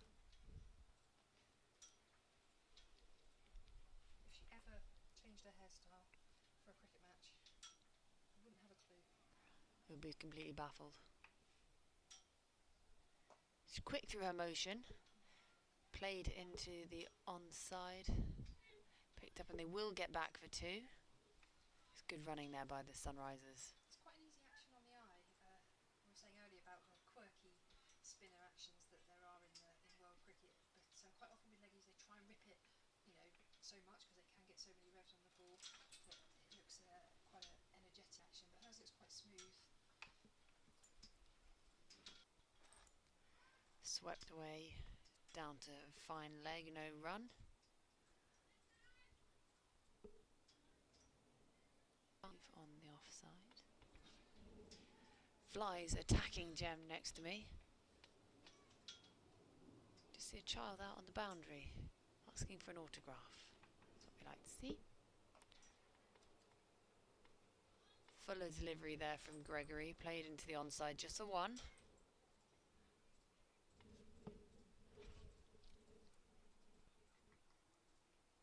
Fielded out there by Eva Gray, who runs back. Photograph.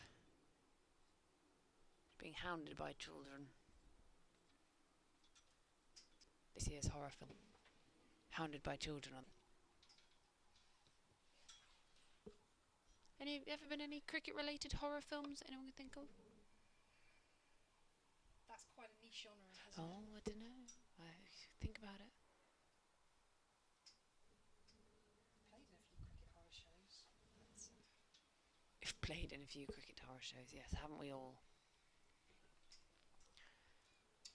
It's funny though, talk about cricket horror stories. I have a recurring nightmare. It's not particularly scary at all. It's more of a panic than a fear. And I didn't realise, but apparently a lot of top players have the same one, so I'll take that. And it's that I can't get my pads on. Oh. You know, I'm next into bat and my hands are shit. I can't do the straps up. And apparently, Flighted delivery, Fuller through the covers, lovely strike there. That's rolled away from me. Three fielders in pursuit, but none of them can get, and that's really nice. Back here from these two. Scrivens and Carr just ramping things up a bit. It needed to happen. yeah, it's a common nightmare of batsmen far superior to me, such as Marcus Trescothick. So I liken myself to him. That's as close as I get. Played into the offside, no run there for Mara Carr. I went to a women's cricket celebration day at Lord's earlier on this year. Were you there also? Oh, lovely. Oh, little did we know. Anyway, it was nice to see Amara there and hear all about her journey, but also the professionalisation of the women's game and what it means to have these contracts and how that's improved the game, the performances, the training, basically every single aspect of it. Yeah, and on the other side, there was obviously a talk about the history of the women's game, and obviously there's a lot of history at Lord's in general. And I thought it was quite nice that there we were, loads of women in the long room, which is not something the gentlemen of the past would have thought, but being served tea by men. Oh, I did get very nervous about what to wear though. Did you? Played into the onside. What did you go for? Down to fine leg. I didn't really think about it. I wore a shirt and then sort of sleeveless jumper thing. And once I left the house, I was actually kind of dressed to play cricket. It was sort of like cricket jumper thing, which was really actually not intentional, but quite embarrassing. Go for cricket talking. You know what? You never know when you might be selected. You never know. Yeah, it was a great day though, that, and hearing all the history, some very funny stories about things Rachael Heyhoe Flint has said and got up to, and I remember the gate being revealed. I'm hoping that's at some point this summer. Gregory, low stride at the beginning, speeds up through action, played into the offside, no run there, goes to... She got the trophy named after her, but yeah, lots of, what do they call it, the West Gate? It didn't have a name as such, and like you say, being named the Heyhoe Flint Gate. Well, we know I like to name things after, so I recently wished goodbye to most of the money in my bank account and purchased a car. Enid. After Mrs. Bakewell, indeed. She was texting the other day, and she's hoping to get to Northampton for one of the ODIs, but worried about her knee surgery, being able to drive that far. So I have offered to drive her, but I don't know when I tell her that my car is named after her. Inception. Formidable. She's been playing in the last 10 years, hasn't she? Cricket, sort of, I don't know how long ago now, but certainly in the last decade. I might start calling her Dame Enid, just because. I'm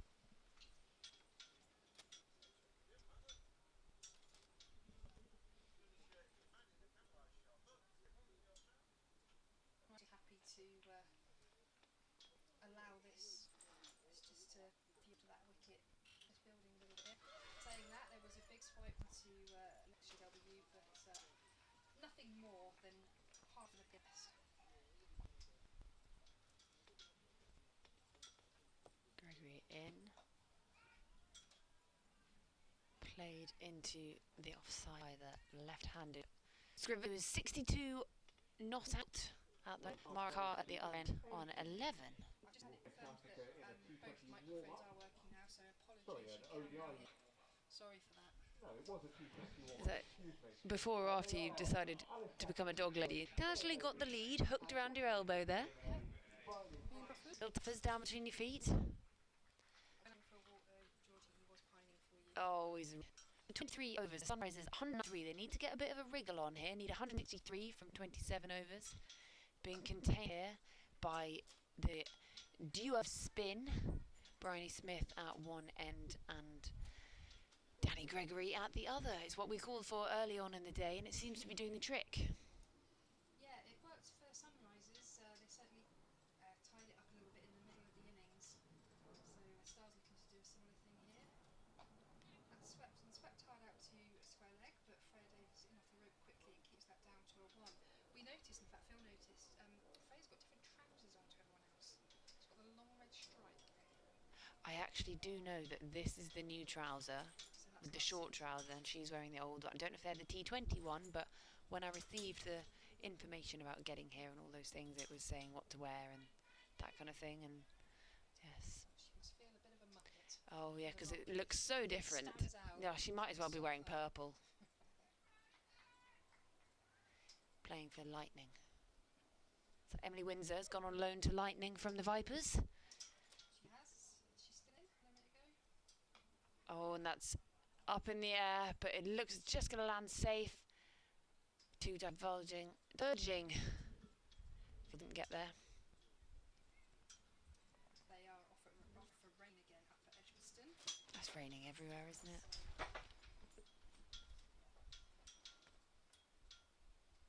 I don't think it's raining at Wimbledon. We have a roof. Liam Brody was in action, as was Heather Watson. And I feel... Oh, Brilling's on in the third set, and Cuckoo off his level. Oh, it's just all go today. I need about 500 screens, and no one for about 12 hours.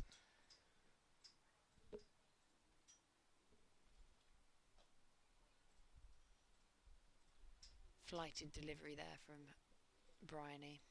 Just played back to her, and that finishes the over. Sunrisers 122 for 3.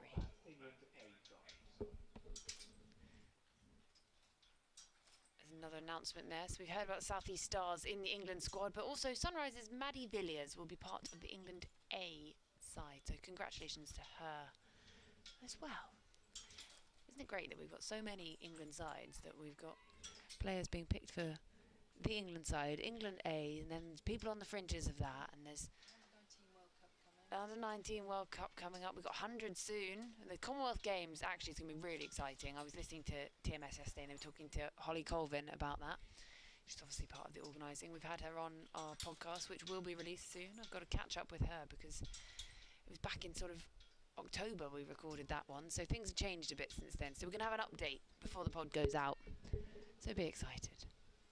When talking of Holly Colvin, when she was very much in the England side, obviously she retired relatively early, age-wise. But when she was in the England side a few years back, and she was getting all those wickets down the track, and that's a big hit from Scrivers, but it might be down the throat. Oh, no, it's dropped. Freya Davies, it was straight to her. She set herself, did everything right except catch the ball. And that could be a big, costly mistake. Yeah, when Scrivens is going nicely, and you'd expect any of these to take that catch, but especially someone who's been training with the England squad should be disappointed with that. yeah, it was a pretty regulation catch, that one. Davies will just have to move on. That's nicely played defensively into the onside there by Amarkar. Yeah, she'll have to just, in the words of my local coach, fix it, flush it, and then another word that begins with F that we can't say on air at this time of day.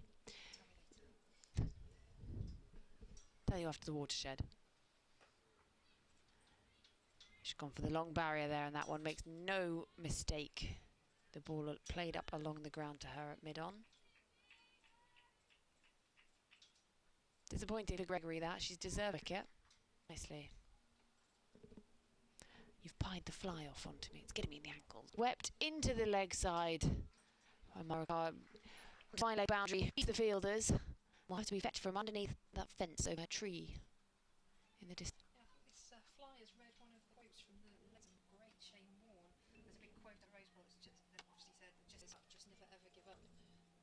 what this fly is doing.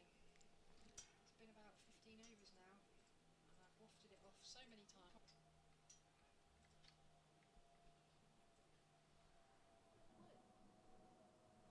Bryony Smith to continue. I've got a fielder back straight for Scrivens. In fact, they've got two, but that's cut away to point Ailish Cranstone, who's been good in there today. Yeah, from having no one down the ground to a long on and a long off now.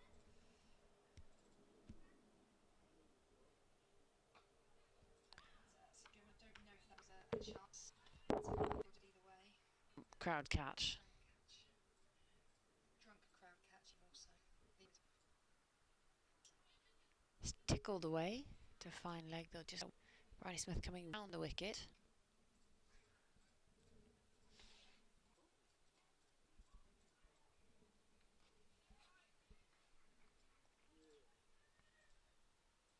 And now come over the wicket. Play it into the covers. Just the one. Need to start dealing in more than ones here, the Sunrisers. Yeah, run rate has just crept off 6.2 minute requirement.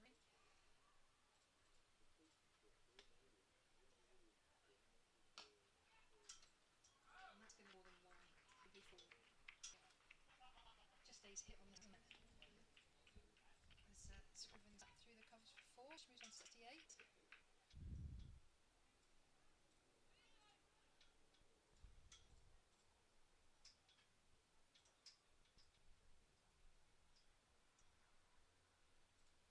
Yeah, been a good day out for Scrivens.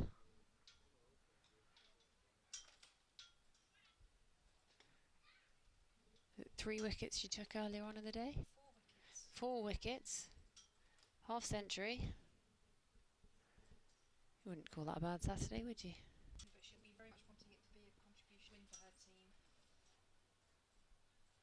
Take cricket's one of those sports where you can have performances, but in fact, when Alison Davidson Richards, not your new dog, the test player, and Phil said about her scoring the highest score ever at Hursley Park club in Hampshire, she scored 167 and her partner scored 100 odd, and that was a losing cause in a 50 over game. So 2 Centurions went home having scored great innings on the losing side. So Scrivens wanting to ensure that her efforts are not in vain, and they do help Sunrisers pick up their first victory in this competition. Looks like Grace Gibbs is coming on to bowl.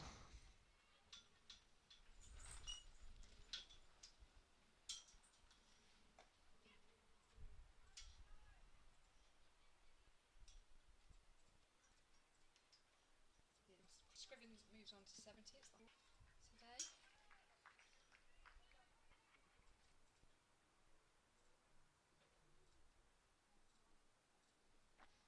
To your Scotch egg. Can't believe there's even a debate. Tendencies, what's the word I'm looking for? How you eat Scotch eggs responses. Some people seem to approve, others not so much. Some are wrong, some are right. With that information, what do you wish? Gibbs right arm over. Played in the ground by Carr, no run. A few years back, wasn't it the advert for the Cadbury cream egg? How do you eat yours? Same question, different. Do you don't cut your Cadbury cream egg into quarters, microwave it, and put brown sauce, do you? Microwave, I'd love to. Give me thought. I'd hold back on the brown sauce then. Wide down the leg side.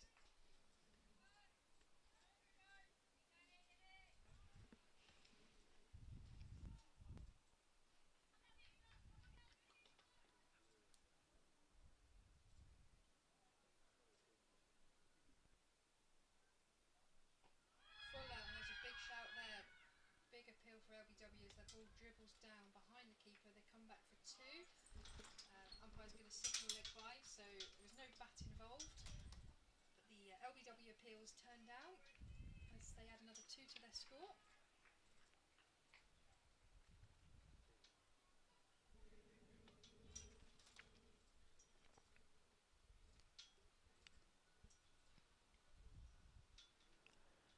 Carr just lets that one go. It's good pace on that from Grace Gibbs.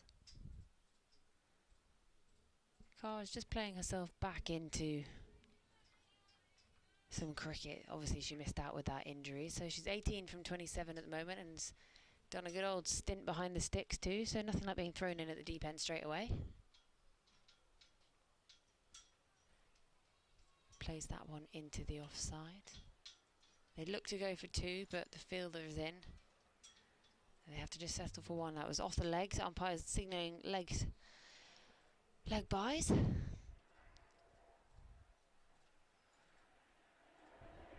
the over. That's 27 overs gone. Sunrisers 143 in pursuit of 282 for victory. It's funny when you watch buzzes and it just says from your mum, "Oh my gosh, the cricket." And I think, oh, she's watching what her daughter's talking about. Oh, no, she's watching the men's test match right now. But England are currently 44 for 3. Not going well. Pope or root out. Pope.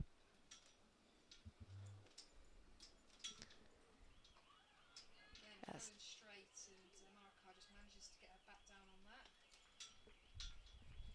Yeah, that's well dug out there by Carr.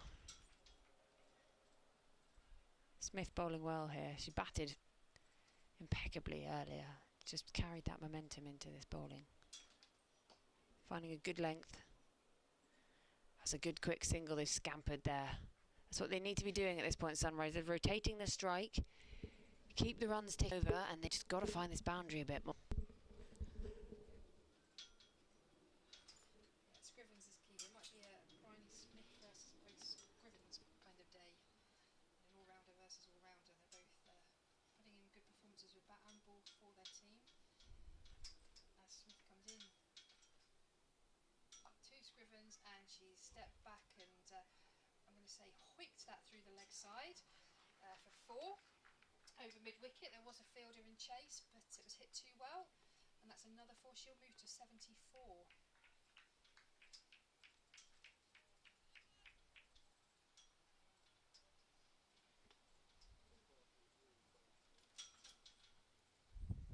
Actually going at just better than on the ball now. 74 off 72.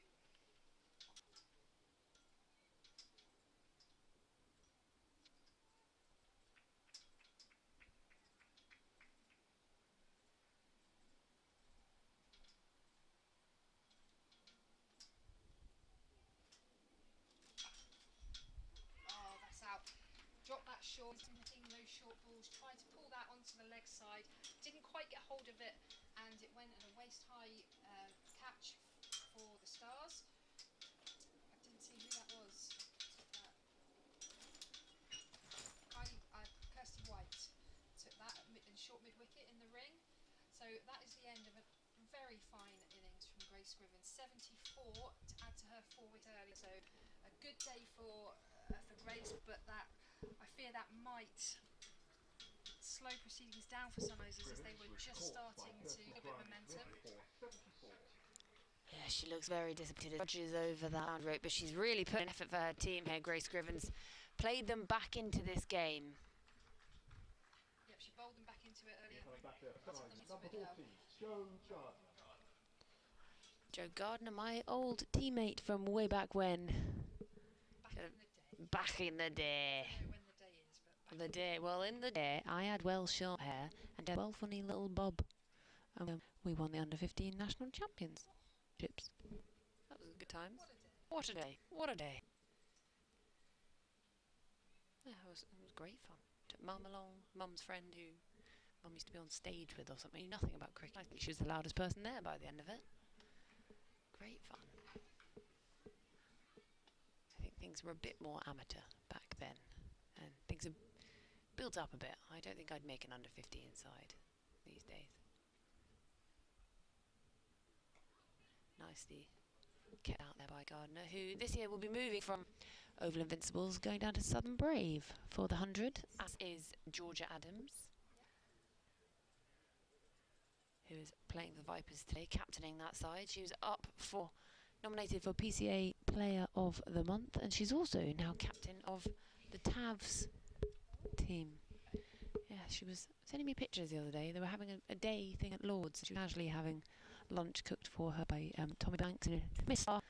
Cooking her the hospitality stuff now, I think, at Lord's in the new stand. Oh, I think he does. He's proper northern. All self-taught. One of those chefs, you know, started off just bumbling around the kitchen and is now Michelin star. Legend. Very good at cricket too. I think he played in a TMS team a couple of years ago, scored a lot of runs.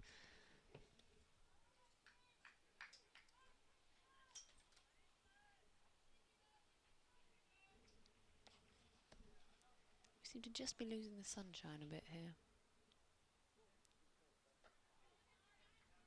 Defensive shot played into the onside by Carr. They scramble through for one.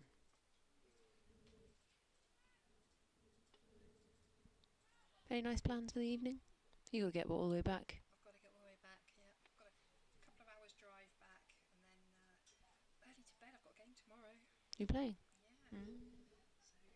So hot cup of cocoa and tucked up nice and there. A nice Horlicks.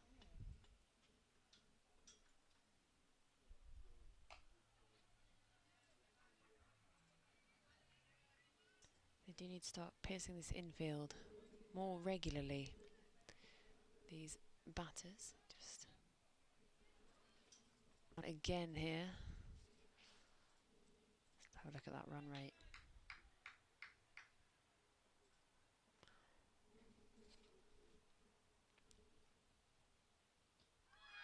That was a shout and given. Yeah, that looked full, it looked straight. And she played all around that. And even though we're not directly behind, it just looked out, didn't it? Yeah, it did, and it must have made. And I did think he was hesitating a bit, Empire, but thing went up, and Joe Gardner goes. Captain Kelly Castle. Yeah, Captain Castle, King of the Castle, Queen of the Castle. The incoming batter for Sunrisers, number 7, Kelly Castle.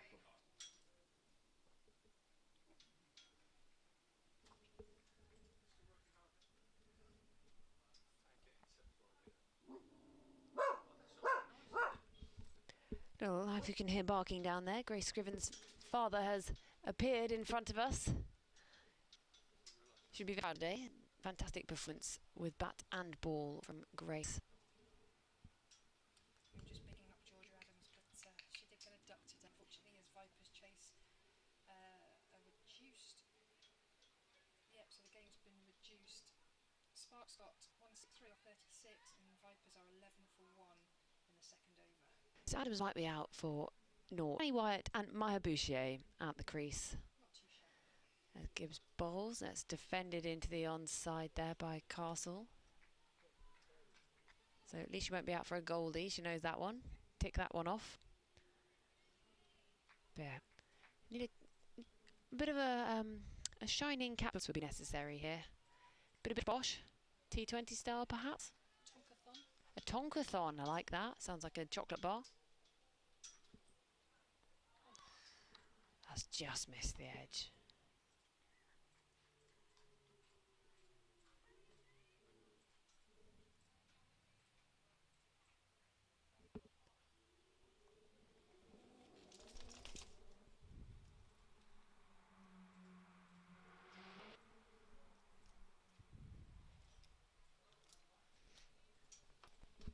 Just been invaded by a small animal, not the fly.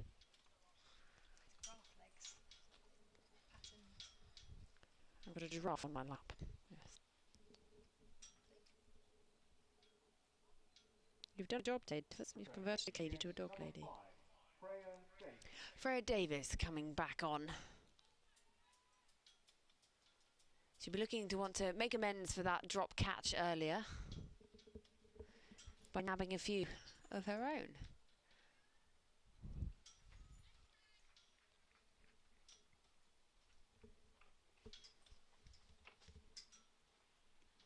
Bryony Smith just waving her arms, directing traffic. Eilish Kranz just moves to. That's positioning. Just come finer there.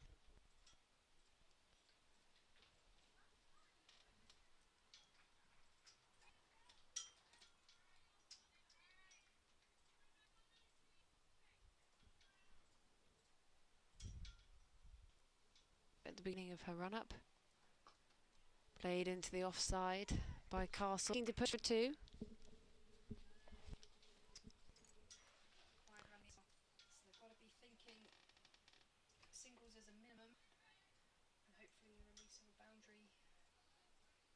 At least another over as a minimum effort from this chase. It's good line and length from these, and not giving her any width or any leg to play with, and she's unable to get that away.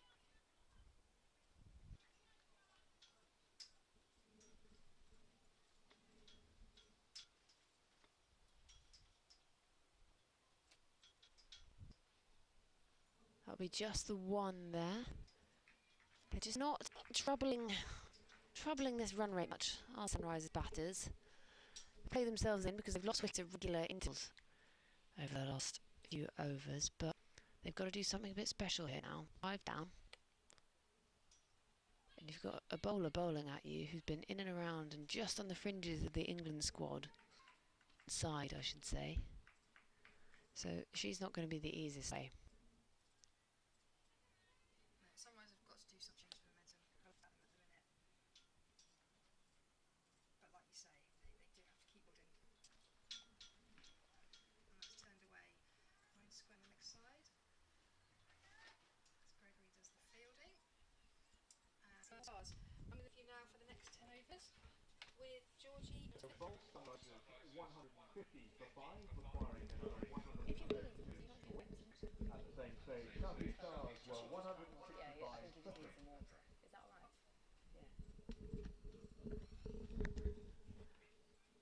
Well, so Sunrisers 149 for 5 after 30 overs, so struggling a little bit here. They had it during my time off there. They had a little surge of runs at one time. I think the Grocers put them again.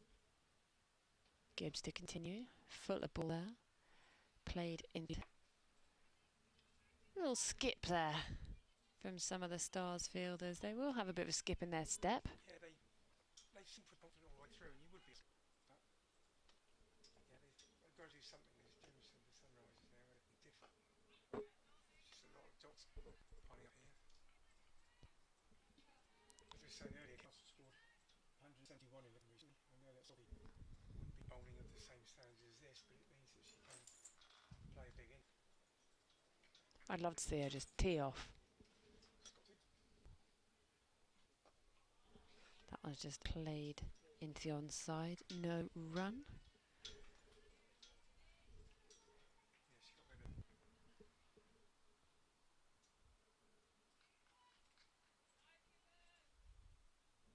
got rid of much on top and stuff like the ring.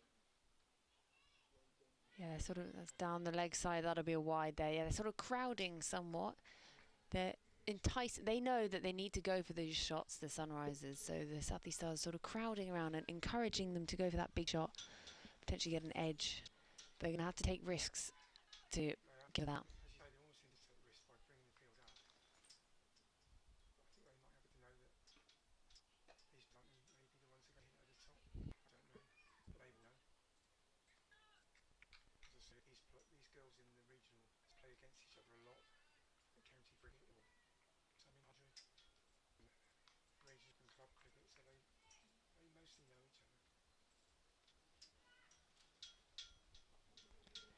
Tickle away down to fine leg. This field, but again, they weren't looking.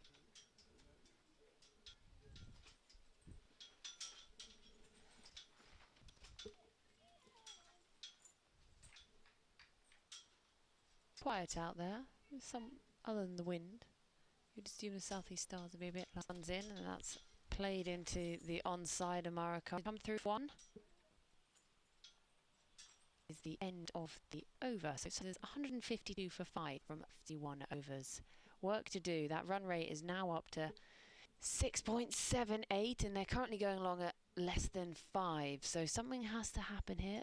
You know, actually 6.78, it's 100 and a couple of singles and over. It's doable. They just haven't got those wickets in hand. They're 5 down at the moment, and America's done her best far, and out there, Castle, not necessarily your flyer that you would choose.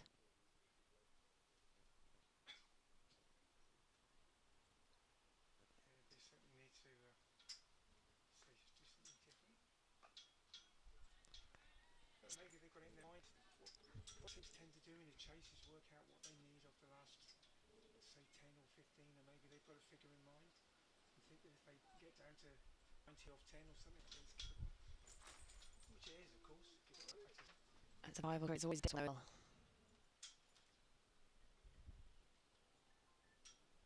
Swept away into the leg side, but the fielder gets there. It's Danny Gregory. She fumbles it, but they can't come back for a second. Carl was looking for it. Yeah, they were looking for it that time. Luckily, the midfield was sort of in front of her, so she said the momentum's in the right direction to throw it in the last over the ball. Davies runs in, right arm over. And that's top edge. Down to deep back and point. Left arm throw them Ailish Cranstones. We like to see the left-hander. Yeah, and as we were saying earlier, she had pretty very left-handed, but learned to throw right-handed, but she's obviously back to natural arm now. But if I was a batter, I'd beware of the ball going to her right, thinking she can't throw it in, because she definitely can. That's Fuller from Davies, just blocked by Carr, who rehearses a one-handed drive, perhaps. Keep left and right-handed. I back myself to not be too shabby with my left hand. Well, it's certainly a handy asset to have, isn't it, in the field? Davies kicks up her heels. That's Fuller from her, and that's aid into the offside. It's a lovely shot from Carr. Fielders don't even bother chasing, races away to the boundary. End up nicely through mid-wicket.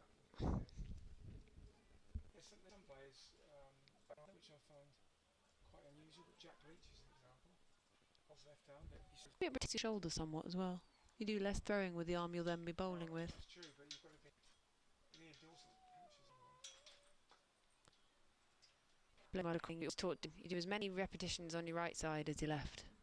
You always want to be ambidextrous. across, but I should imagine that's a pretty important trait in there, isn't it? Yeah, World Cup is currently going on at the moment. America, England are playing tonight. Is that right? The other day, who Who are the strong nations in the cross? Would it be too obvious to say Canada? no, Canada up there, the USA is staggeringly good at the moment. Yeah, England are right up there. Got a bronze medal in the last World Cup, which was over in England. So a few of the girls have played in that one and are playing again here. Let's just tickle the way down to square leg. Then let's think about it. From the way they're batting, I think that's the way they're thinking. They're certainly not in panic mode yet. No, and I think that's very important not to be in panic mode. You've still got five wickets in. And yes, the run rate is pushing up towards 7, but like you say, if they can get it away, but that's just kicked up on her there.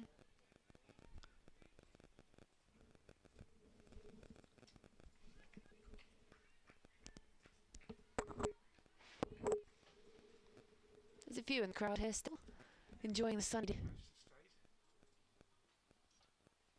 In comes Gibb, bowls. That's Fuller, played away into the leg side by Carr. They try, gonna push for 2 here. No, she's sent back by Captain Carr. Can't say it any other way now.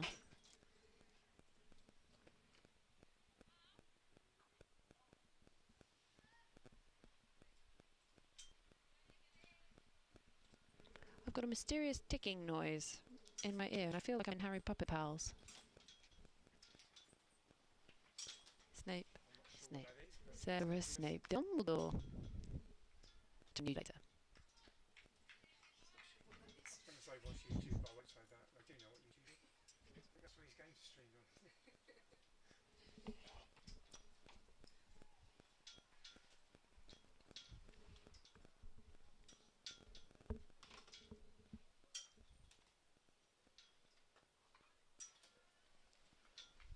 It's nicely dug out and played by Carr, but still can't get it through that ring. And the run rate is pushing up. Yeah, it's this stage of the innings where every dot ball increases the run rate by quite a significant amount.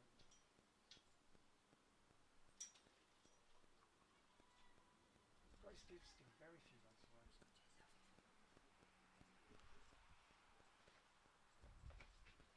So they're introduced, I think, but she's done a very good job here, at this end.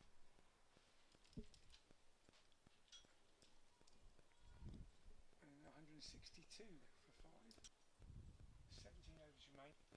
120. T20 game, you'd probably say that's a reasonable target, but there are 5 wickets there. Another change of bowling. Alice Captain.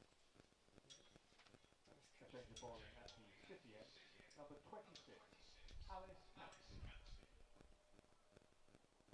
Called up to date in the England A squad. I've got that same noise in my ear now as well. Oh, you'll be singing Potter Puppet Pals next. I will.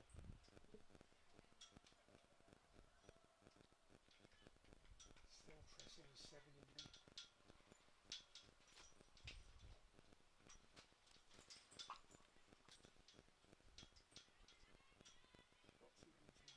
Yeah, they've got pushing these twos.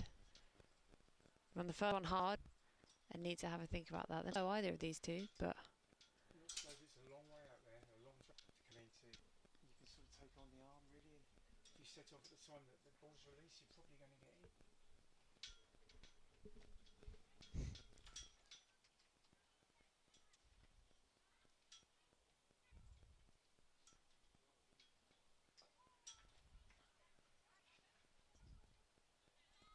You're almost inviting her to hit down the ground, and nobody down there, but they're not bowling the length of that. It's a good tactic for South East Stars. We're sort of into the pitch for a chance to.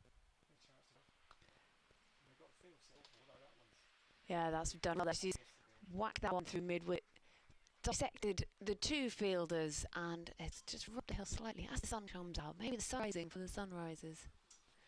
That boundary just relieves a little bit, but they need to really pump this one up now. I know we keep saying it.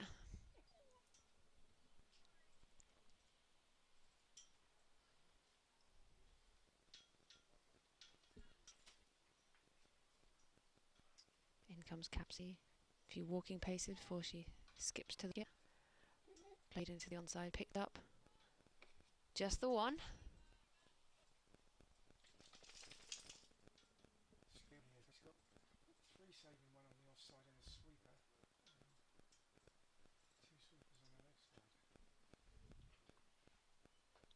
on the left side. That's gone straight to Danny Gregory, who's just hard hands. It's hit her in the hand, bobbled up, and that's a chance put down there that you almost feel would have been pretty much a nail in Sunriser's coffin, or one of the first of 2 nails. Perhaps. Has to be said, that was a fairly straight catch. Yeah, we've seen a few put down today, and that one's hit along the floor.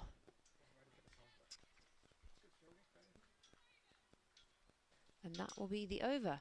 So Sunrisers 169 for 5 after 34 overs. Required run rate just almost at 7. Here the Stars just a few arms where the Sunrisers batters are edging in the middle. Captain Castle and Carr. Sounds like an alibi drama series. Castle and Carr. Ball from the Beckenham end, number 4, Bronnie Smith brings herself on from the Beckenham end. Always think Kelly Castle sounds like a tourist resort. So Bronnie Smith back on. That's struck on the pad. They've gone up. Has gone up. Bryony Smith, the changeling, has brought about the end of the in batter, Amara Carr. Yeah, so have to do something a bit different there. It's gone for the sort of slog sweep. I think the feature of Bridie Smith's bowling is she bowls fairly flat, fairly straight. So it's a sort of case of you miss and they hit. Amara Carr was WQ 435. Once again, we've got Sunrise having to reset new batter. The incoming Sunrisers, number 13, Neil Rogers. It's Mia Rogers coming to the crease.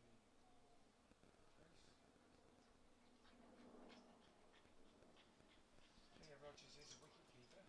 Kept the earlier Showman's Cup games for Sunrisers, but playing today. This is a batter. So Mia Rogers, a fellow cross player. People went to the same school as me, but she joined just after I left. But she's a very good lacrosse player, has played some of the England age group stuff. Also plays at Durham, where she plays cricket too. Durham, very good at lacrosse and also very good at cricket. So, yeah, she's gets around a bit with her sports, but yeah, a very nice human. One of those. Yeah, she just put in a great performance in Durham's Bucks winning game last week. The team in purple, she scored 100. So the school you went to in George's lacrosse school, I take it? Yes, very big lacrosse school. Good old Wickham Abbey. There's a girl who was a couple of years below me actually playing the World Cup as we speak.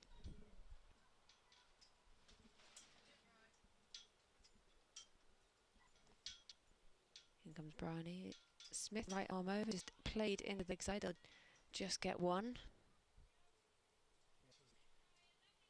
It's always that been at the crease longer that's got to take the initiative here, so in this case it's Kelly Castle.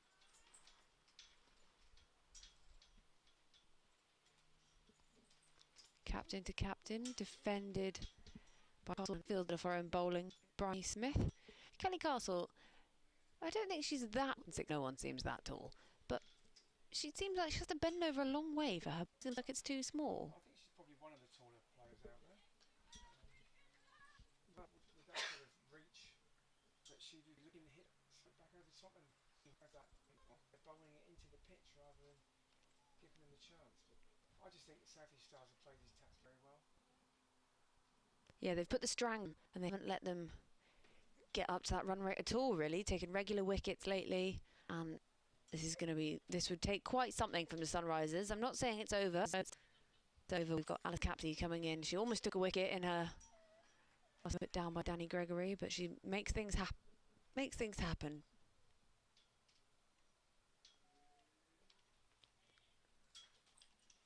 It's played along the ground down to fine leg. One-handed pickup. They look to try and push for two there, but Mia Rogers is sent back by Castle. She certainly wanted to.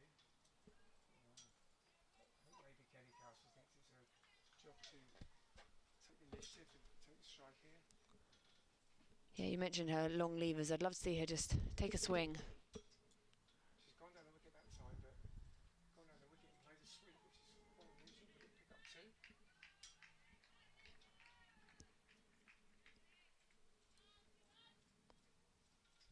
It's been good from the Stars today. Obviously, a lot of the players would have been part of that T20 side that lost in the semi-final a few weeks ago when they were looking to try and defend their title. So they picked their heads up quickly, got back into training and fighting straight away. And she's just tried to play that on into the through the cover, gone through to the wicket keeper Castle.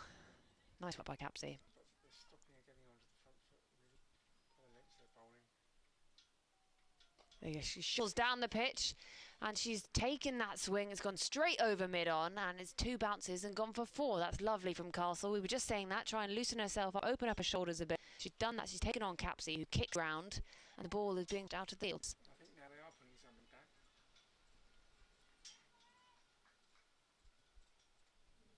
That's what we were saying that she needed to do. They weren't letting her get onto the front foot, so she took the initiative herself, shuffled down the pitch. And now they've set the field back, which is probably right in this situation.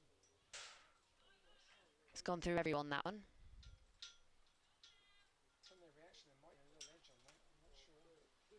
Bowler and keeper were both quite excited about it. But doesn't really matter as the ball didn't stay in the glove.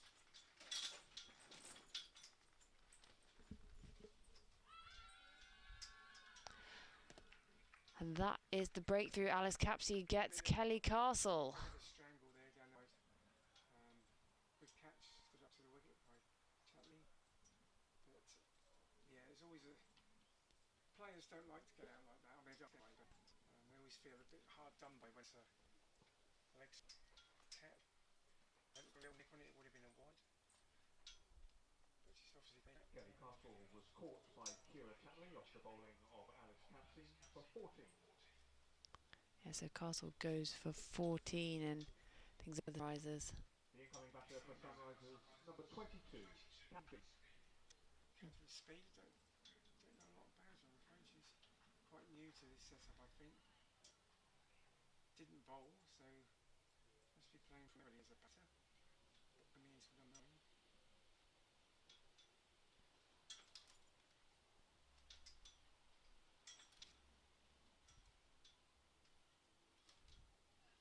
He's got Bryony Smith back on, still spin at this end as well.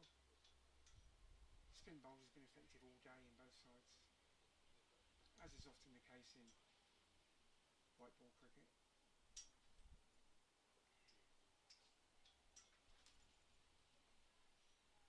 And one day cricket was first introduced back in the 60s, 70s. It was the big death knell of spin bowling, but it's actually been the opposite. That's swept away into the leg side. Finds the fielder, and they look to push for that too, but the second run just isn't coming.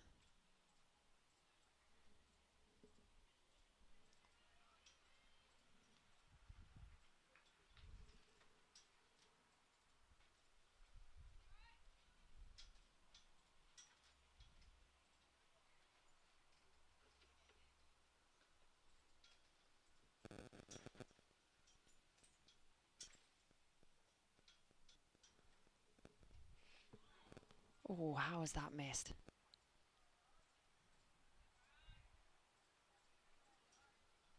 Almost at 7.5 now. And two new batters at the crease, sort of overwhelmed. The back foot just played into the leg side. They control through for one. Stars won't mind that at this stage. They're happy to give them one a ball.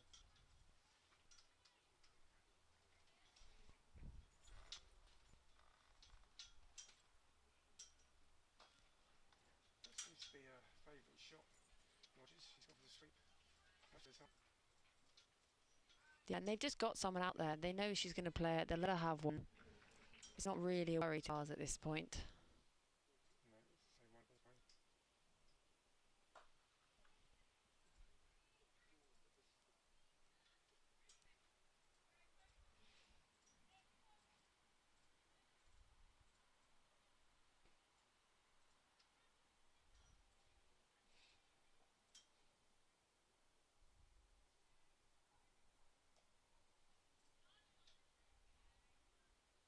It's the length, it's inviting a drive, but again, there's new batter crease, Catherine Speed, not yet in a position to really take it on.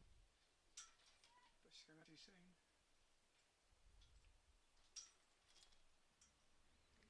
Yeah, I wonder what is being said out in the... Who takes on the role as the sort of senior batter? I guess Mia Rogers is a senior batter in experience at this level. But to be honest, they both need to go from now. I don't think they can do that one.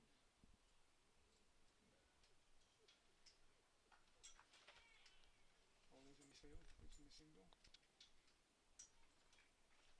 Fairly rare misfield from the Stars. There were a few earlier on, but very good.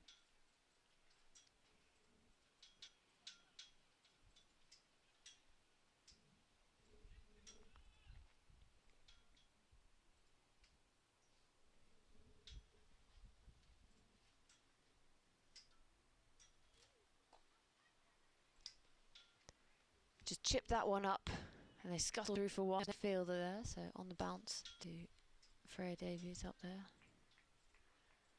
Mid off. Mid on rather than two of them now.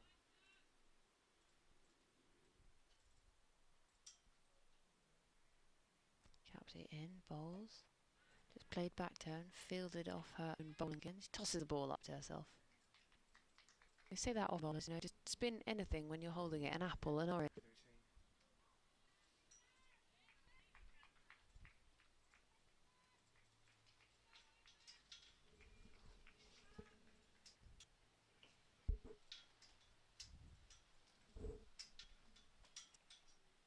Yeah, swept well to mid wicket, but not there. They just come news from around the country. Lightning are currently 8 and 56 to Western Storm, Central Sparks and Vipers. The Vipers, oh, it's raining again. The Vipers were 24 falls. They went off for rain, so it must have been a frustrating year for them. Whereas here we've had lovely sunshine, and the Sunrisers chasing 282 for win, a current 100 for 7. in 38 overs, so they are struggling somewhat. Southeast Stars bouncing out there, looking pretty positive, understandably. Exactly, yeah. I think the best news for Lightning in their run chase there is that Emily Wins is at the wicket at the moment, and she's as good as anybody at pacing a run chase. So while she's there, you think they have a good chance. Just getting the run rate is building and building. If there's something to give. Favourite sweep shot again at Rogers, but as Georgie said just now, they set the field for that. They know that's where it's going. They're happy to let us whip it to it. Big square leg one. It's got to vary the sweep a little bit. It's like sweeping time. There's all kinds of sweeps. If you could take the lap sweep or the slog sweep maybe. Just break it up a little bit.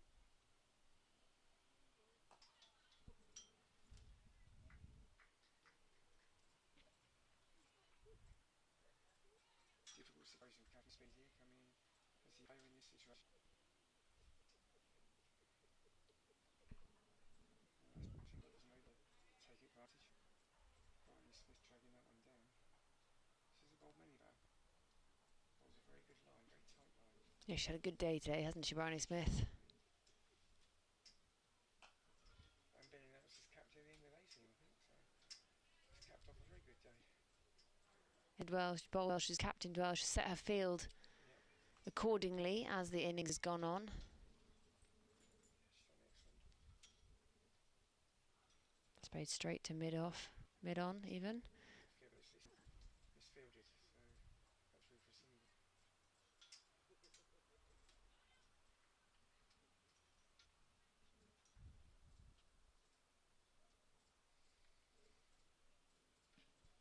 So we're 185.7. 11 overs to go and Moses need 97. So nearly up to 9 over. We're going to get these from Capsy continuing at the city end. So again the field is squeezing in the fielders in the circle. Oh, just, She did that well, that'll go I think. yeah, she's clipped that one. Cow corner as we know. If you like, it's an encouraging shot for Catherine Speed. That might get her going.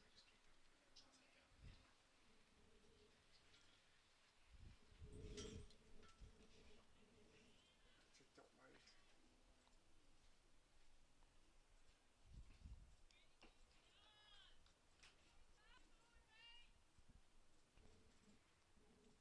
Absolutely in bowls, it's full. Anna has absolutely cleaned her up. That's good from Capsy. She found the length and she played all around that one. And you feel that Sunrise's day is done. Sunrise to sunset. Yeah, I thought we were going to get that, Georgie. Yeah, well, see, it's a pun. I've got to get it in there somewhere. For sevens. So Catherine Speed, not quite so speedy as how she's heading off the pitch, but she played all around that, bowled by Alice Capsy, who's bowled really well so far, so for 7. And Abtar Masood comes to the crease to join Mirod, who's 7 from 12, but he might need more 70 from 12 if at me. So you're backing your former school colleague to take them home from here? You know what? Ball's something. It's to be gritty and determined and not self-sufficient and be and able to eat anything give you, basically. Yeah, so Sunrise is going to win it. Saying it now.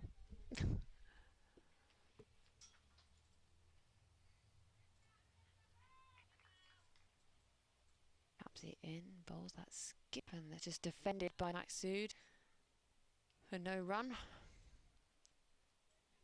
Feels sort of Sex in the City. Was it Sex in the City? ... What was that? Oh no, Mamma Mia about her diary. And ... That's bit of ball watching there. Yeah. They were looking there, and maybe decided to run. So they realised about 40 yards behind the keeper.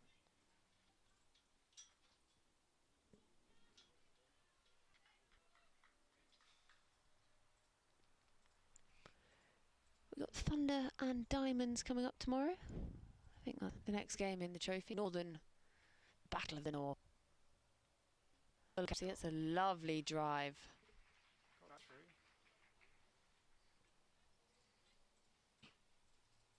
Yes, so tomorrow Thunder taking on Diamonds. That'll be an exciting game. Thunder, they've got such potential as a side. You feel like they've made more finals days.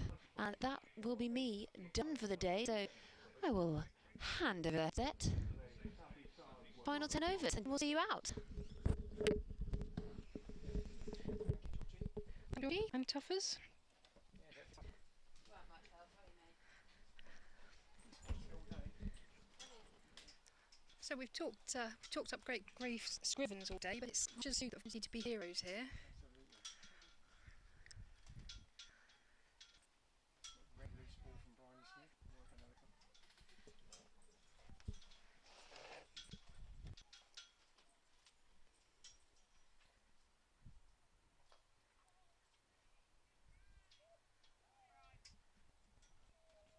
As you said earlier, Sunrisers have made a fist of this with some runs on the board, but Stars have looked in control.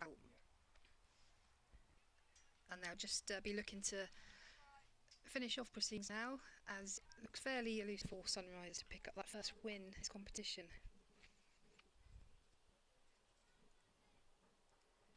I think Danny Warren and Laura Marshall take some positives out of today, though, this next game. They came out very well, I think, in the middle 25 overs of the innings. And some of that's in very good shape. It's just chasing a big target is difficult. But they're great scribbers, had a great all-round game. The other two spinners quite well, Villiers and Mahoney. So yeah, there's plenty to take to the game for Sunrisers. No ball called. No balls in well spinner. Yeah. Means he got a free hit. Free hit. Free hit we had earlier, that was ended up not a catch. Taken clean.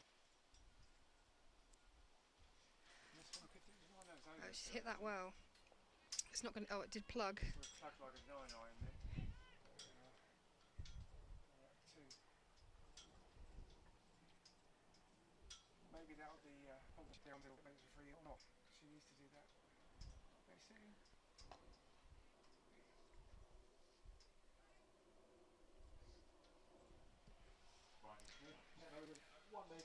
It's a great day for Bryony Smith. She's completed her allotted overs. 10 overs, 1 maiden, 3 for 35. So from the front, bat and ball, very similar day to Grace Scrivens in terms of all-rounder, top-order spinner.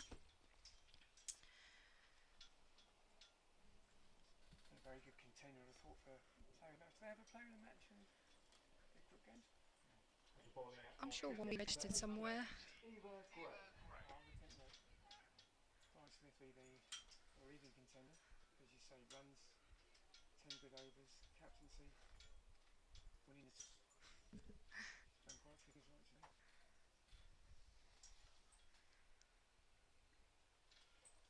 Amy Stratton normally backward point is down in front of us now at third man. And she's got that away, Rogers. Just the one. That brings up 200 for the Sunrisers.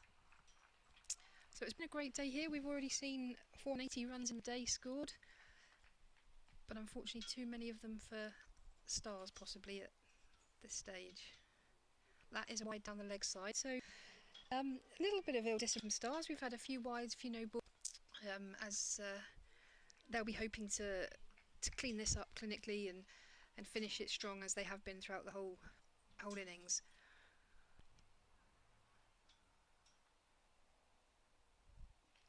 And that's out. That was straight ball, middle stump, and it was nothing as a swipe there from Masood.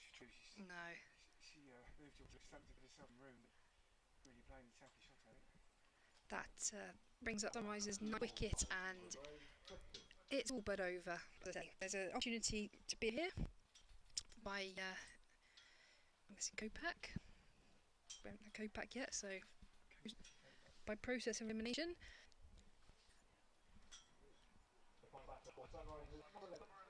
Just a reminder of the Edwards Cup, they play each other once, so each team plays group games. It's 4 for a win. There's also a bonus point, which is if you win greater than 1.25 of your opposition.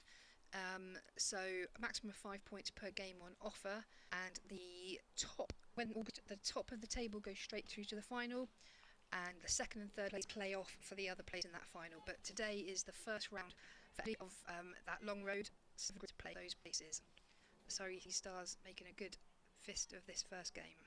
Thank you for that. Does that mean that by calculation the South East Stars could go the bonus day? Wouldn't they have to get 250 or something to start? Quick maths. Did you say it's 1.25 of the run rate? Yep. So if they get 200, that would be 250. Am I right? Or am I going completely down the wrong road there? Now, let me think. Oh, there's a big shout. It might not. Will finish the Sunrisers' innings. A victory for South East Stars, who looked in control right the way through this game. Sunrisers put up a great effort. Really came here and competed well, but in the end they have fallen 80 short.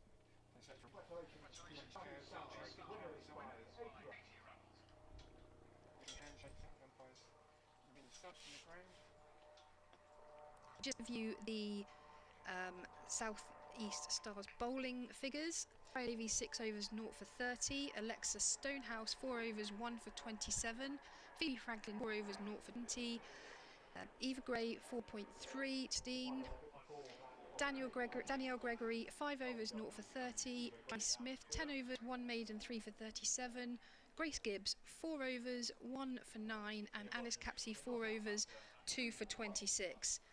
And the South East Stars do pick up an 80-run victory here at Beckenham today over the... Control from the start to finish, really. There was odd moments in the game, as there always will be, where Sunrisers hit back a little bit, sometimes with the bat, and had that spell with the ball in the middle of the innings. Overall, you sort of felt that the games with the South East Stars, and once they got to 280, I don't think there was much hope for the Sunrisers, really. Look, a good side, South East Stars. I think they're going to be right there at the top of this competition. Yep, they've always been a strong side, especially in the T20, but they've looked to carry that through to this 50 over competition, and that's a really good start today. I think this is where we leave you, so thanks for listening.